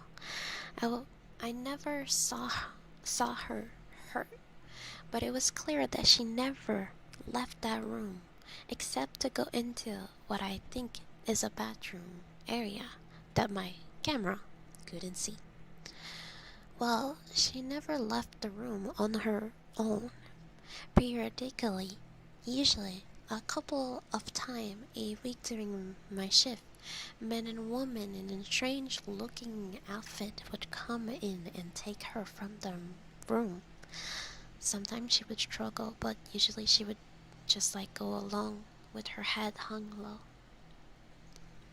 They would always bring her back through the times when she wasn't brought back during my shift were always the worst for me. I would worry about her until I got to work the next day and saw her in the room watching TV or painting. She never looked hurt or even that upset, except for when they took her. And even when she fought, they were always gentle with her. Still, I knew something was wrong. I considered quitting the job or hitting the red button and getting someone to come so I could get some answers, or calling the police and showing them what the camera was showing me. Except I was scared of losing my job and scared of what these people might do to me if I quit or told on them. Solomon had told me when I took the job that part of being discreet was not asking questions. I would never be asked to do more than I had already been told. But I could never tell anyone what I did or saw. I could never ask questions about what I was doing or why. So I made excuses. It was all an experiment. She was crazy or sick, and then they were trying to help her. She was doing a job just like I was. Or if she really was a prisoner somewhere, at least I was searching to make sure that she was okay. If they ever tried to hurt her or saw that she really didn't want to be there for sure, I could get help then. In a way, I told myself I was helping to protect her by watching. I don't expect you to think much of my excuse. I don't think much of them myself, especially now, but in my defense, when things changed, I didn't ignore it or try to explain it away. I knew something had to be done.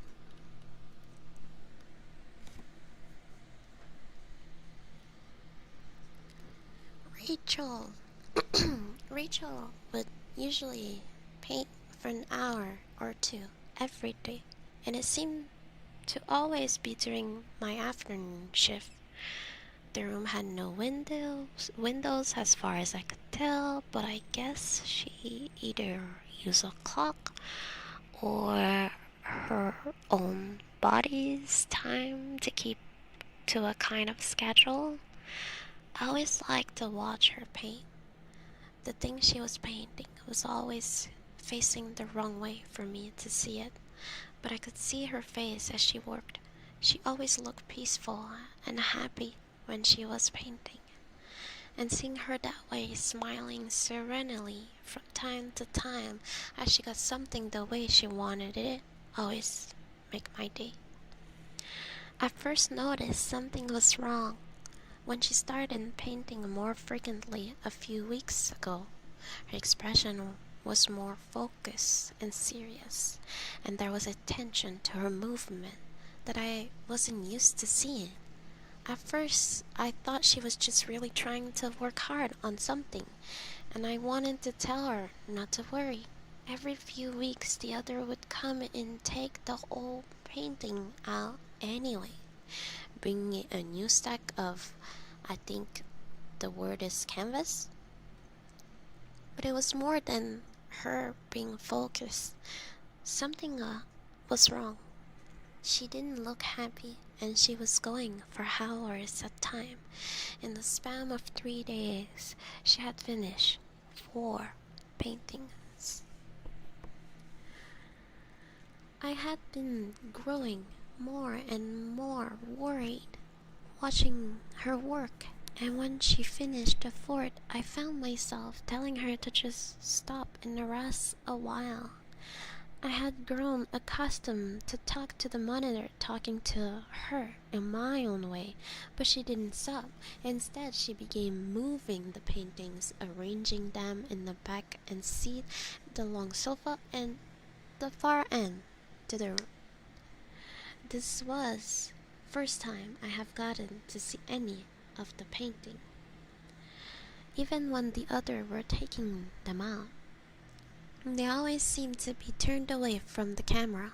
I was still worried about her, but I was also happy to finally see something she had worked on. Happy and amazed. They were beautiful. There was a beautiful forest. Another was an old stone wall. A third was a house sitting alone on a small island. The last was an old-fashioned looking movie theater, or of them looked like something out of a dream, with trailing lines of color mixing in the air around them like leaves caught in the wind. It was only when I looked close that I realized the line of colors weren't random.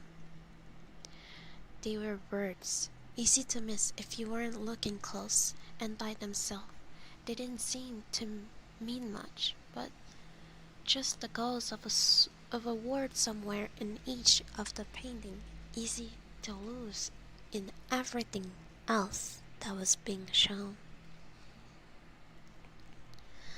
I leaned into the monitor and squinted, trying to read the words.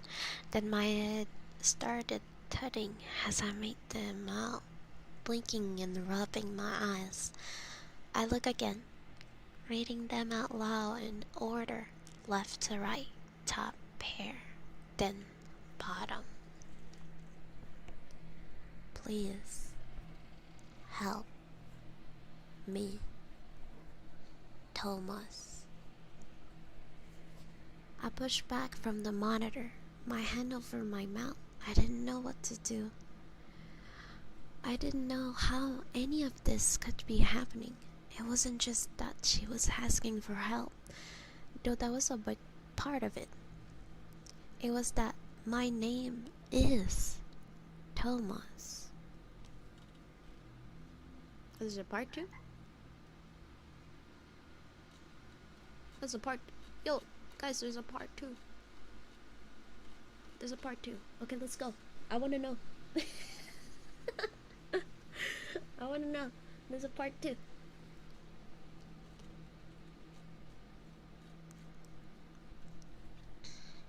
Okay. Wait. It says serious. That means they're serious. Oh. Oh. Whoops. Okay, let's... I thought about the camera above me and took my hand away from my face. I rolled back to the desk and sat there, trying to stop from shaking, trying to make myself take a breath, think about it slow. The first thing was, should I hit the button? The red button was for an emergency. If she was prisoner of something and she was trying to escape, they might think that was an emergency. But no one had been hurt that I knew of, and I think Mr. Solomon meant save that for something that was like a police or ambulance emergency, not something like this. But what about the green button? This was definitely something noteworthy. Not only that she was asking for help, but that she was asking me for help.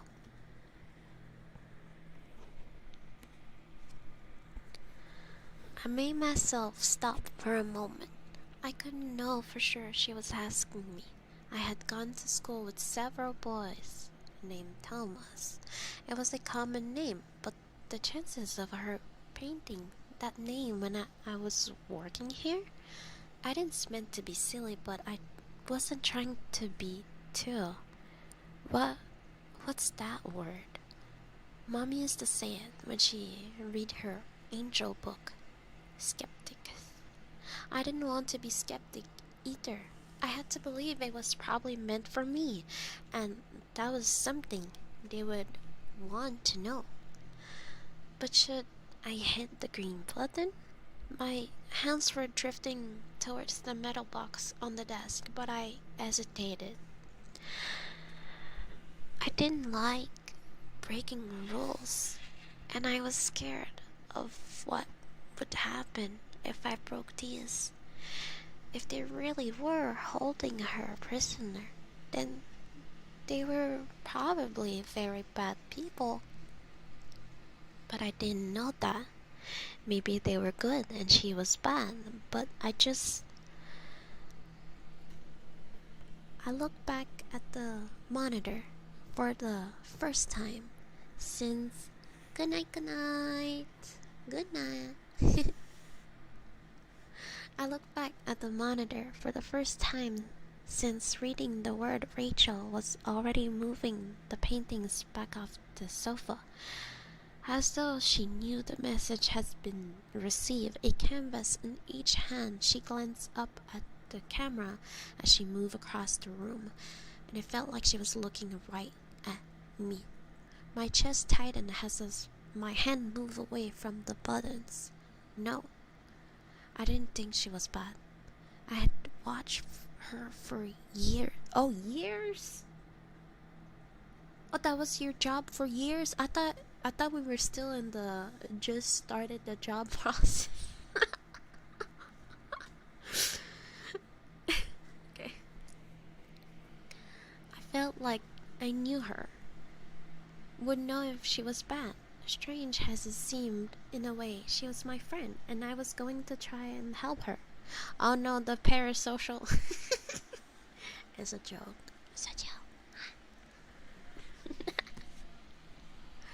I spent the rest of my shift trying to act normal and think of what to do. I knew whoever else was watching might have noticed the painting or seen how I act, but I couldn't worry about that. I would try to play it cool and try to think how I could help her. The only people I had actually met connected to this job were a couple of people when I filled out the papers, and then Mr. Solomon when he showed me the model room and told me the job. I had no way of contacting any of them except through the buttons.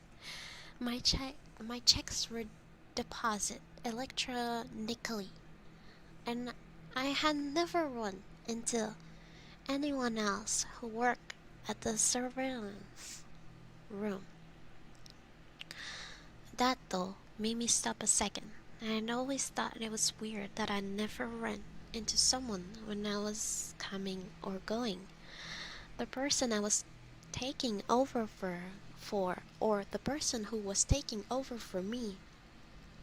I had always figured there must be other people, other surveillance room even, and they just schedule us so we didn't run into each other. And I still thought they were others. Imagine.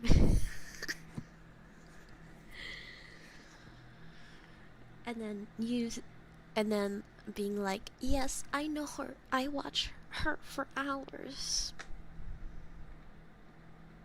Okay. You never talked to her though. No, he has a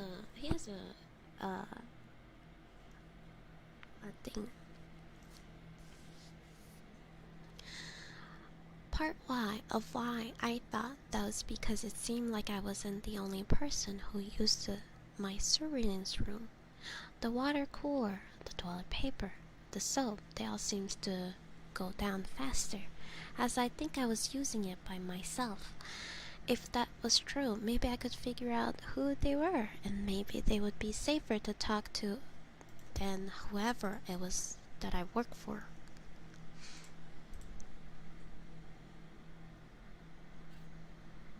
Oh yeah, guys, Kiki Reload, she saw my message. It's on stream right now. Okay, now I can close the stream. I'm gonna go back to the stream so I can see what she says. Nothing had changed while I drove around for oh, I got a fork at 8 that night, and instead of grabbing some food and going home, I drove my car around the block, then parked down the street from the building where I worked. Nothing had changed while I drove around for a minute.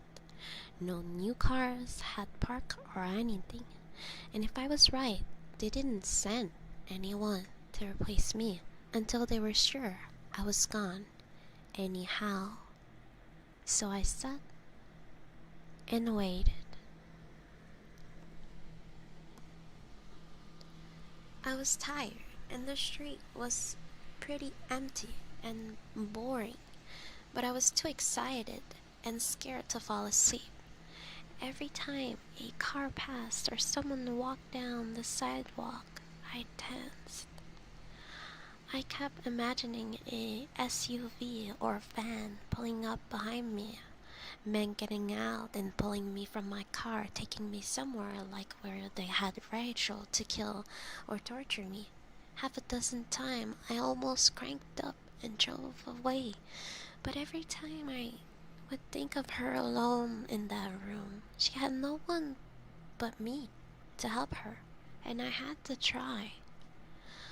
2 hours later, a fat balding man parked and started heading for the building. As soon as I saw he was able to unlock the door and enter, I opened my car door to get to talk to him. Then I stopped. I needed to be spotted.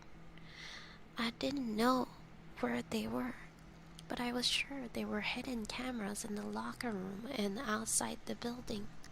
If I go running in there and confront that guy, they know for sure that I'm up to something.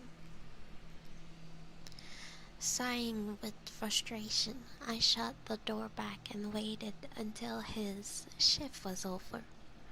I considered tailing him like in the movies, but I was scared I would just lose him or he would call someone for help, so I waited until he was walking back to his car after a 6-hour shift, hopefully far enough away that the camera wouldn't see, and then I met the man, as I came to know, as Charles Jeffries. Hey man, can I talk to you for a minute? His back was to me. He just waved his hand absently without looking up. Sorry, I don't have any money. Have a good... He froze as he glanced back at me while talking. Oh god, no, no, you need to get out of here, kid. We weren't allowed to talk. I could tell he was scared, but I couldn't risk letting him go yet. Not after all this. I stepped up and pushed the door back shut as he was trying to go into his car. So you know who I am. I tried to not sound mean, but I could hear how mad I was in my voice. He yanked at the door again, but I was still holding it, and I was stronger than he was. After a second weaker tug, he turned around, his face stained and tired looking. Yeah, I know who you are. You work here just like me. And I'm telling you, we aren't supposed to be talking. We aren't supposed to meet ever. I frowned. Mr. Solomon never told me that. He never said it was one of the rules. The man shook his head. Mr. Solomon? Yeah, well, there are plenty of rules they don't tell you. I bet they didn't tell you what you were doing to be watching before you started, did they? When I just lowered my eyes, he went on. Yeah, me either. I've been at this job for 10 years. I've seen other people come and go, usually because they broke those rules they never mentioned. The only reason I'm still here is because I keep my head down and my mouth shut. He wagged a finger at me. You should do the same, if it's not already too late. I felt my stomach curling into a cold knot. Too late? The man rubbed his face. Kid, do you think they don't know we're talking? Do you think anything happens that they don't know about? He looked back towards the building, a look of sadness and fear in his eyes. Hell, for all I know, you've already killed us both. Shaking his head, he pushed me back and started opening the door. Either way, I'm done risking it. You need to stop asking questions and just do your job. It's a lot healthier. With that, he got into his car and shut the door. I didn't try to stop him this time, even though I had already been worried about what he was telling me. Hearing it confirmed was paralyzing. What exactly was my plan? He probably didn't know any more than I did. And even if he did, what could I do with anything he told me? I walked back to my car with heavy heart. I was still afraid, but more than that, I was sad and ashamed. I wanted to help Rachel, but I wasn't sure how. I wasn't giving up, but as I drove back to my apartment, I couldn't think of what I should do next. This wasn't a movie. I wasn't a hero, and the only ideas I had left were to either go to the police, who might be controlled by whoever I work for, or try to get proof of her being held prisoner myself.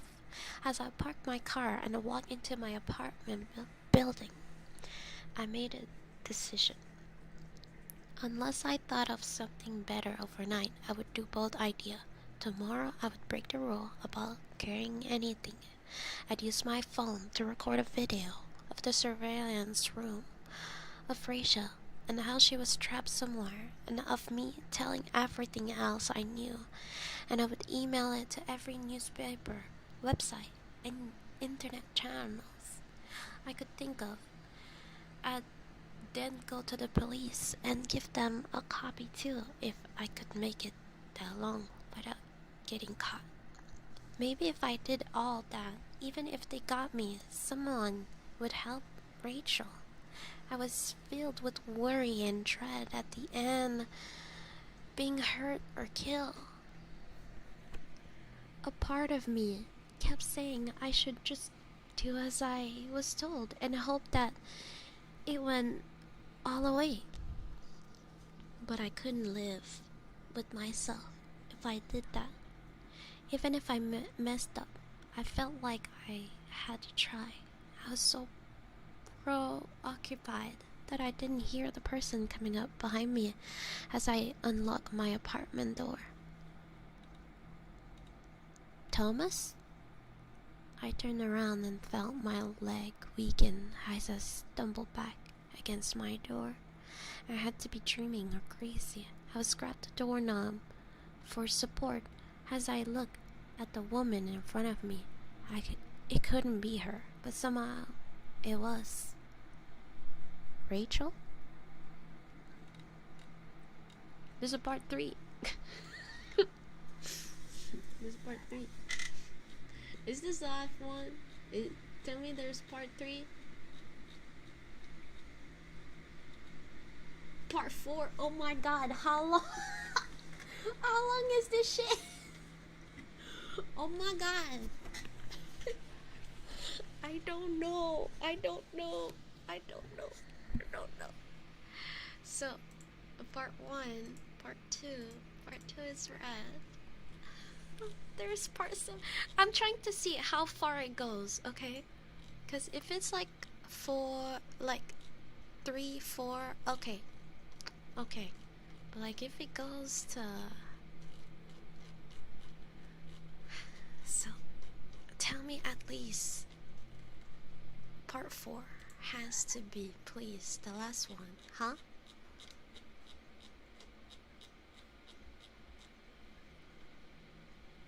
Final part. Okay, it goes to 5. But I think it's funny because, like, you know how our crime gave like spooky stories, but they were basically books, and I was like, I can't read that much. I don't think this, because this is Reddit, it's not that long. I feel like compared to a book, like seriously compared to a book, I don't think this is that long, but this is low-key long. This is long. But I want to know, so let's go. We just did part 2. Yeah, now part 4. Okay. Yeah, like this part is like less long than the others. So it's a bunch of like short stories, like a I don't know, what would you say, like my part, like maybe a 10 minute I read.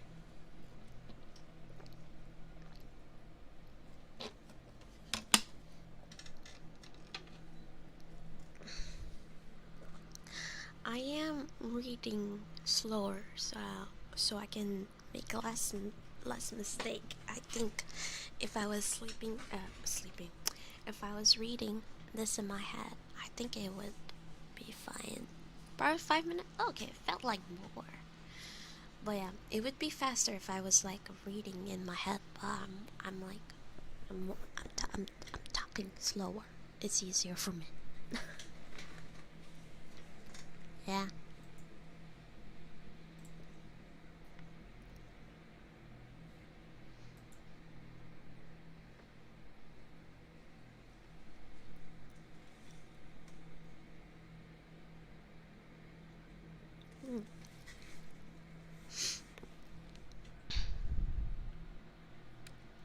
She hesitated for a moment before blinking into a smile.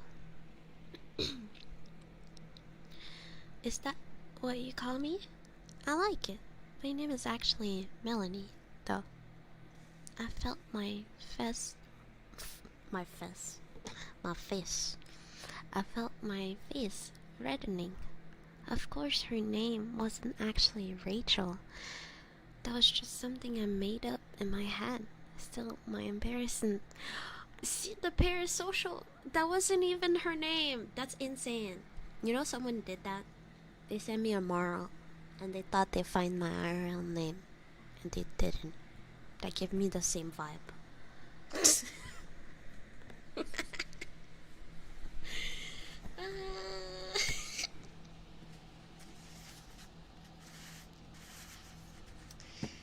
Alright.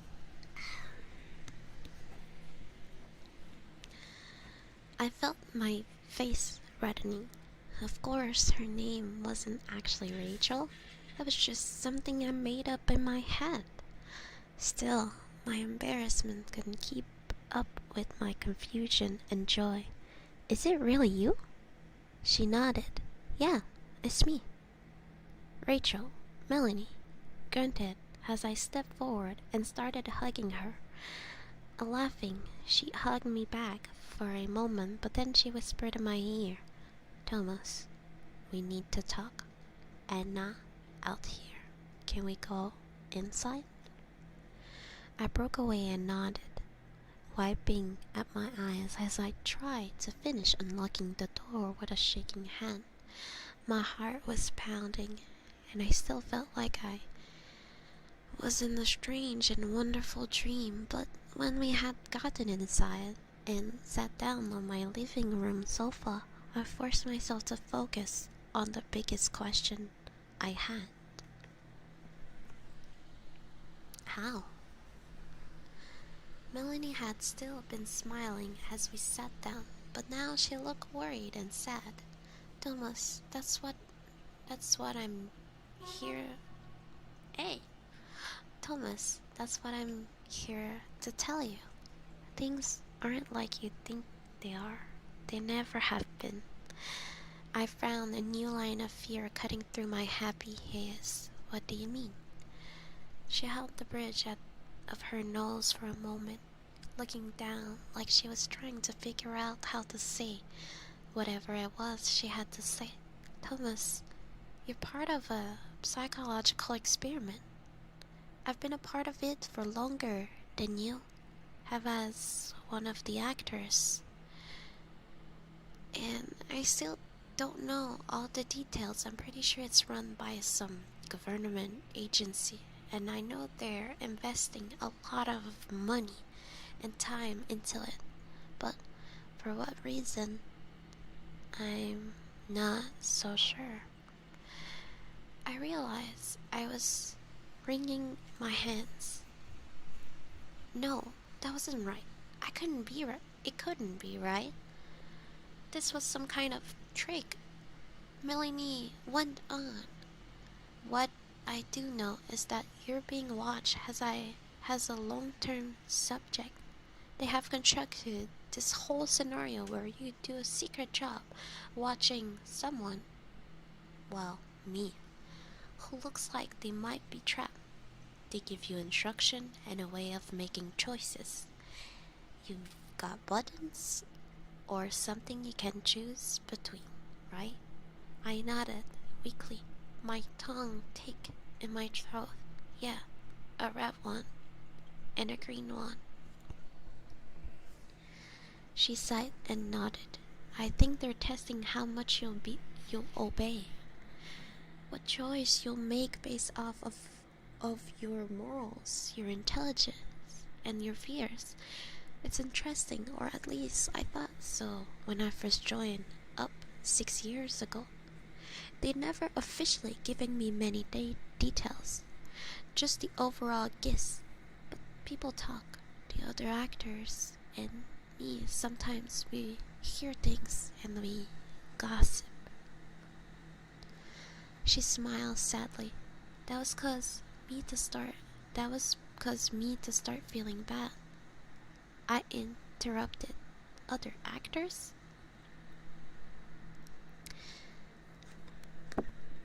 Melanie's eyes widened. Oh, shit. Yeah, sorry. I think they still call him Mr. Solomon. And there are others too. When I just stared at her, she went on. Anyway, for a long time, it was just the normal job, right? I spend 6 hours a day acting like I'm this trap girl, mainly faking paintings or watching TV. You know, boring stuff. I couldn't help but interrupt again, hating the hurt trembling in my voice. You faked the painting? You weren't really painting those wonderful picture? Now, Melanie looked embarrassed. No, sorry, I can't paint a bit. a pretty good singer, though. She tried to smile but faltered. Reaching forward, she touched my arm. That's why they always have the painting turn where you can't see them. They're already done beforehand. All you ever see is some blank canvases, and well, when they want me to show you something, her expression darkened as she went on. That's why I had to break the rule and contact you.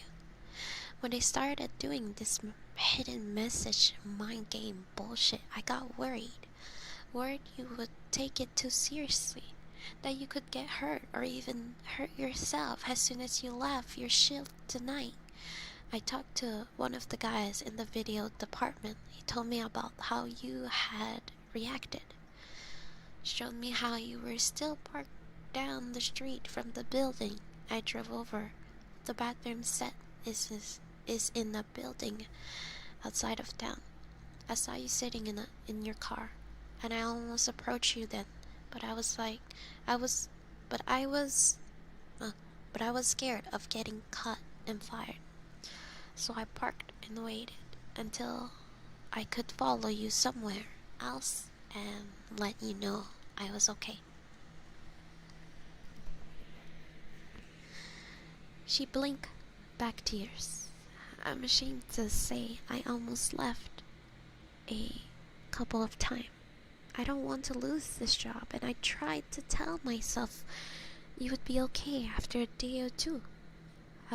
I could get them to change the script enough that you felt like I was okay and wouldn't worry too much. I felt an angry heat growing in my chest. Well, that's nice of you. She looked up, her eyes red. I know. I'm a shit. I'm so sorry. Has been selfish and cowardly, but I didn't actually leave. And then when I saw Charlie leaving the building, saw you running over to talk to him, I knew they were escalating even further. Charlie? Melanie rolled her eyes in frustration. Yeah, sorry. Charlie Jeffries, he's another actor. In a earlier version of the experiment, he actually played Mr. Solomon, but they decided he wasn't scary enough, so now he's usually in one of the suits. He's actually done that for your version a lot. You just can't recognize him under all of the get-up they wear. I kept curling and uncurling my hands on my lap. It was all too much. I felt like a pinball going between anger and relief and embarrassment and confusion. So, that stuff he told me, that was just to scare me? See how I'd react?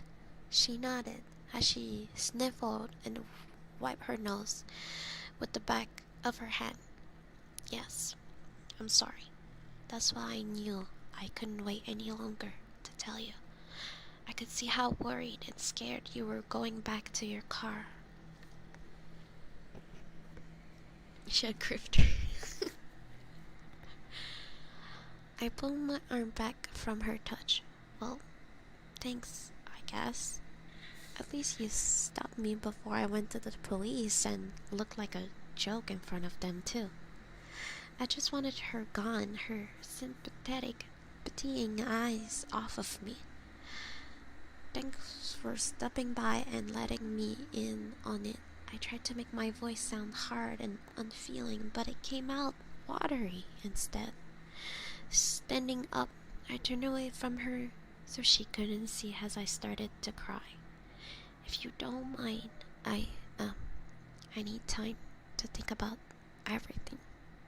It's a lot. It makes me think of the Truman Show, but like kind of different. Like, you know, at the Truman Show, it's like a world. It's a way. There's one guy, and all the others are all actors. Where now it feels like different because this guy is not trapped in the world, but like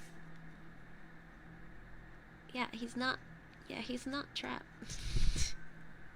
He's not trapped in the word, and he thinks that he like at first for a very long time. He said for years. He worked for years. He said like yeah. I mean that's fucked up.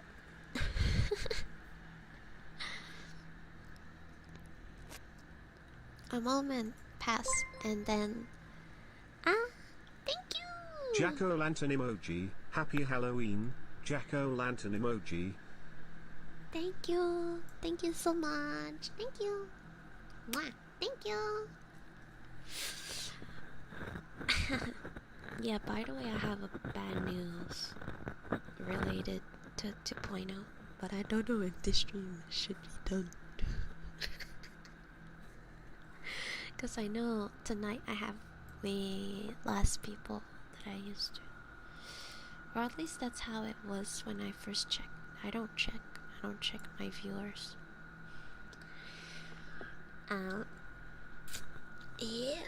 I mean, it's nothing too serious, but all I got to say, I guess, for now is that I don't know if they can know, so I won't say who, but someone who worked in the process of my 2.0 unfortunately had a member pass, so it's kind of like on hold. I have to wait. I might have to wait 1 or 2 months. I was convinced I could debut actually before 2026, but I don't think it will be possible. That's all. It's still gonna happen, but it's just I was convinced I was able to do it before hitting 2026, but yeah, no, obviously I understand it's really bad, like, that's why I'm like, it's fine, like, it's fine. I'm a little saddened by that, but, you know, that's a really good reason. There's artists that don't talk to their client for no fucking reason, so I'm really happy that, they told me. So yeah, please don't try to know who it is, because I don't know if this person wants to know. I don't know if it was information that is supposed to only be for me. Well, I'm gonna say is someone in the melting pot of all the commission I'm doing, and because of that I'm gonna wait more. But it's just because I remember saying that 2.0 would happen before 2026, but now it's probably impossible. But yeah, I'm gonna say it again probably next stream, but it went through my mind right now for some reason. I don't actually know why.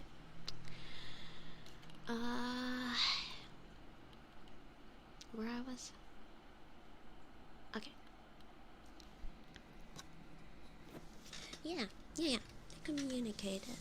Yeah. I also have another person that were having finals, so it already looked anyway as I mean, it just means more time to prepare and more time to save up for the marketing, because I really want to put a lot on the marketing. So I am gonna ask my staff that's something I forgot to say, of like, since my 2.0 will take more time, how does the 100% cut works? Is it until I have my 2.0, or like, because like I said, it was supposed to be until my 2.0, and I was seeing myself debuting around December.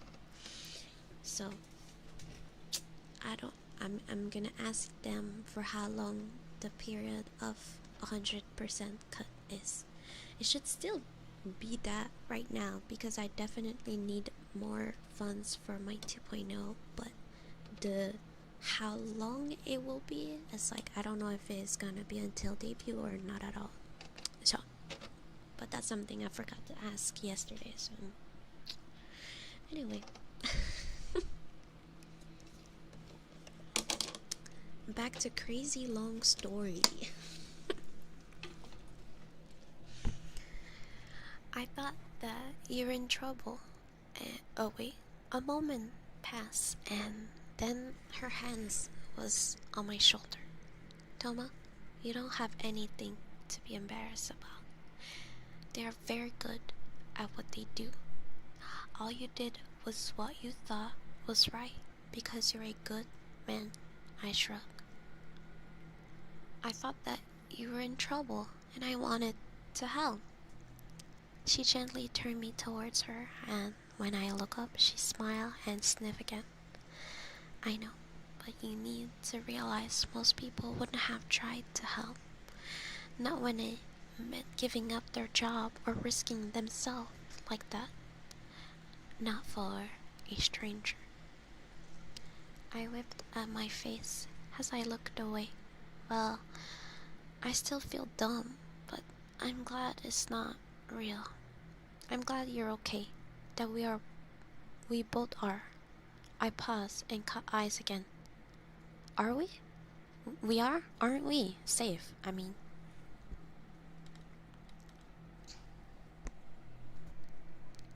I don't know what's what. GTA 6 getting delayed or Active 2.0 being delayed, definitely.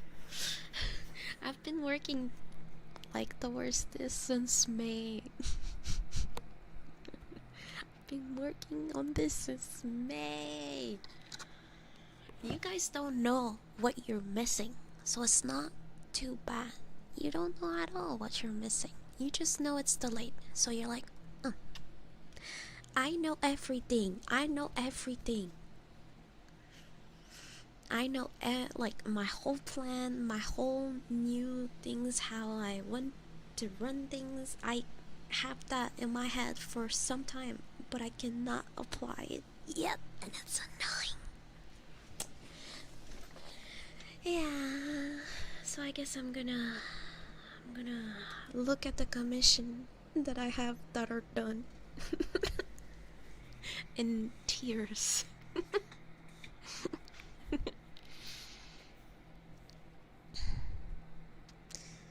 She hesitated before nodding. Yeah, I think so. Like I said, they have a lot of invested in whatever this is. And the fact that you're willing to go as far as they have with you make me wonder. But I've never seen any sign of anyone getting hurt. I think the worst that could happen is one of both. Is one or both of us getting fired. Sorry. I felt my face getting red again. Oh, don't worry about that. I'm going to quit tomorrow. I'll finally get to hit their damn buttons, maybe. Both of them. I started to smile, but then I saw the look on Melanie's face. Thomas, please, don't do that. I don't think they would hurt us, but if you up and quit, they'll figure out I've talked to you. I don't think they watch us all the time, but I don't know what they can find out. You know, tracking cell phone, spy, satellite, whatever. I'm taking a big risk just being here, and I don't want them catching on. I took a step back from her. So you want to keep getting paid to trick people like me?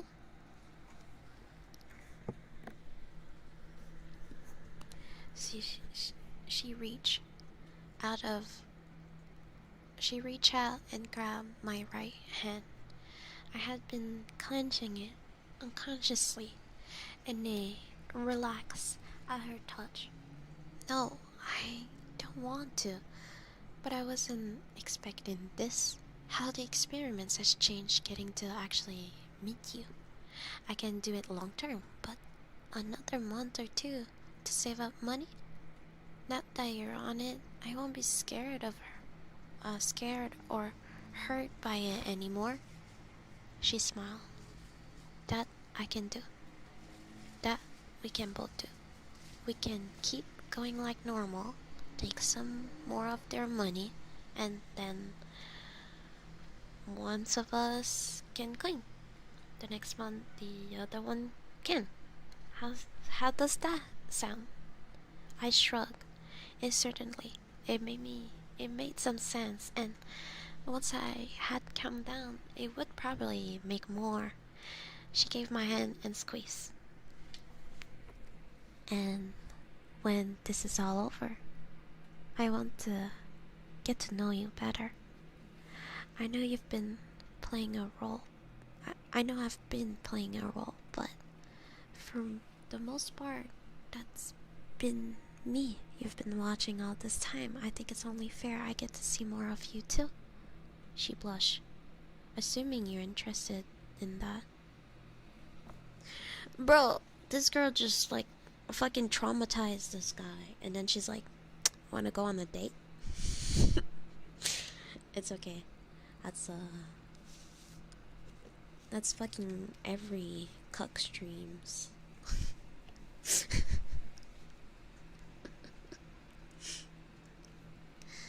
I felt my hand growing clammy in hers as my stomach fluttered. Well, I mean, yeah. Yeah, I would really like that. Sawing, I added, how long do we have to wait to see each other again? Melanie grinned at me. Work another month or so, save what you can, and then quit. I'll wait another 2 or 3 weeks, and then I'll do the same. And then she looked up at the ceiling as she pondered it for a moment, and I was struck again by how beautiful she was. Even she was a little different in person. Yo! The construction at fucking 11. She looked at the... I struck again by how beautiful she was, even if she was a little different in person than I had imagined. 3 months from tonight, we'll meet right here. I'll come over and we can start getting to know each other better. How's that sound? Returning her smile, I nodded. That sounds great. When she left a couple of minutes later, part of me hated to see her go, but another part was relief. I was so exhausted, and while I was so happy she was okay, and we finally met, I felt like the burned-up wire and an old light bulb needed time alone. Time to think and calm down, and most of all, time to rest. What if she was still working and she was still acting, and now they know that he knows, but they want to see how long he's gonna like obey to the actor? How about that? Because for sure they know. For sure they know. For sure they know. I didn't really even remember falling asleep, and when I woke up, I realized my alarm had been buzzing for over 30 minutes. I jumped up and raced to get my shift at work. As she had been leaving, Melanie had stressed again how we needed to act completely the same. That meant not freaking out, but it also meant not acting like everything was okay either. If I suddenly showed no sign of being worried about her, Will would tip them off too. I promised, and she left after a brief hug and kiss, remembering that now, through the haze of tiredness the night before, it felt like a dream. Still, I went into the surveillance room in a much lighter heart. I didn't have to worry or feel guilty anymore about not helping her. And there was some satisfaction in finally pulling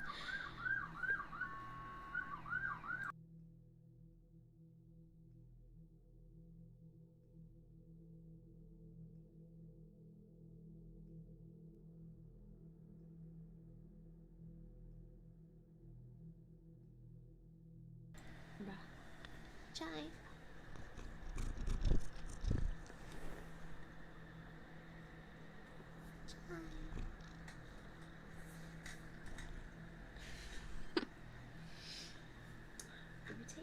the space.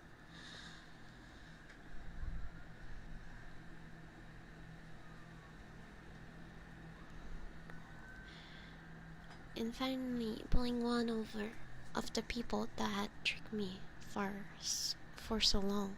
Besides, in 3 months I would be done with this place and get to see right, Melanie again, in person, at least. Because I got to watch her on the video feed as soon as I came into work. She was asleep. When I first got there, and I found myself wondering if she was as tired as I still felt. When she woke up later and started reading a book, I found myself beginning to smile and had to stop myself. I should still be worrying, acting, not smiling like I had a crush. I had to do better so Melanie didn't get in trouble. An hour or so later, she started working on another of her paintings. Watching her work, I was amazed on how real it all looked. It was so hard to see everything from my angle, but I would have sworn she had painting on those brushes and was really painting.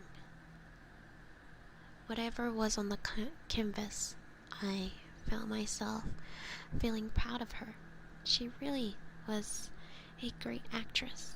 Not only didn't I see her giving any clues that we hadn't met or talked, but she really did seem different in the room than she had in my apartment.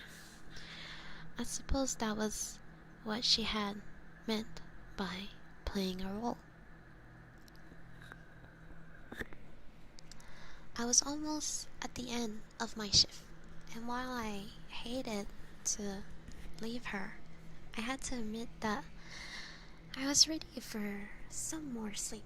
Trying to guard my reaction all day had been exhausting, and I was dreading the next few weeks. But then I realized she was done painting. I expected her to just go and do something else, but instead she picked up the canvas at the edge and carefully walked it over to the sofa. Her body was blocking it at first, but then she stepped aside. It was a painting of a massive tree. The bark was dark red with huge twisted trunk that broke off into a dozen branches. Those branches were covered in leaves that were so deep green they almost remind me of storm clouds than the top of a tree. Like all paintings, I felt touched by it, even now that Melanie had told me she didn't paint them. The image themselves combined with the colors and the small details, they really were amazing. Just like this one, if you look close enough, you could see that there were several small blackbirds in the branches of the tree. It was funny, but they almost looked like they were made out of words. I felt my heart start to hammer, and I forced myself to stay calm. No point in being silly. I knew it was all a game now, and I just had to play my part a little while longer. Still, the worried me would want to know what the words said, so I might as well try to read them. I squint, following the birds right to the left and top to bottom.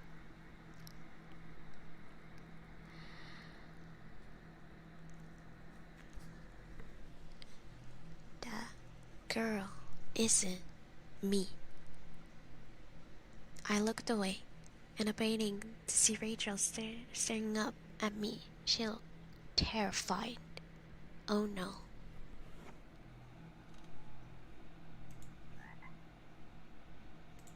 Frog.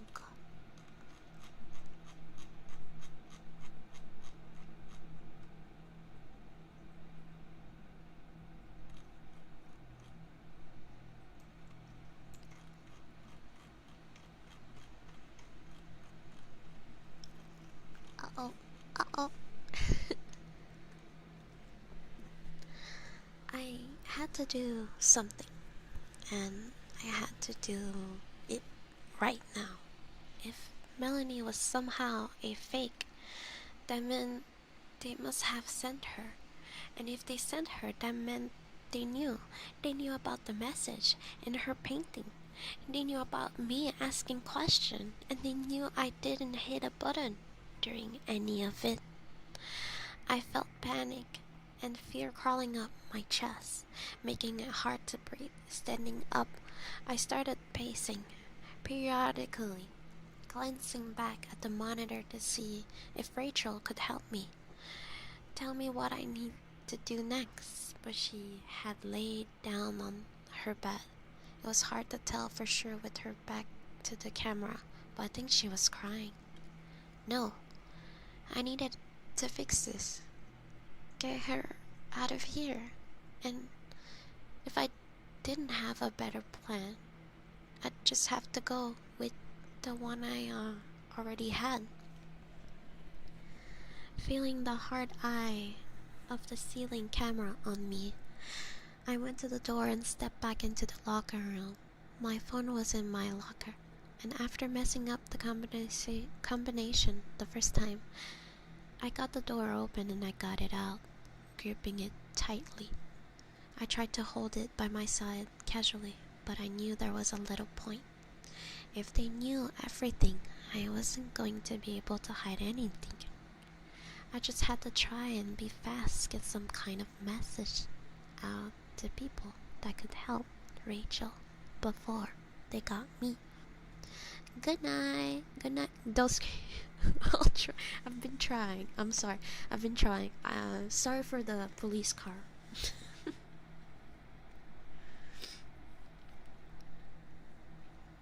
I opened the camera on the phone as I re-entered the service room and hit record.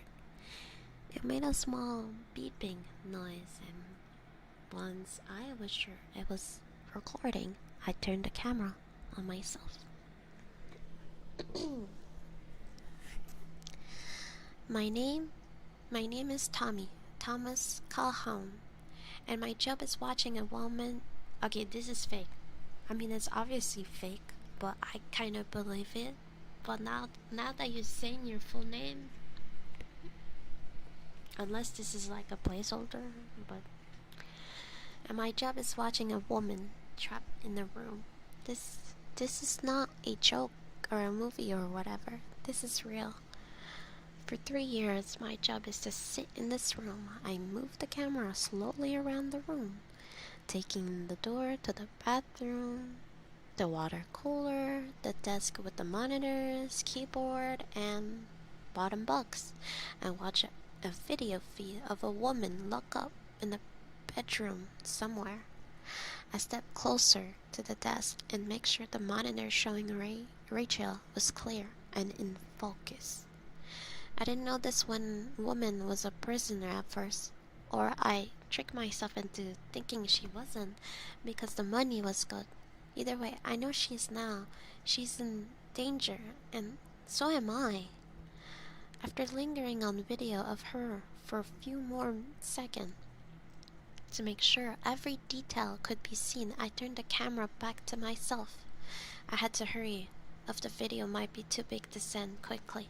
I was trying to stay calm, but I felt myself tearing up as I went on, and I did my best to keep my word clear. Please help her. I don't know where she is. I don't know who has her, because I don't know who I really work for. But they are bad people, and she's not safe. All I know is that I work at a building at Redacted, right outside of San Antonio. So you don't mind saying your name, but you're...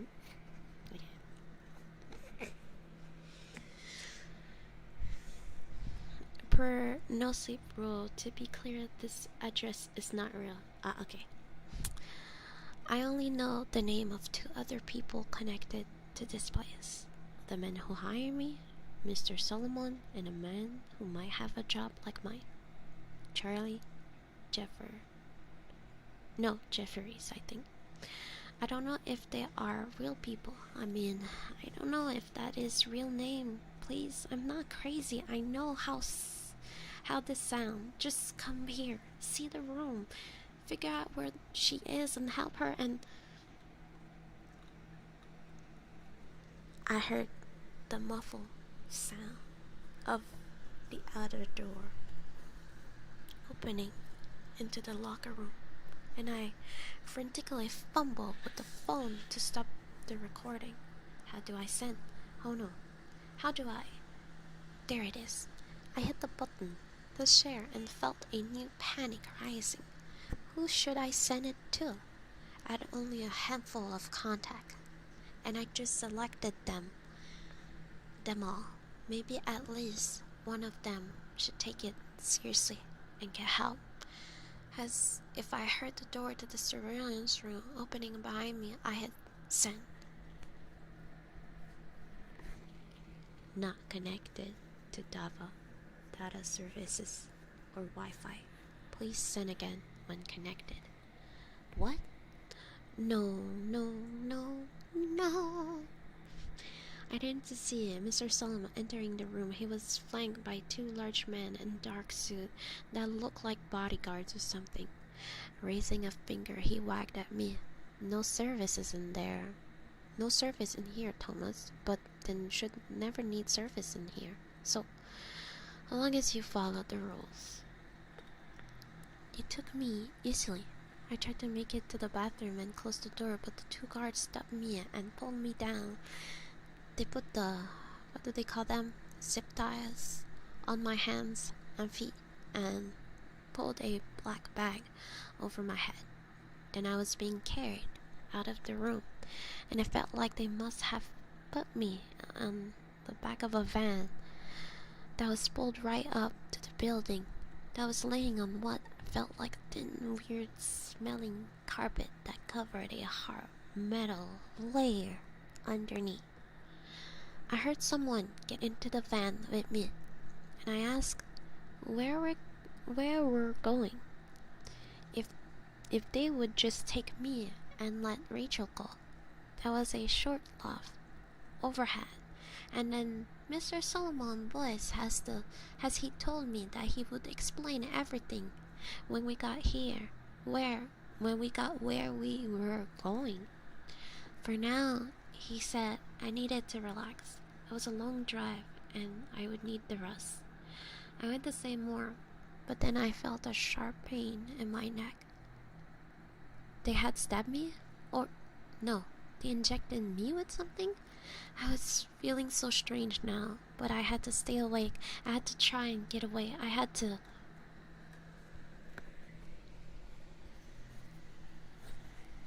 Hello again, Thomas. I blinked as I began looking around. My mouth was dry and my head hurt, but otherwise I felt okay. I wasn't tied up anymore. Instead, I was laying back on a padded table, like I'd seen when I went to the doctor. But this wasn't a doctor office.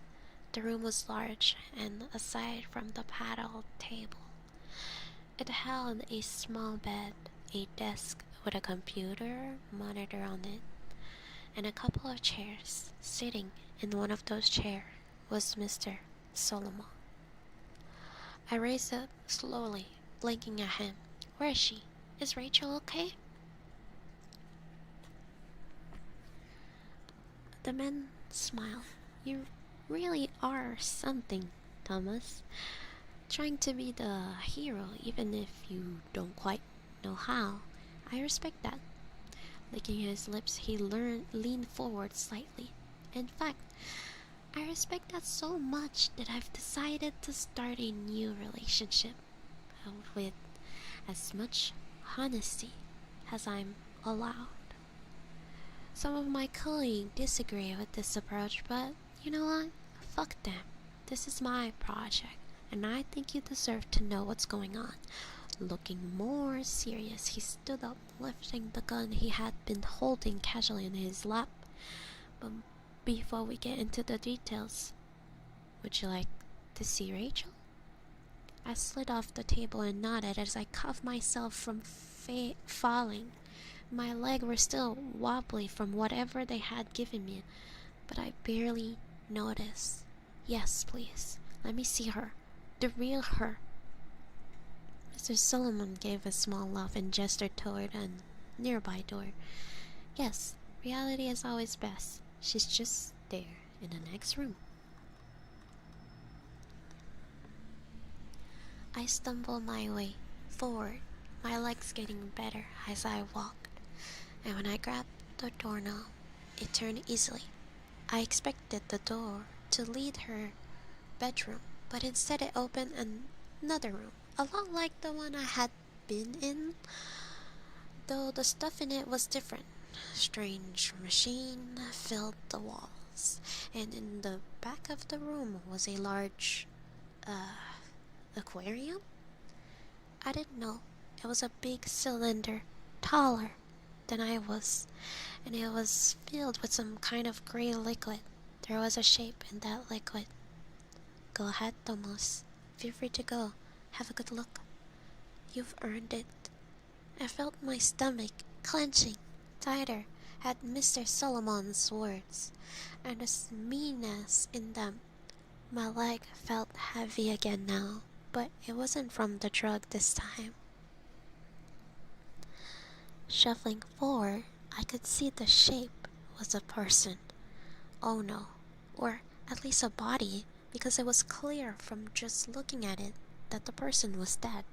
It was very well preserved, but I could see how the skin hung wrong and looked bloated in spots. Oh God, no, no, no, its hair, which had been floating like seaweed in front of its face, drifted away as I reached the glass, and I could see Rachel staring out at me.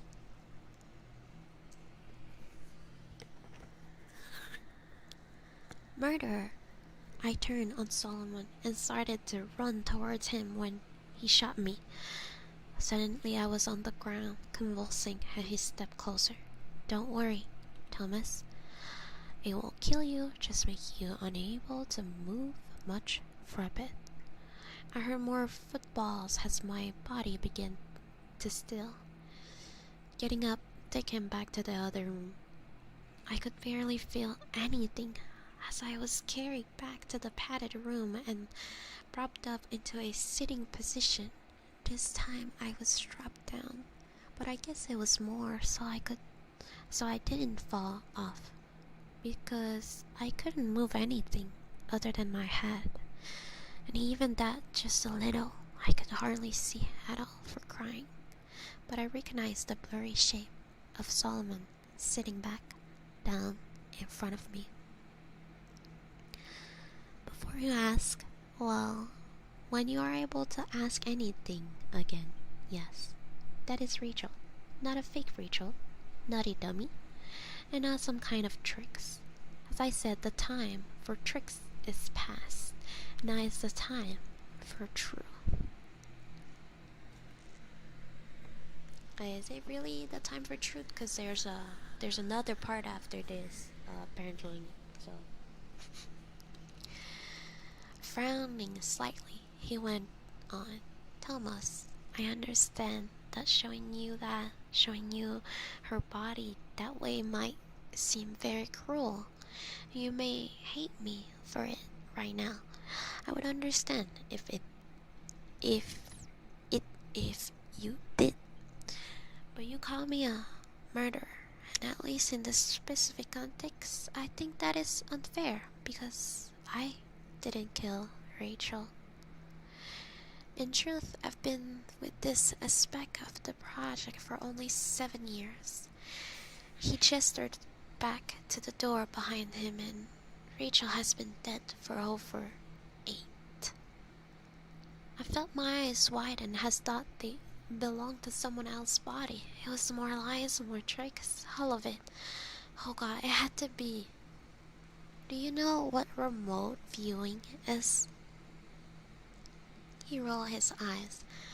Sorry, right, you can't talk right now. I'll just assume you don't. Remote viewing is a broad term for the ability to see things that are far away from you physically, to know things you shouldn't be able to know through your normal five senses. Some describe it as a psychic ability. There are several schools of thought as to how and why it works. His eyes fixed on mine intensely. Because it does work, Thomas. Various government and private organizations have studied it for a very long time. And while publicly it is always ridiculed as pseudoscience and foolish superstition, she really is.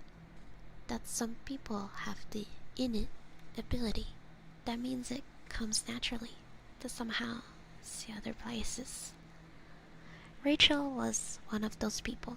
She came into the program when she was 17, having been identified via a front-facing screening process that was ran as a psychological test that paid subject well at time when Rachel was looking to make some money.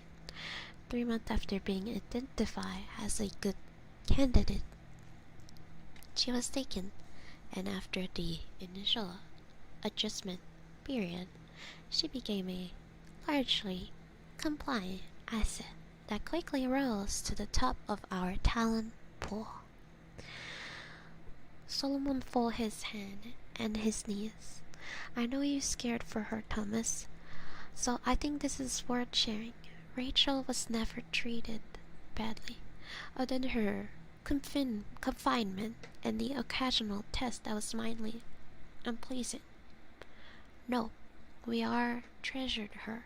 She was enormously talented, not just as a remote viewer, but as an artist. That's how she would convey what she saw. You understand?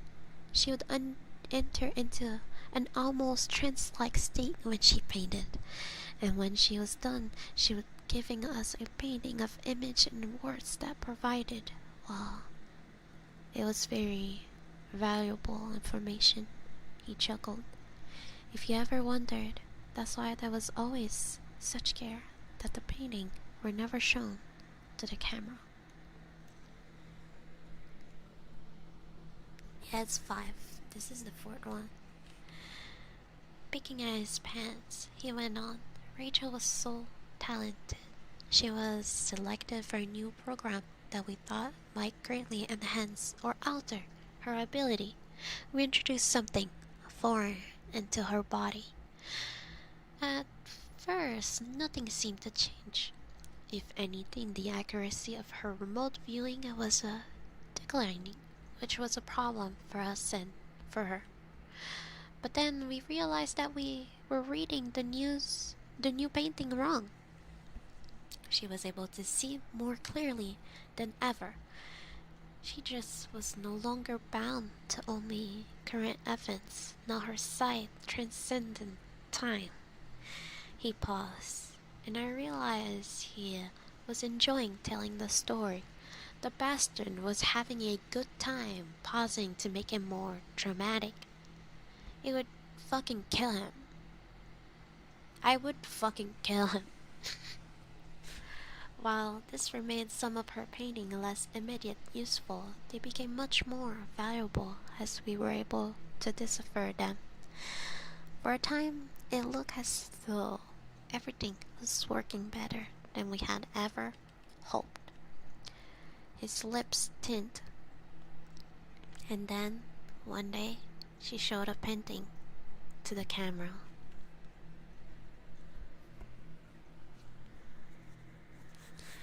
It said, "Please help me, Thomas." This immediately sent all kinds of red flags.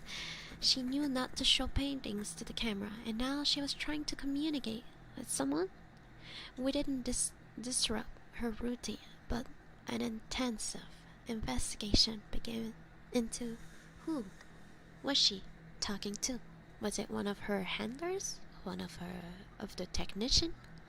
Someone in her past, but nothing checked out.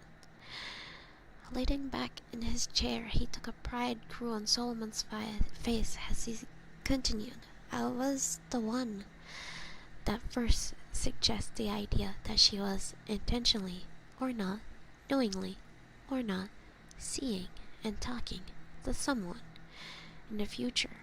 It was still an outside consultant at the time, but by that point we had more strange behaviors from her, including the second message painting. That girl isn't me. My theory made some sense, but it was very quickly ran into a greater obstacle. The introduction of the foreign material had not been as seamless as we had hoped. Despite her having been stable for almost 3 years since it was implanted, whether it was due to her increasing emotional upset and stress, or simply the passage of time, she suddenly began to deteriorate. Her work became more erratic and hard to understand as her body began to decline. We were monitoring her health closely, but it didn't matter. 5 days after she painted That Girl Isn't Me, she suddenly went into a cardiac arrest and died. Somewhat inexplicably, we were unable to resuscitate her.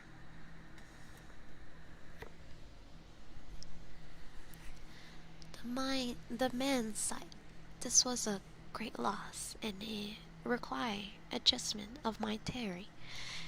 Based on everything we knew, it still made sense that she was talking to someone with access to the camera feed, and very likely someone named Thomas.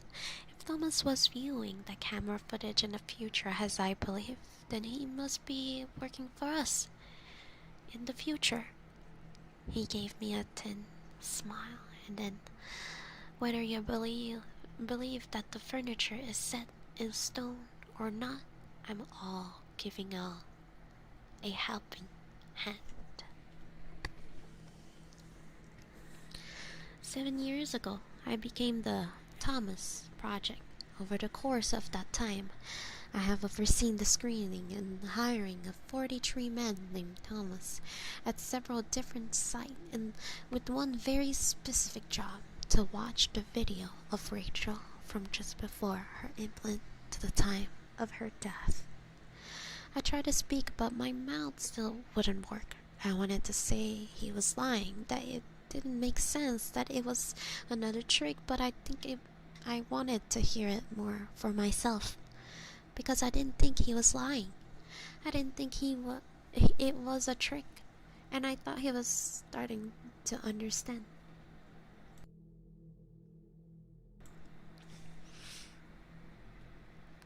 The point wasn't really them watching the videos, of course. It was how they reacted to watching the videos, what they did, and how they match up with what Rachel had done in the response in the past. 13% quit after the first day. 38%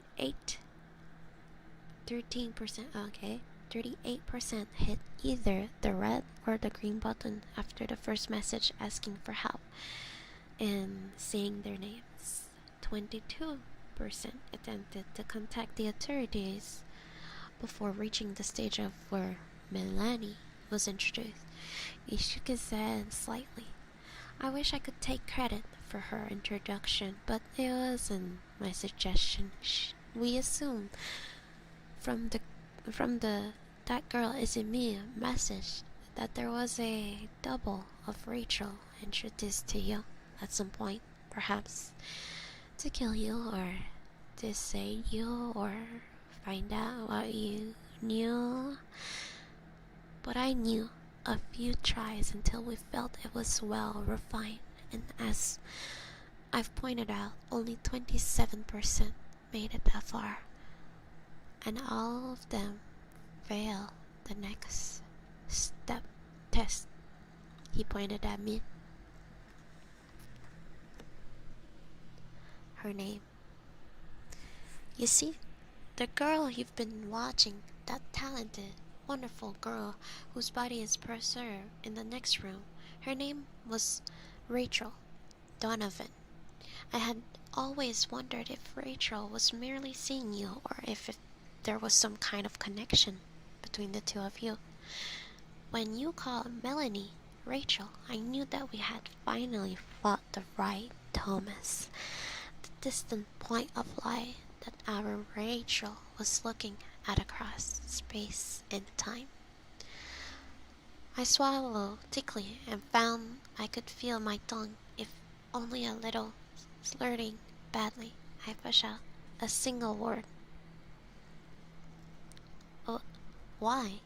Solomon looked surprised. I'd have thought that it'd be clear by now. You're our only remaining link to one of our greatest treasure. Perhaps you have a similar ability, or it may be that she forged a link purely through her own talent and will. But either way, you are important, and you have more work to do. He stood up and moved over to the table where he turned on the monitor. As if it came to life, I saw it was frozen image of Rachel's room. I take pause when I had left of watching. Turning back to me, the man looked solemn. You have to watch the rest of it, because Rachel painted you more picture before she died, and we have to know what they mean. Okay.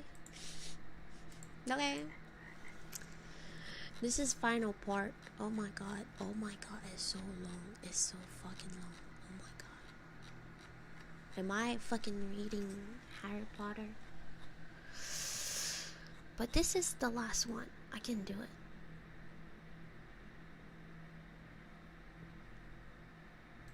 I can do it. I can do it. I cannot stop after the last one. That would be weird. Yeah. if we read like 4-part, better fucking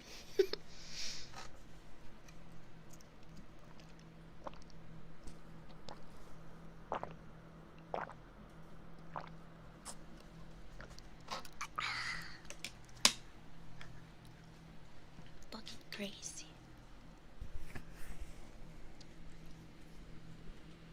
Gulp, gulp, gulp, gulp, gulp, gulp, gulp, gulp.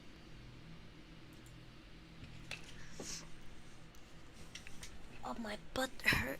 I've been sitting for too long. I spent the next 5 days watching Rachel die. From outside, just watching the monitor, it didn't seem that different that what I had been watching for the past 3 years. Rachel slept, she watched TV, she read, and she painted, but there were signs if you were looking from them. She seemed tired and tense, and she had taken to sleeping more. And occasionally, just every once in a while, she would glance up at the camera, at me. It was then that I could see the fear and sadness in her eyes. Inside, I felt like a burned out house collapsing on itself. At first, I refused to watch, to do anything they wanted me to do. Solomon didn't get mad at me, but just shrugged. He said while cooperating was preferred and could go a long way towards making my stay with them more comfortable. It wasn't required.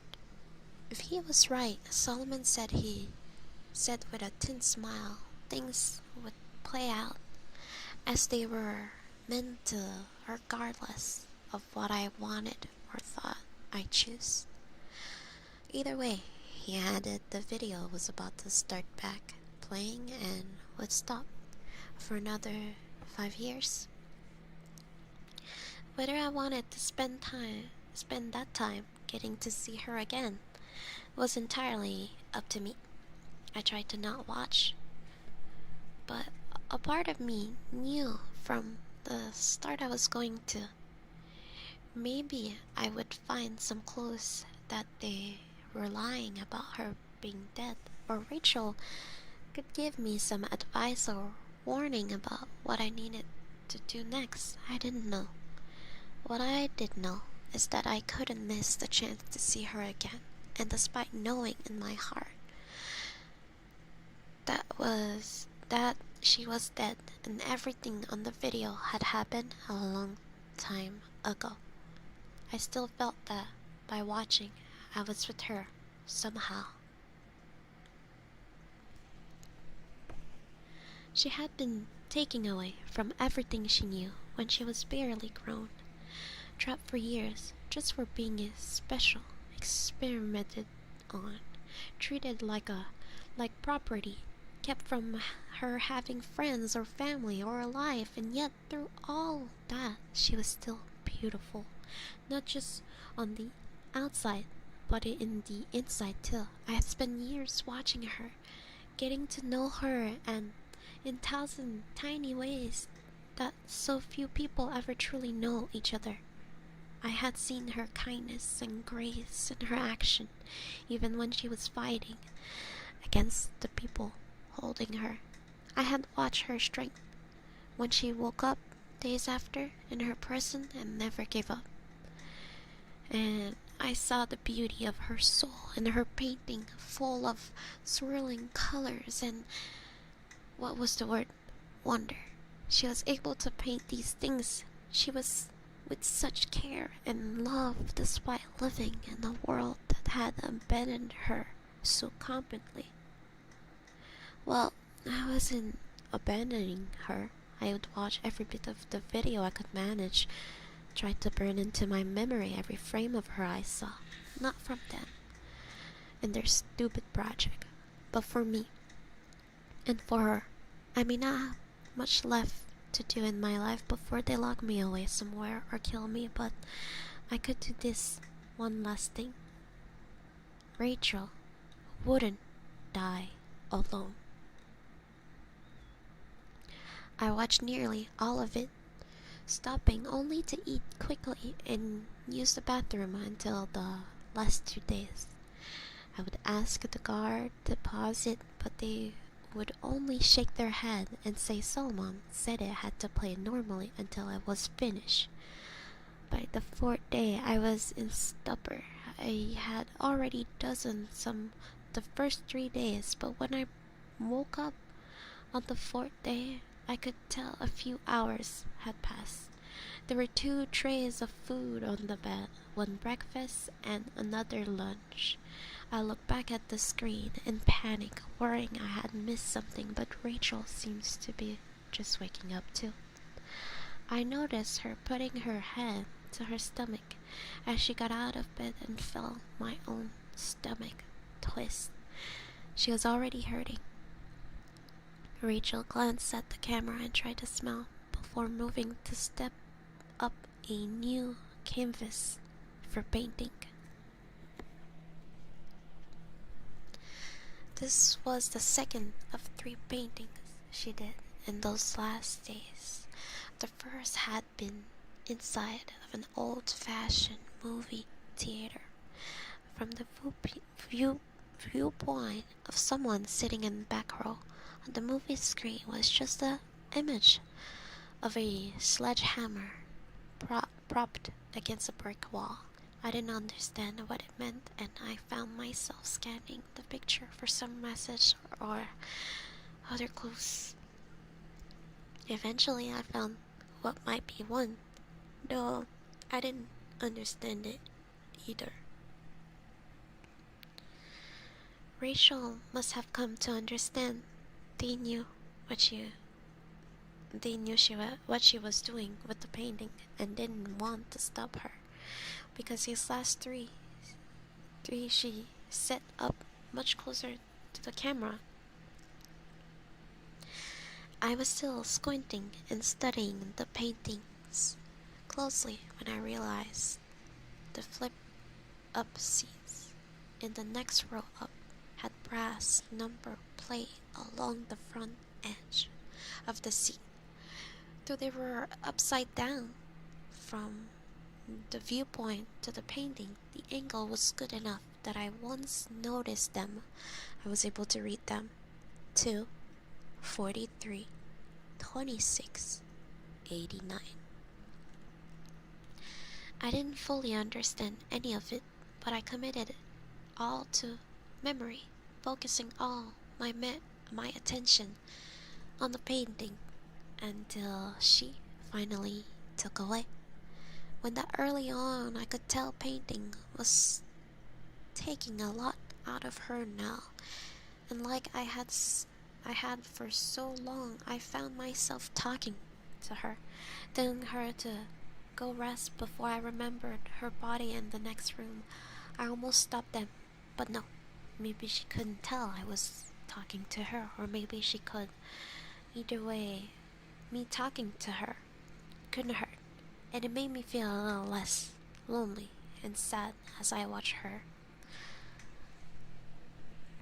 The second painting, the one she started after I woke up from falling asleep for a few hours, was stranger than the rest. It looked like I was in a room with curved walls made of tree roots, and in the center of the room was a little table made out of the same stuff.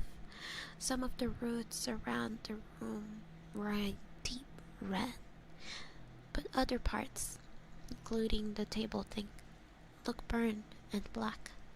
I looked closer and saw that I could see a person's shadow over the table, hand holding some long, oval-shaped bundle. I studied it for a long time, going over it again and again in my mind after she took it away. I couldn't make sense of any of it. I wasn't smart enough, and I was failing her. Rachel slept for a long time after that painting. Then she got up in the fifth day, her last day, and immediately started working again. This time she was painting faster, and while I saw her wince occasionally, she never lost her look of determination as she slashed line and colors across the canvas. When she was done, Rachel picked up the painting and turned it towards the camera, giving me a small, tired smile as she was blocked from view. It was looking out from the front porch of a house somewhere. It was out of the country, in the morning view of the yard, and the land beyond were wonderful. But closer up, the painting was of two hands holding into each other tightly. Their interlocked fingers seems to glow red and orange in the light of the rising sun. I find myself crying as I looked at it. Part of it was because I didn't know what it meant, and I felt a growing sense of desperation at the thought that Rachel's work might be wasted on me. Part was because I knew it had been 5 days, and I could sense I was close to the end, to her hand. But there was something more to it than all two. The last painting, even with everything else in my head and my heart pulling me down, gave me hope of what I didn't know. But I started to think that maybe the only message Rachel had for me in that last painting was that somehow, somewhere, everything would be okay. Outside the edge of the painting, I could see motion in the room. People hurried coming in with some kind of medical equipment, and then the monitor went black. You've done well, Thomas. Very, very well. For the last 5 days of video, we had charted 1,047 micro variation in Rachel behavior.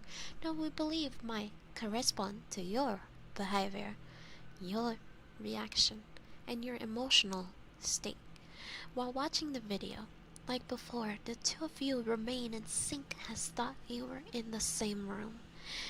It really is remarkable. I sat, staring at Solomon. I listened to what he said, but I didn't care. I just wanted over. Whatever this was, I just wanted it over. Clearing his throat, he went on. That's why we decided to move the implant from Rachel's body to your own. That's one of the many reasons we've preserved her soul. The furrowing body was still showing a sign of life all this time, but just barely, and we were afraid to attempt removal.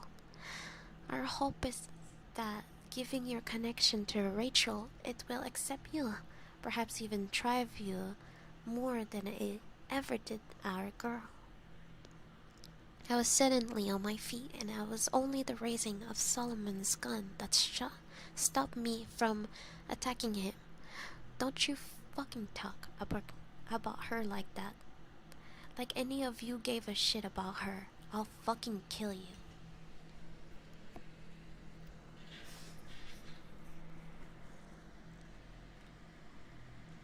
Solomon's face darkened as slight as his lip tint.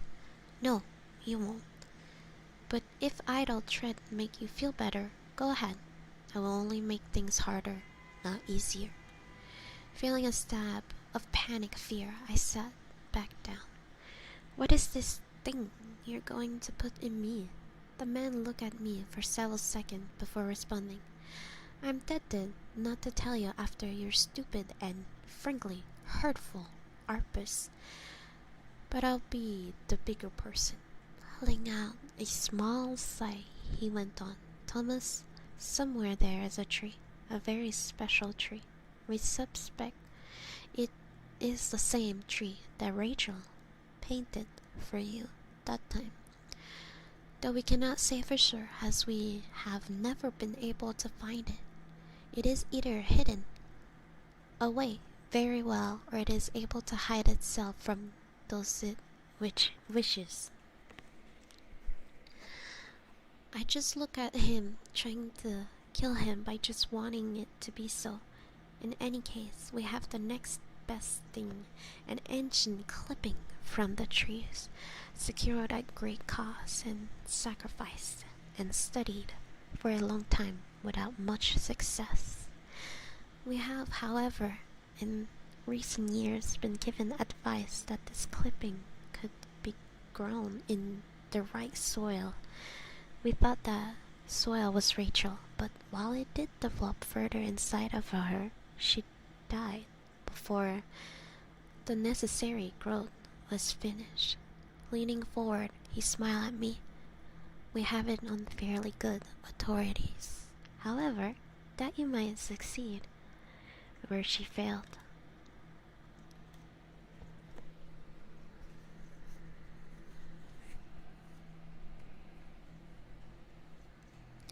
I fought them when they came, but it didn't matter. I woke up sometime later with a dull ache in my chest and a small, already healing scar on my upper stomach. I didn't really feel that different other than the little bit of pain, but I knew that would change with time. Maybe I had more time than Rachel, or maybe I had less. It didn't matter. I just... Wait, what was that? What did she make me think of Danganronpa? There was some kind of soft voice coming from where? It wasn't in the room, it was in my head. I felt the thrill of the excitement. Maybe this was Rachel's voice. She had somehow stayed in the tree. Thing they had put inside me?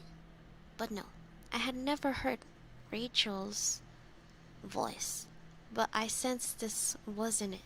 This voice was too delicate to really be heard of or understood, and it reminded me of music coming from a distant room that you felt in the back of your mind without realizing it.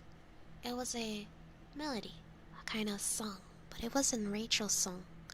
I realized with a shiver that it was the song of the thing inside of me. At first I was afraid, but that didn't last long.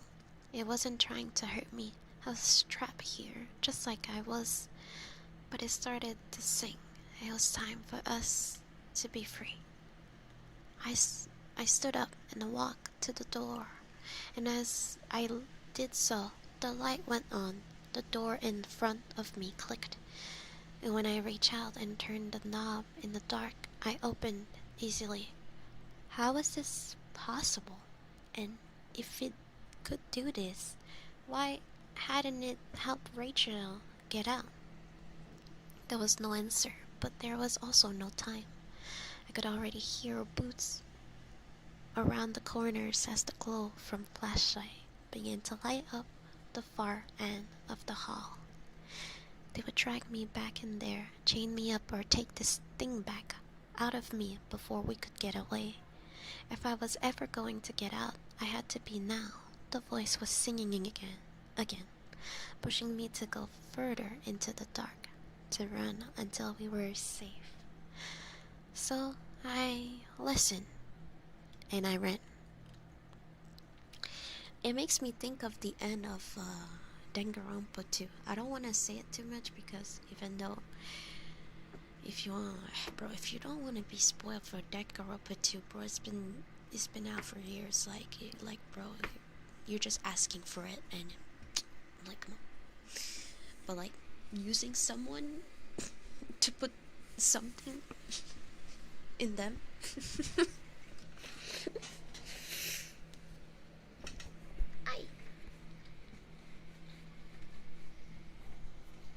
No, I didn't mean Mikon.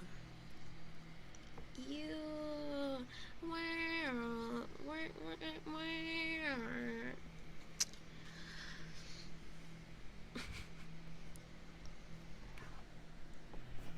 even doors unlocked for me. Yeah, I was on the broom all along. All this time I was in the broom. It's Halloween. It's not Halloween in 5 minutes. I'm about to end it. I haven't celebrated Halloween. I technically, it's not true. I kind of celebrated Halloween for the whole month with the streams and stuff. But, hey. I'm gonna tell myself I'm not in Eastern time. I'm gonna tell myself I'm in the middle or west. And then it's still Halloween. I just have to change the time of my computer.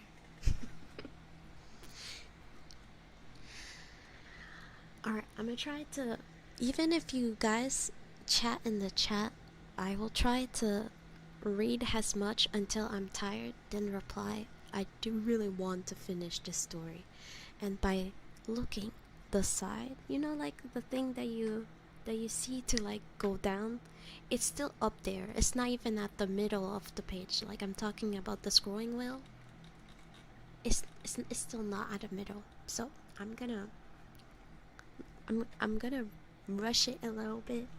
Please, if you have said something in the chat, I probably saw it because I'm able to see while I read, but I will not reply right away because I want to finish this page. Okay. Every door unlocked for me, every turn kept me barely out of sight. The people looking for me were barking orders over radio, asking someone that was holding up the generator, geeking on. Whatever the response, the hallway stayed dark as I drifted through them, blind but not failing, lost but not been found. When I reached the final door, I opened it in the bright afternoon. My lungs burned a little at the first fresh unrecycled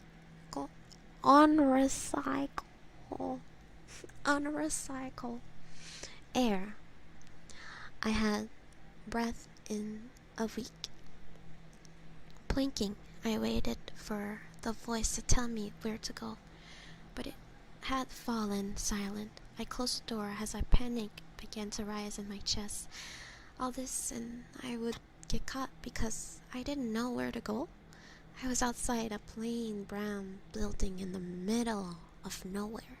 There was a road going off to the right, and to the left there was Rachel's forest from her first painting to me. I knew it was the same forest immediately, and not just because of it matching the painting so closely. I had some strange sense that it felt like a kind of magnetism, or how birds know which way to fly. Looking around for a second, I felt like I was being pulled when I looked again at those woods. This was right. Somehow I knew this was the way I needed to go, so I went.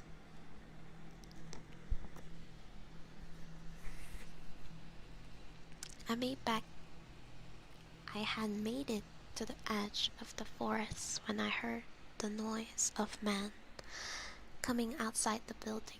I thought about hiding, but I knew it was a bad idea. They would just catch me, and I felt a drive to go deeper into the woods. I plunged ahead, running at close to a reckless speed, but never tripping or stumbling as I went. I would occasionally hear a noise behind me as they spread out to search, but the sounds grew fainter as I ran. I almost thought I had lost them for good when I heard a short cough that was quickly muffled off to my left. Someone had gotten close without me knowing it. Panicking, I looked for any places I could hide. There were only bushes and trees, and over there a well. Not just a well, but Rachel's well, with the same worn grey stone wall capped with a weathered wooden lid. I felt a moment of happy recognition, but then it faded away. How did that help? They'll check the well if they found, and I didn't have any way to get down in it without getting hurt or stuck. An idea struck me. Crouching low and staying to the brush, I moved to the well and gingerly,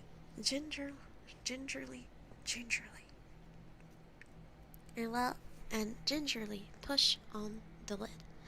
At first I resisted, but when I pushed up a bit harder, the wooden circles slid aside enough that you could clearly see someone move it. Glancing around, I eased back into the brushes as I heard soft footfall approaching. We need to check this out. You think he went down the well? Better hope not. He probably broke his neck if he did. And then it's our asses.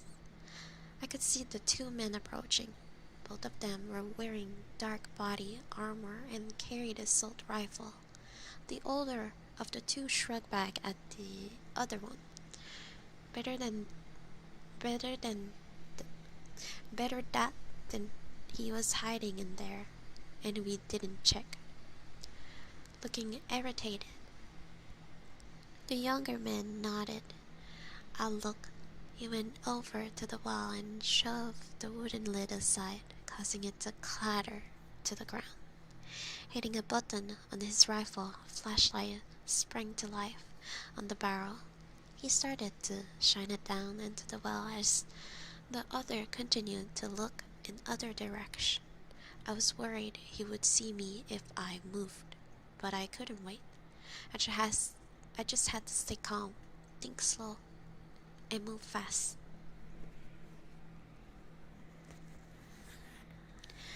I kept expecting to hear them yell or something, or someone strike me in the back, but nothing came. As the afternoon light began to dim, I saw the trees tightening ahead. I was approaching a road. It looked like a normal public road too, with several cars passing one way or the other as I walked out the forest and up the hill to the asphalt. The idea of hitchhiking, especially this close to where they held me was frightening, but I saw little choice. I was wearing sweatpants and a shirt they had given me and my own shoes. But I had no money, or ID, or phone. My only chance was to get far enough away that I could try and get help. I jumped slightly at the hiss of hydraulic brake as large semi-rolled to stop next to me. The passenger window rolled down, and an older man with white hair and graying mustache leaned over and peered down at me. "You look lost, son. Need a ride?" I looked down at the door of the truck. It had a logo that said Martinez and Son Construction and Hauling. Below, it was a cartoon man hitting a wall with his sledgehammer, looking back up. I smiled at him. "Yes, sir. I do." I woke up 5 hours later as we pulled into the truck stop somewhere in Nevada. I had planned on staying awake the entire trip, but that only lasted a few minutes before exhaustion overtook me. I glanced over at Oliver Martinez, and he gave me a tooting grin. "I'm tired, but you were plumb tuckered out. I've got to fuel up, shower, and get some grub. I'm going on to California after that. If you want to ride further, just be back here in an hour. Sounds good?" I nodded and thanked him again for the ride as I got out. I felt groggy from sleeping, but otherwise okay. I just needed to decide whether this was a good spot to ask for help, or if I should ride with Martinez further. He seemed like a very nice guy, and he would probably try to help if he could. But I wanted to avoid putting more people in danger, if I could help it. Looking around, I saw we were in a fairly nice little town. I decided I would go look around for a few minutes and then decided what to do. It was only 3 blocks down the street when I saw the flickering lights in the distance. It was a movie theater. As I got closer, I felt my chest tightening. It was the one from Rachel painting. "Hey there, welcome to the Phoenix." The guy standing at the candy counter of the theater looked a little younger than me, and while he seemed friendly enough, he also looked slightly concerned. "If you're here for the horror double feature, I'm afraid the second movie is about 30 minutes in. I can give you a half rate if you want to see it though." I shook my head and tried to not look as strange and crazy as I felt. "No, that's okay. I recognized this place from a picture a friend of mine painted, so I came in to ask if you knew anything about her." He raised his eyebrows and shrugged. "Okay, weird?" He smiled and added, "Weird, but interesting. Who is she?" I swallowed. "Her name is, it was Rachel Donovan." I expected him to look surprised or excited or angry, but I could see right away the name meant nothing to him. Shaking his head, he shrugged again. "Sorry, that doesn't ring a bell. I'd say you could ask the owner, but he's on vacation this week." Nodding, I searched my mind of something else to ask, some way to make this place matter the way her other paintings had. "Is there anything unique about this place then? Its history or something?" The man grinned. "Buddy, you're clearly not from here. This place is super boring. Not just the theater, but the whole town." Frowning in thought, he added, "The only thing I know about the history of this place is that there's used to be a house here that burned down. This was like in the 1920s or 30s, when this wasn't even a part of town. Couldn't tell you the first thing about it beyond that, but I still bet it's the most interesting thing that ever happened here." I let out a disappointing sigh. "Okay, well, thanks." I turned to leave when the guy called out again. "Hey man, sorry I couldn't help more."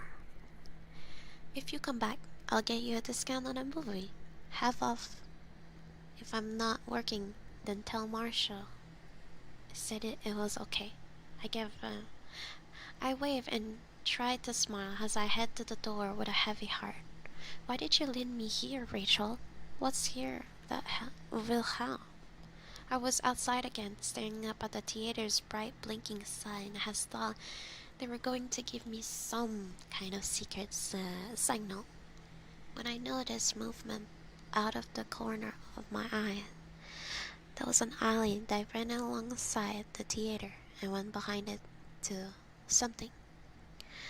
Whatever was back there, the light of distant security lamp cast shadows along the wall of the alley, and those windows were moving.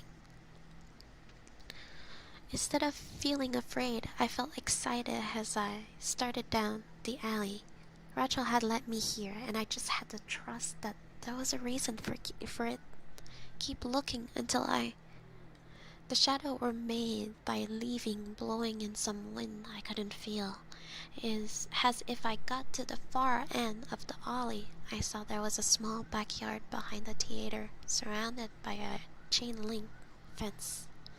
And on the other side of that fence, there was the tree from Rachel's painting, with its deep, bright, twisting bark and foam of green leaves waving to and fro in the night air.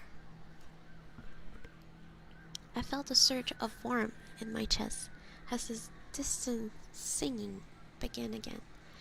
This was the place, the special tree that could not be found unless I wanted you to find it.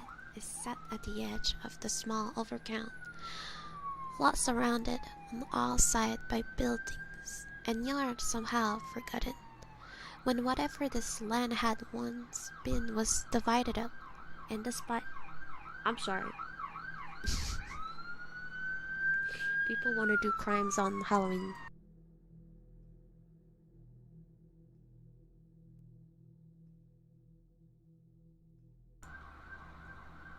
Okay. Climbing the fence, I felt jagged wire dig into my leg and rip my pants as I fell over the top. I was bleeding a little, but I hardly noticed. I could smell the tree now, and it was a rich, good smell unlike any I had smelled before. Reaching out to it, I felt the singing ground louder. As I touched it, I felt stronger and less afraid than when I saw the light opening up at its root. It didn't tremble. I smiled. There was a hidden tunnel under the tree, a tunnel filled with sweet-smelling air that was like the tree smell, but also different, and the tunnel wasn't dark. No, not at all. I glowed with its own golden lights that called to me, urged me forward. Rain was beginning to fall as I looked around the dark lot. I had though that was leaving this world behind. I found him. I didn't mind that much at all. The tunnel had continued to grow, slanting down gently and tall enough that I walked in without stooping.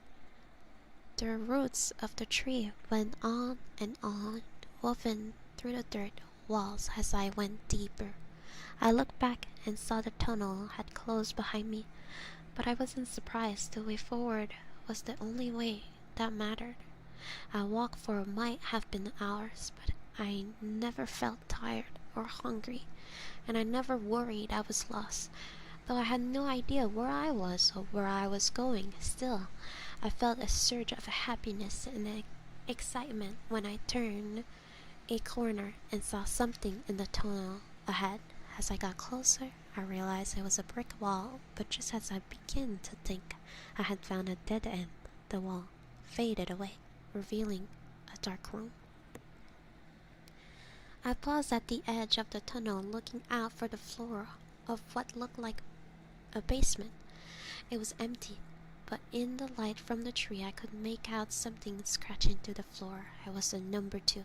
I felt my pulse quicken as I thought back to Rachel painting with the theater's seat, and I step out into the room.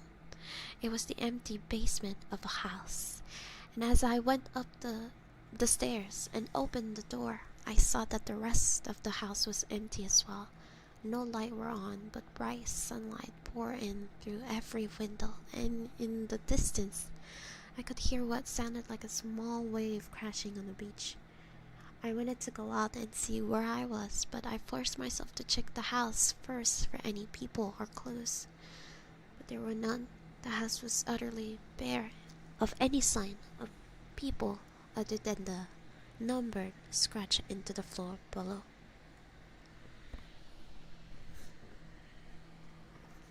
My nose. What? My nose tingled with salty hair as I stepped outside. The house was near the beach, and what I soon figured out was a small deserted island, and I realized with little surprise that I recognized the house from Rachel's painting. As if I stepped off the porch, I saw no sign of people, but I wasn't entirely alone, because sitting some distance from the house was a tree. I knew it couldn't be the same tree as the abandoned lot, but at the same time I knew that it was, or at least a different part of the same tree that made the tunnels and appeared in my old world in whatever place this was. Because I had started having that thought as soon as I stepped out of the house, I didn't think this was my world. Not exactly. I could see a larger island some distance away, and it might have people on it, hotels and cars and plane, or it might not, as those things might not exist here. Either way, my newfound intuition was growing stronger, and I could tell that the what is it called? The texture of things was different somehow. It, if only a little, not bad or scary, just different. Still, after a couple hours exploring the island and checking the house, I began to feel terribly lonely. Even with the tree nearby, I decided to go back to the tunnel and keep going. The basement wall faded away as I walked up to it and entered the tunnel again. It was only a short time later that I found my second version of the house. Much like the first, the wall faded away into a basement, but this one was far from empty. It was a workshop of some kind, full of tools I wasn't familiar with. I glanced down and saw 43 scratch into the floor. Who was doing that? And why? I was going to explore the house more carefully this time, as it looked like were people here, but then I froze. Prop against the brick wall next to a small stack of boards was Sledgehammer. Trying to be quiet, I crept over and picked up before heading back into the tunnel. When I was little, before Daddy died, he loved to hunt. I don't care about your dad. Okay, it's not that much.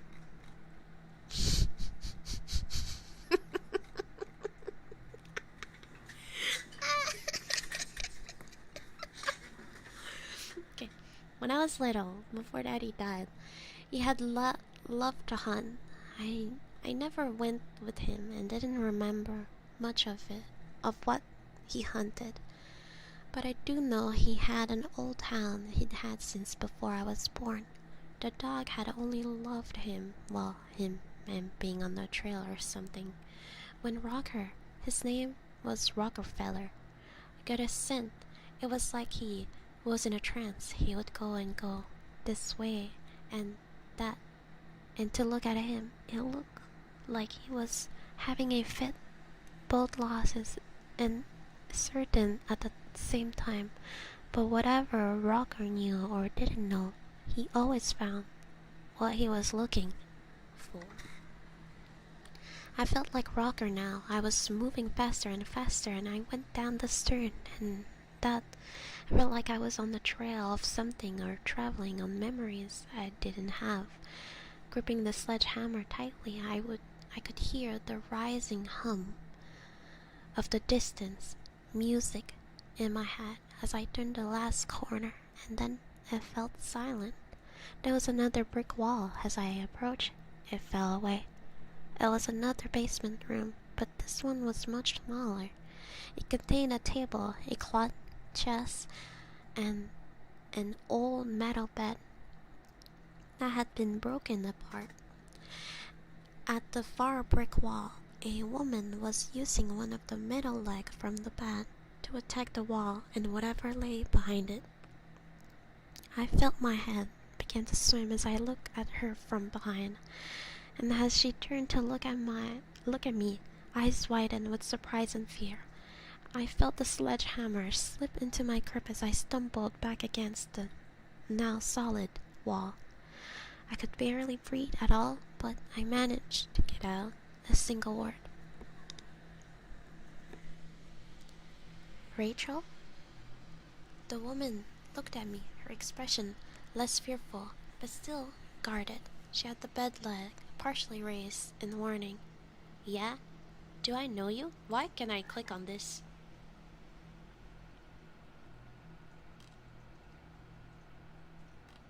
What is that? Don't tell me this story has all...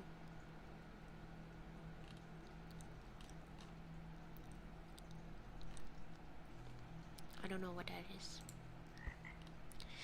It was her, but it wasn't much like the tree on the island. This Rachel looked a few years older, and while she looked stressed and confused at the moment, her eyes didn't seem widened down by the same quiet sadness I had come to recognize watching the other Rachel for all that time. Still, I didn't know how to answer her question and not sound creepy or crazy. I stared at her for a second, floundering, when she asked another. You came out of the tree tunnel, right? I nodded, gratefully, for something I could answer easily. Studying me, she said, Where did you come from? Before the tunnel, I mean. I flushed as I tried to think of the right word. Well, I came from Texas, originally, I mean. She grinned at me for a second, before catching herself and trying to look serious again. Yeah, okay, but like, do you know how the tree work? How did you find out about the tunnel? How did you get here? Sigh. I rubbed my head and just started into it. Look, I know this will sound crazy, but I had a job watching a woman in the room. The woman was you, and then originally she asked of me for help, and I couldn't help, and then they took me, and then I found she had been dead for a long time, but I could see in the future, and then they put something from the tree in me, and then I had been in her that killed her, and then I escaped her, and then I figured out where to go and find the tree from the things she had painted, and somehow I knew how to go in the tunnels, find different spots, and I'm pretty sure the tunnels lead to different world. And I got to Sledgehammer, and then Sorry, I said it faster. It's like, bro, we already know the story. Hold up. God damn. Take a breath. You're going to pass out. She was smiling again. And this time, she didn't try to hide it. She looked over what left of the bed where the sledgehammer was lying on the floor. And did you say sledgehammer?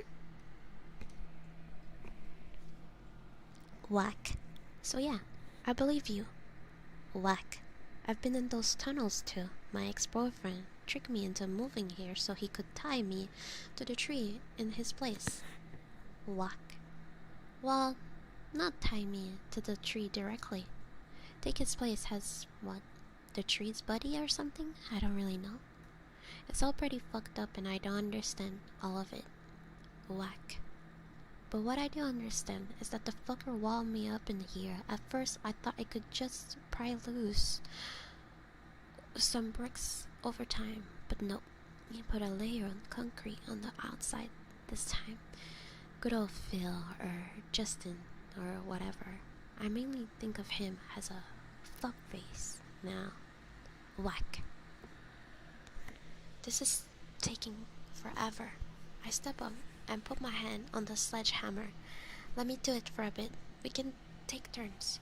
We had cleared away even more brick than she had already managed, but the concrete wall was only staring to show small crack. I wanted to just keep looking at her, have her talk to me, but I knew she was tired. She nodded reluctantly and let go of the hammer. Before I swung, I looked back at her. How long have you been in here like this? Whack. Rachel swallowed. It's hard to say for sure, but I think about 8 months. I let the hammer drop down again as my eyes widened. How did you survive all that time? Her skull deepened. It's the tree. It won't let me die. I just dip into the tunnel every day for a bit and never get that hungry or thirsty. A thought occurred to me then. Why didn't you just escape through the tunnels? She quickly shook her head. No thank you. I've had enough of seeing other worlds. Some of them weren't so nice, and I don't want to be more tied to the tree than I already am. I just want out of here. Into my own world, and then I can try and figure out how to get free of my connection to the tree for good. Rachel shrugged. I would have done it eventually with a stupid bed part, but who knows how long it would have taken. She smiled again. I'm very happy you came to help and brought the sledgehammer with you. Returning her smile, I nod as I lift the hammer again. Me too. Whack. I don't know why there was the word whack in bold. I don't know. We were both warring with sweat when we crawled through the hole. We came an outer wall. Rachel told me that she thought her ex-boyfriend was long gone, but she couldn't be sure. Hey, tabarnak! C'est bon, hein?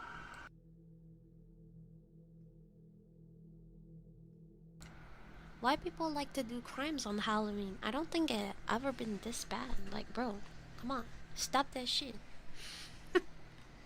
Is this the last chapter? Yes, this is the last chapter, guys. The image of the guy that breaks the chains. We were both writhing with sweat when we crawled through the hole we made in other walls. Rachel told me that she thought her ex-boyfriend was long gone, but she couldn't be sure, so we had to be careful. Grabbing the sledgehammer from inside the room, we made our way towards the stairs. The house was decorated, but quiet. We saw no sign of anyone as we walked to the front door and opened it. Outside, the sun was coming up in a new day, and as we walked into the porch, I jumped a little as Rachel took my hand and gave it a squeeze. I looked over at her. I hadn't been able to help the other Rachel, but maybe I had never been the point at all, because I thought now she had been able to see more than just another place or the future. She had been able to see into other worlds and possibilities. Like this one, where another version of her was trapped and needed help, a place where I wouldn't be hunted and she could be free. In the end, even when she knew she was dying, Rachel had to be determined to help us to be together and happy. The morning sun painted beautiful colors on Rachel's face, and looking into her eyes, I saw how much she was like the woman I had watched and cared about and tried to save.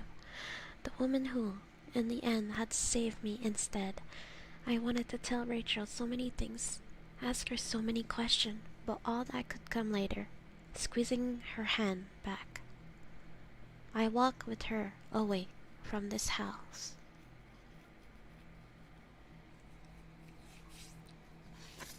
I'm disappointed.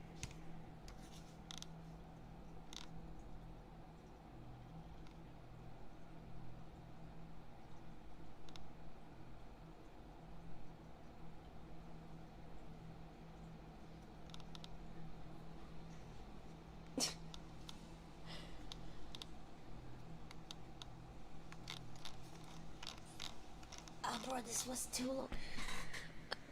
This part wasn't needed. Even just the part with the people. I think the story should have ended at when he saw the painting of the girl being like, this is not me. I know you have nothing inserted by doing that, but I think it would be better. Yeah, it feels too much. It feels like, at first it felt like a real thing. I'm not fan of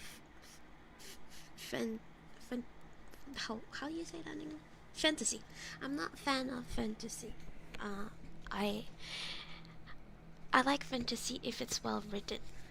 And this, I don't like how it turned. Like, at first, I knew the story wasn't real, but I liked the fact that it made sense and stuff. But then, like, bro, the thing where he got abducted, fucking abducted, and they put something in him? I'll be honest, when I focus into reading, I listen less, but I'm disappointed.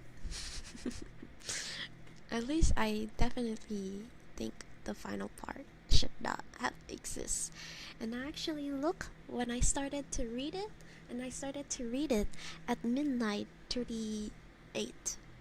Well, I started looking at midnight 38, but I maybe had like read only few, so maybe like 36 maybe. But like, you're telling me I almost passed an hour to read the part 5? Well, yeah, the part 5. I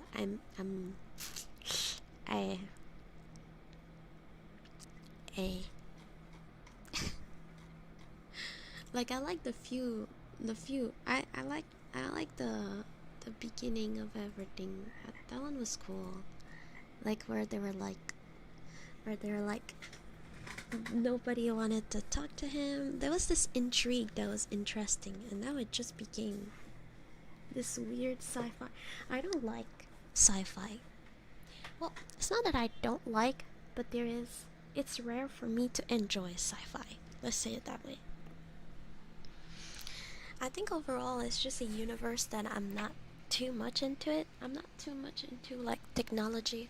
Like, obviously I'm a zoomer, so like I don't think I could live without technology, you know? But like higher technology, like yeah, that's my thing. That's one of the reason I still haven't watched Evangelion.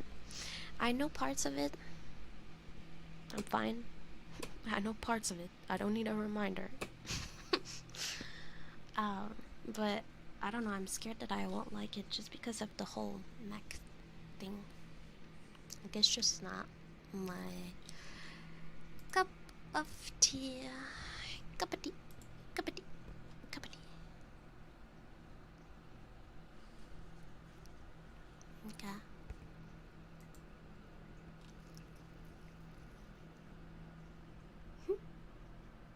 Is there just people watching movies in the server? That's cute.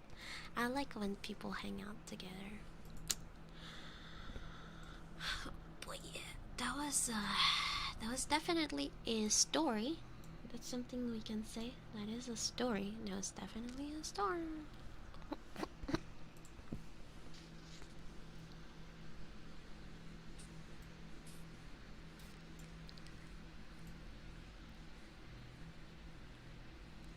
But yeah, I have fun. I have fun in the stream.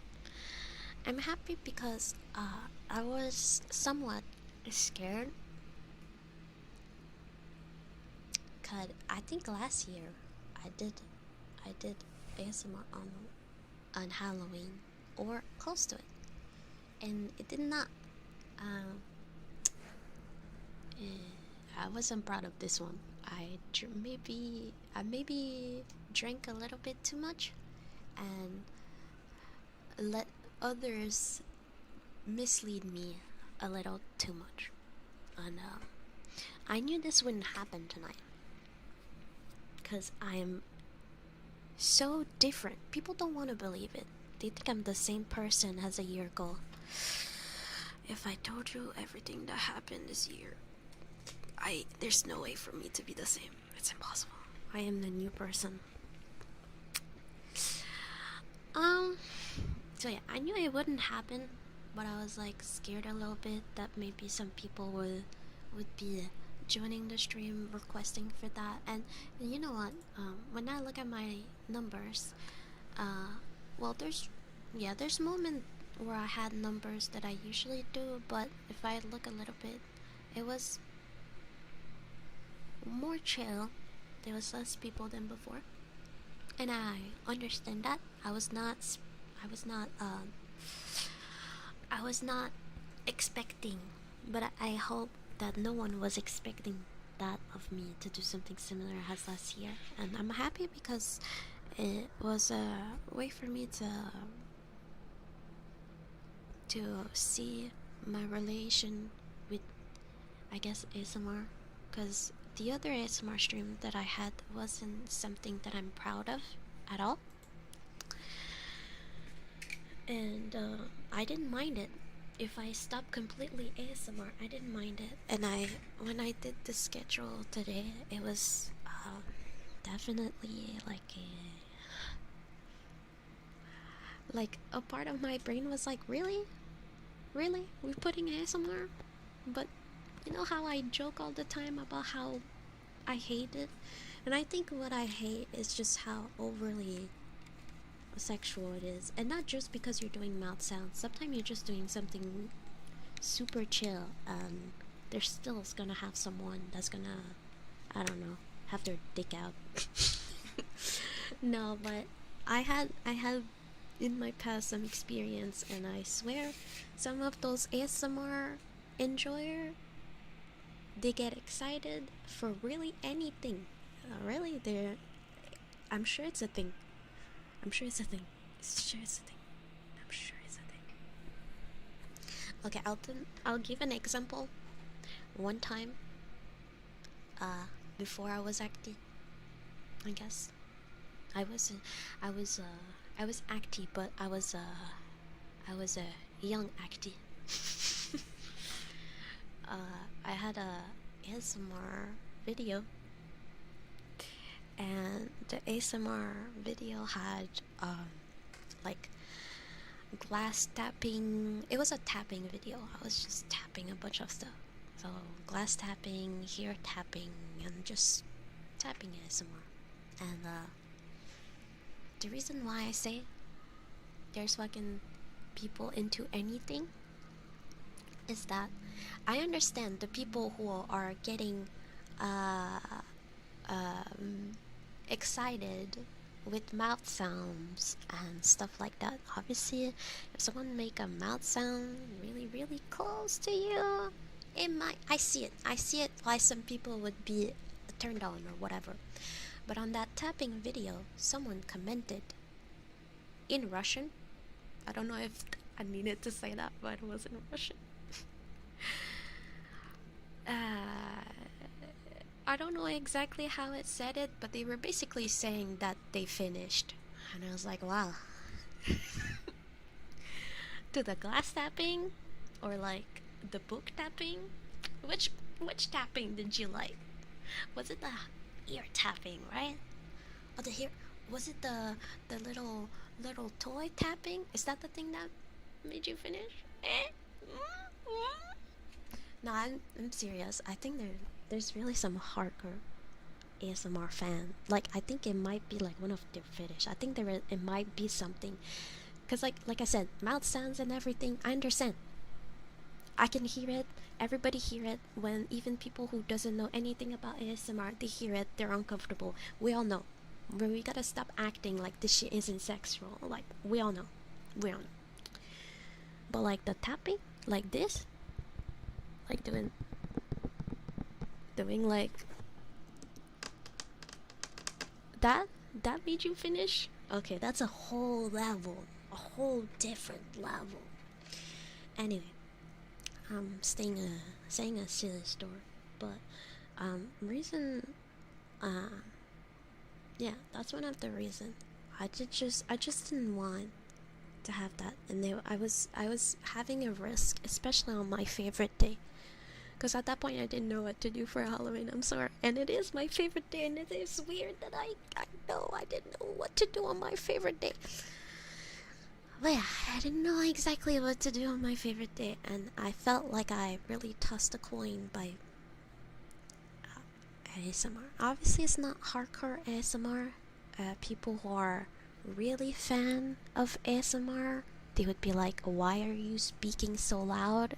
And I'm like, "Fuck you. Fuck you. I'm not breaking my vocal cord for your entertainment. I don't. Oh, wait. I'm not breaking my vocal cord for your ASMR fantasies. There you go. Fuck you."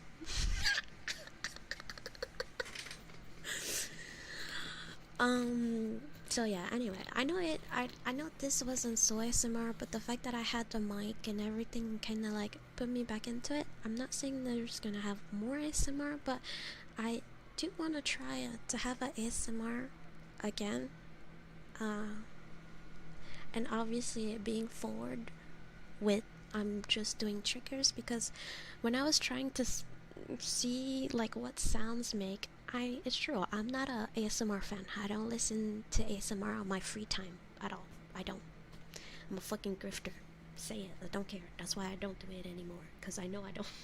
Anyway, but yeah, when I was testing earlier, like the different sound and stuff, it didn't make me excited. Like, I guess it's my fucking autism at this. I mean, I'm not autistic. I am in the circle, but I don't know. I have a pleasure of like how this object sound, how this object sound, how this object. So I realized that it's something that I am intrigued of, and like maybe I could like I what I'm saying is that today it made me comfortable. I was aware that there was less people, but I think that's maybe what made me okay. The fact that we were less people, I had less of that pressure of being that ASMR artists, and ASMR artists do that and that and that, and that's how they're supposed to talk, and that's how they. I didn't have any of them. I was just had a microphone. Sometime I agree I was loud, sometime I was whispering, sometime I was in the slow voice, like whatever. But I do think this microphone is fun. I mean, this is a really expensive microphone that still works. So I think that's one with my PC. That's one of the only thing that like is still okay, bro. My VR headset, you don't want to see the state of it. Again, most things that I have been having for years is like they don't work anymore. But anyway, what I'm saying is that it was fun today. I was comfortable, and it made me wanna try maybe doing some ASMR. But I think for once I should do ASMR for myself. I'm not like I said, I'm not that much of an ASMR fan, but being like, if this type of stuff makes me uncomfortable, why would I do it? It's not because other ASMR artists are doing it, or it's like the norm, or because I know it's gonna bring me numbers or reaction or attention.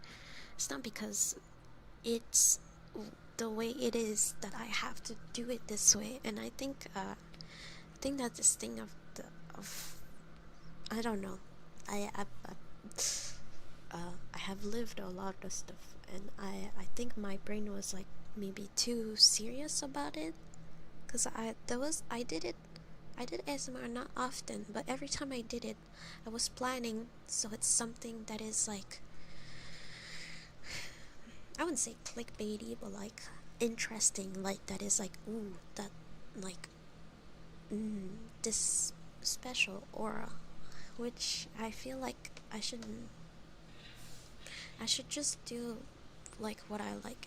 And what I like is that I would like to have to do ASMR again.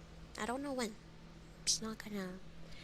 I don't know when, but like maybe doing something a little bit more chill, like some yapping and like probably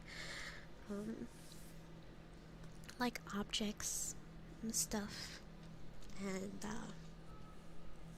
obviously I'm not okay with being sexualized anymore. Don't worry, if you think I'm cute, I'm fine with that. If you think I'm cute and sexy, I'm fine with that. But what I mean is like, as an overall, I don't want to do anything sexual. If you think I'm cute, I'm fine.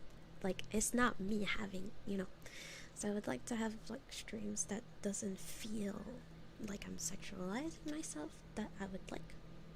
And I think I could, again, I think one day I could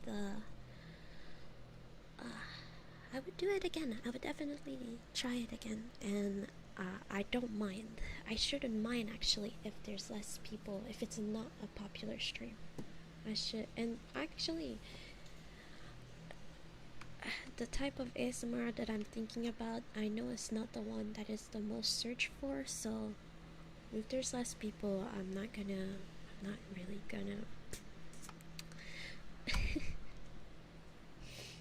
Yeah. That's also one thing, guys. I know I don't want to be sexualized, like, as I don't want to sexualize myself, but like if you're like, I'm wife, I'm wife, so like you can still goon, just don't tell me. You can still goon to me, just don't tell me. And if you say comments, it has to be lolicon related. I don't mind when it is.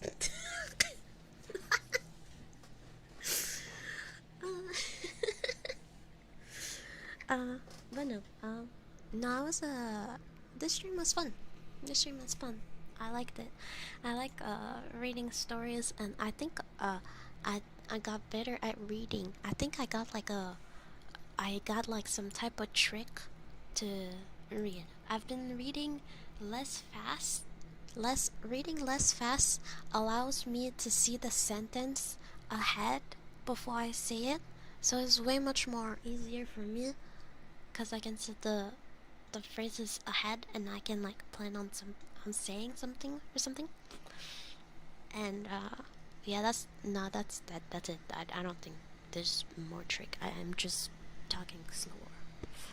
But yeah, but the thing is, like, if I'm too concentrated, like towards the end, for example, I will be honest, wanted to finish the story so damn bad that I was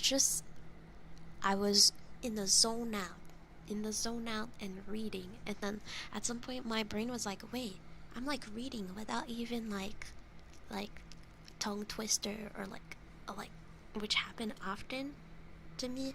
I feel like when I read I was like, damn. But the thing about that one is that if I'm in this lock-in like headspace, is that I don't, that means I put too much energy to read, and I don't actively know what it said. I didn't listen to that.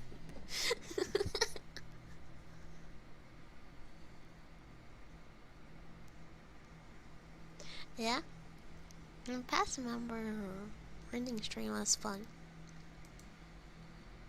Maybe another time.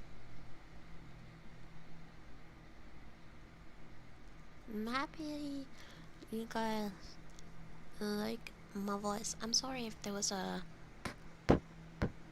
those things and those things, you know. No, that's just me sniffing. I think that's so funny to do.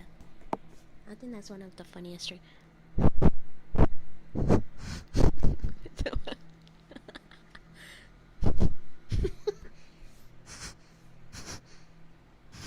Wait.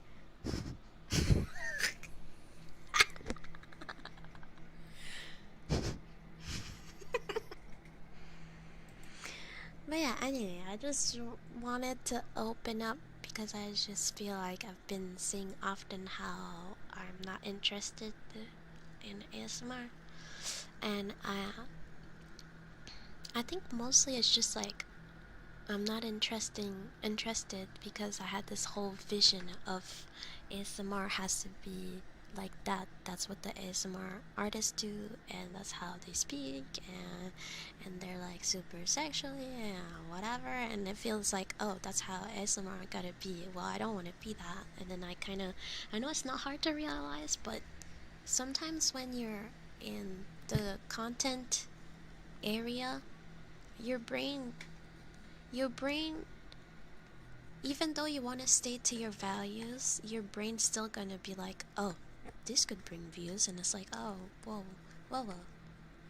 And then that's when sometimes you cross your boundaries, and then the first time you do it, you're like, damn, it's true, it worked. It worked. I had so many people. Oh my god. I might just do it another time. And another.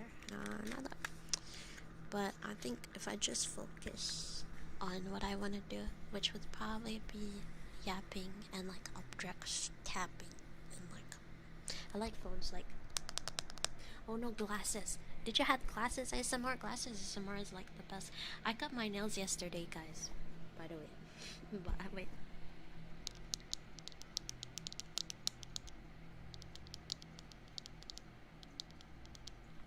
I like the glasses, or like the teeth. I have to have something. Hold on. The teeth. I like that one.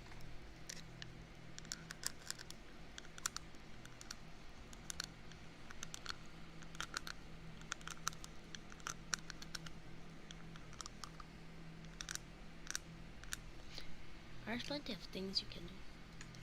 The teeth, though, it's not with that. I wouldn't do it again with that. What's it called? Yeah, I think the lens of glasses is like really different from glass or even foam. Like, it's not the same. But anyway, I like making sounds. I think making sounds could be interesting. Obviously, this stream was long, but if I do a ASMR stream and I keep it short, I think it would be fun. I don't think I'm gonna have ASMR super often, but all I'm saying is, despite the fact that you might have heard me joking saying that I don't like ASMR, it is partially true. I think what I don't like is like, I can't say I guess what I don't like is the content creation of ASMR. This whole thing, the whole thing. Yeah, the whole thing. I don't like how sneaky ASMR are. Oh my god. Yeah. So anyway, maybe one day. I'm not opposed to it. Anyway, I had a good stream. I really appreciate it. It was fun. It was so calm. I am so calm. I wonder if I put my heartbeat, if I ever get. No, I was speaking a lot, so maybe like when you speak, that makes your heart pump more. Do you like my oil, well, my smelly thing diffuser? Normally I stop it for ASMR stream. This time I did not care. I didn't really. I'm sorry for the police scars as well. There was so much tonight. Who's doing cream? What? Don't do cream. Don't do cream on it on Halloween. That's not. Yeah, don't do cream on Halloween. I meant crime. I mean, don't do. I mean, don't do those. Barely notice it. That's the thing. I don't notice it anymore. I don't really like. I mean, I notice it because I can hear it in my ears. Because I hear the feedback. Like right now, I'm hearing myself. I heard myself this entire time. So if you're the type of person that is like, I cannot record and hear my voice, I'm your final boss. I've been hearing myself speak for 6 hours for you. I'm the final boss. I'm the final boss.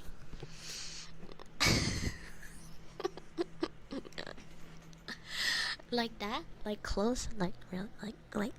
Like really? Like really close? Is that what you mean? Know what you mean?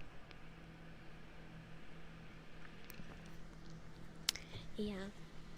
It's kinda, maybe there is some people, like I wonder when, I think when Aono did her ASMR, she probably didn't do the feedback. I think most ASMR artists do the feedback thing.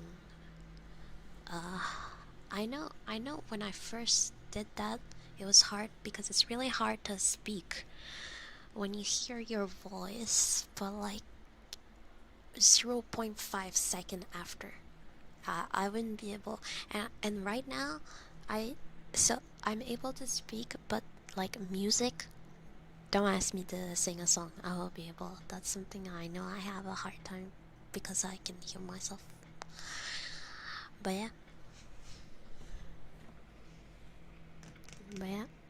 I have listened to my voice so much in my life, and so different type of voice too, that like I don't really care anymore. That's not so like like it's a big thing normally. Like when you hear yourself, you're like, whoa. But like for me, that's not really. I hate it actually when I hear myself and I know that my voice is tired and then my voice become really deeper, like right now. But like right now, I'm like trying to speak low and not whisper. I know you're supposed to whisper, but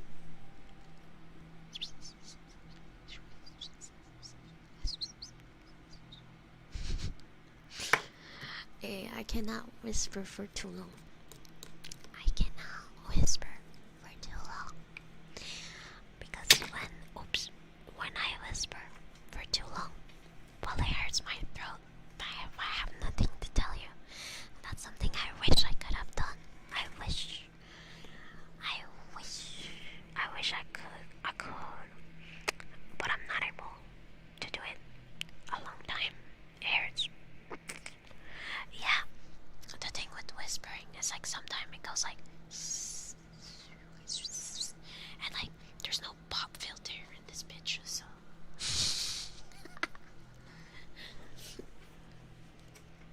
But anyway, it's gonna be time for me to go. It's already like 1 a.m. So if I have still friends awake, I hope they're doing something Halloweeny.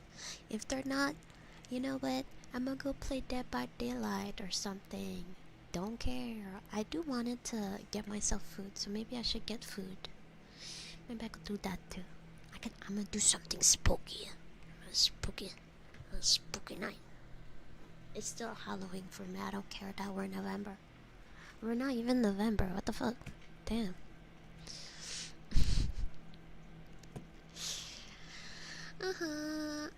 I've been thinking about this sushi burrito. I wonder. Sushi burrito shouldn't be too much calorie. I don't think it is. I haven't done an update for my phone. It's been 44 days. This phone want me to do my update so bad. Alright, well, I appreciate everybody of you who joined me for those spooky stories. I really think that we read. I truly think that like all this story was good. The last story was good, but too long and made it bad. But I like. At some point, it should have stopped. That's what I'm saying. At some point, it should have stopped. I don't like when it's like a sci-fi and then turns out it's a fucking fantasy or something. I don't know. Maybe it's just me. But you know, I do think that we had some fun stories. Even the smile that JPEG. And next streaming's gonna be tomorrow. Okay. Streaming's gonna be at 6 p.m. EST. I'll be playing Elden Ring. Yeah, it's already the end.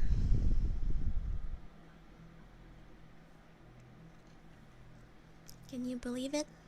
Tomorrow I'll just... I mean, I still like Halloween and everything, so I'll never stop to do anything like... But like, pushing the like Halloween activities, I will slack a little bit. I'm gonna play stuff that I've been wanting to play, but I stopped myself from doing because I was like, nah, that is something spooky. So yeah, tomorrow we're getting back to Elden Ring. I've been wanting to play Elden Ring. It's been 3 weeks. So yeah, if you want to join me, that will be tomorrow, 6 p.m. I do have merchandise, so please check it out. I am a little bit worried, but I guess cheese, please, cheese, please, check the merch store soon, question mark. I swear it's my fault. Hamburger. Wow! Megane Neko. Thank you so much for the 4 months. I really appreciate it. But yeah, and I have social media that you can look at. I'm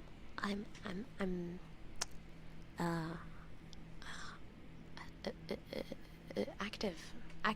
That's clearly my name. How did I forget the word active? Active. I am quite active on most of my social media, so you know, don't be scared. We have Discord, we have a channel, I have Twitter, I have Marshmallow. Don't be scared. And I guess last thing I will say before everything is, I think you gotta do something. You gotta do something for me.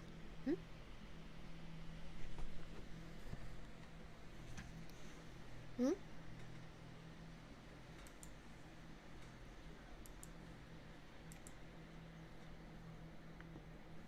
At least. At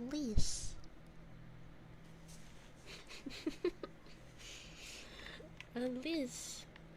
Oh shit, that's not. Tell me goodbye.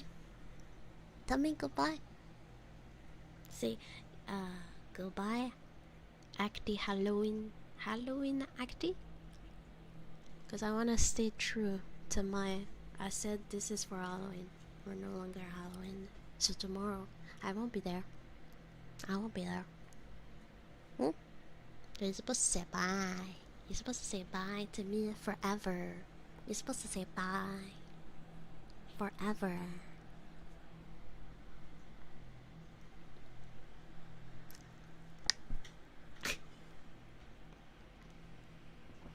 Holo acting? There's holo acting? What does that mean? The store's getting confusing? What is that? What does that mean?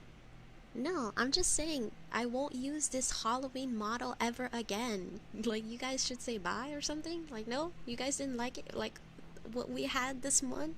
You guys didn't like what we had this month? All I'm saying is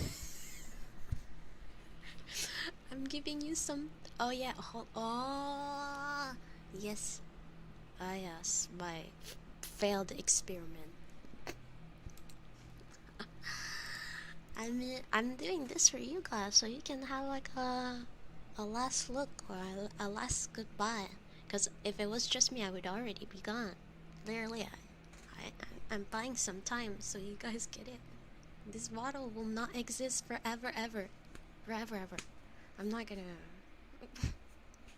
Because anyway, the next Halloween, I will obviously look different because of 2.0, and also I just like to have different costume.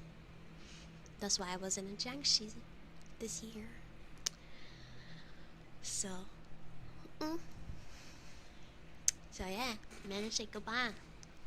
I'm going far away.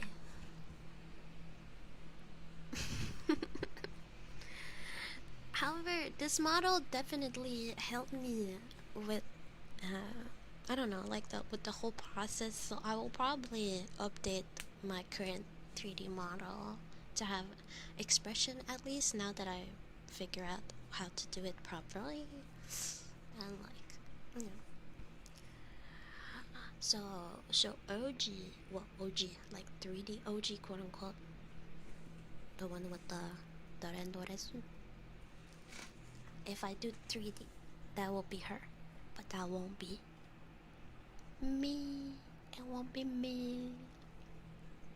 Maybe I'm coping too. It's difficult to say bye. Am I coping too? Well, I let you guys have your goodbye. And you got a Gooner email in the process. That's a lot. I gave a lot. So yeah, I won't raid no one. I'm just gonna raid over to my schedule. I don't know. I just don't wanna search for anything. I just wanna leave and whatever. I don't know. You can see my schedule. You can see that I stream tomorrow, 6 p.m. EST, Elden Ring. And well, for this night of Halloween, I wish everybody to have a good Halloween. I hope I know it's not like Christmas, but I hope you had that little spooky excitement feeling in you, cause I always do when it's Halloween. It always makes me feel a certain type of way, you know.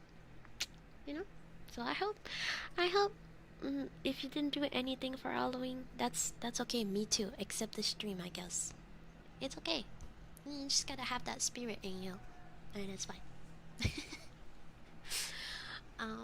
So yeah, hopefully everybody has a good Halloween.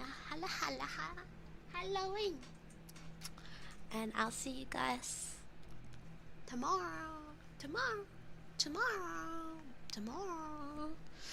Okay, for D.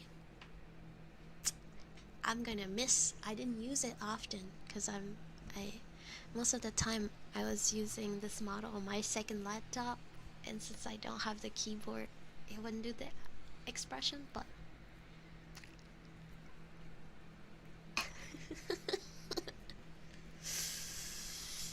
as silly face, I've been missing the silly face. No, I'm Nico Arc. Look, brnya, brnya, brnya, brnya. Okay. So yeah, be nice to yourself, okay? Because if you're not nice to yourself, you can't be nice to others. So be nice to yourself. Be nice to others always. Because if you do something bad to someone that wasn't bad, what the fuck are you doing with, like, your life? What? Yeah. What the fuck are you doing? Always be kind. All it can do is bring you good things. And be nice to me, please. I'm a very broken piece of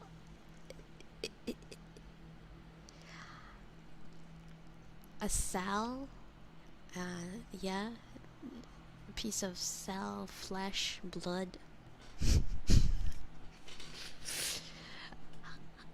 Yeah. Don't hurt me. You don't want to do that. You don't want to do that. And eat well, sleep well, and I shall do the same as well. Thank you, everyone. Thank you so much for joining me today. I hope you like the stories. Thank you. Thank you. Thank you. And drink what? Blah. I only miss 500 milligrams of water to finish my 2-liter in this one stream. I can do it right now. Is that a challenge?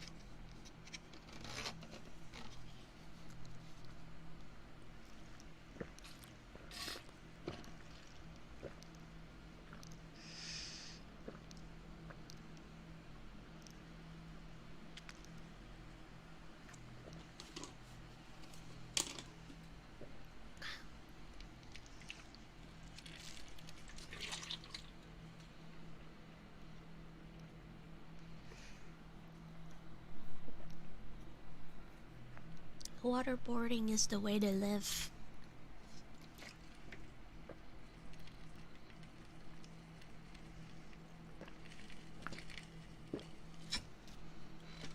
There you go. I drink 2 liter in 1 stream. You guys gotta do better.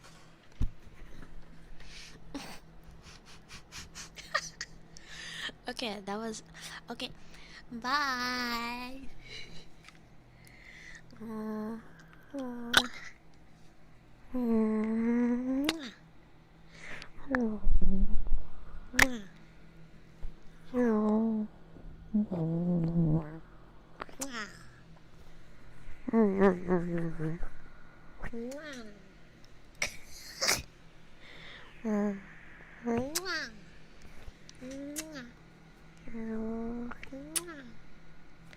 Thank you for joining. Thank you, everyone.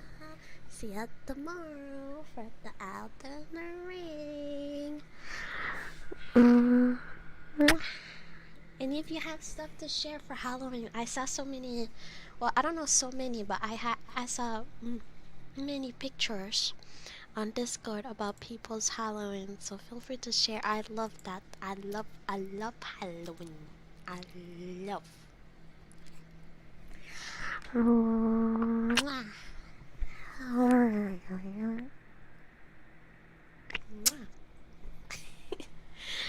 Okay, bye. See you tomorrow.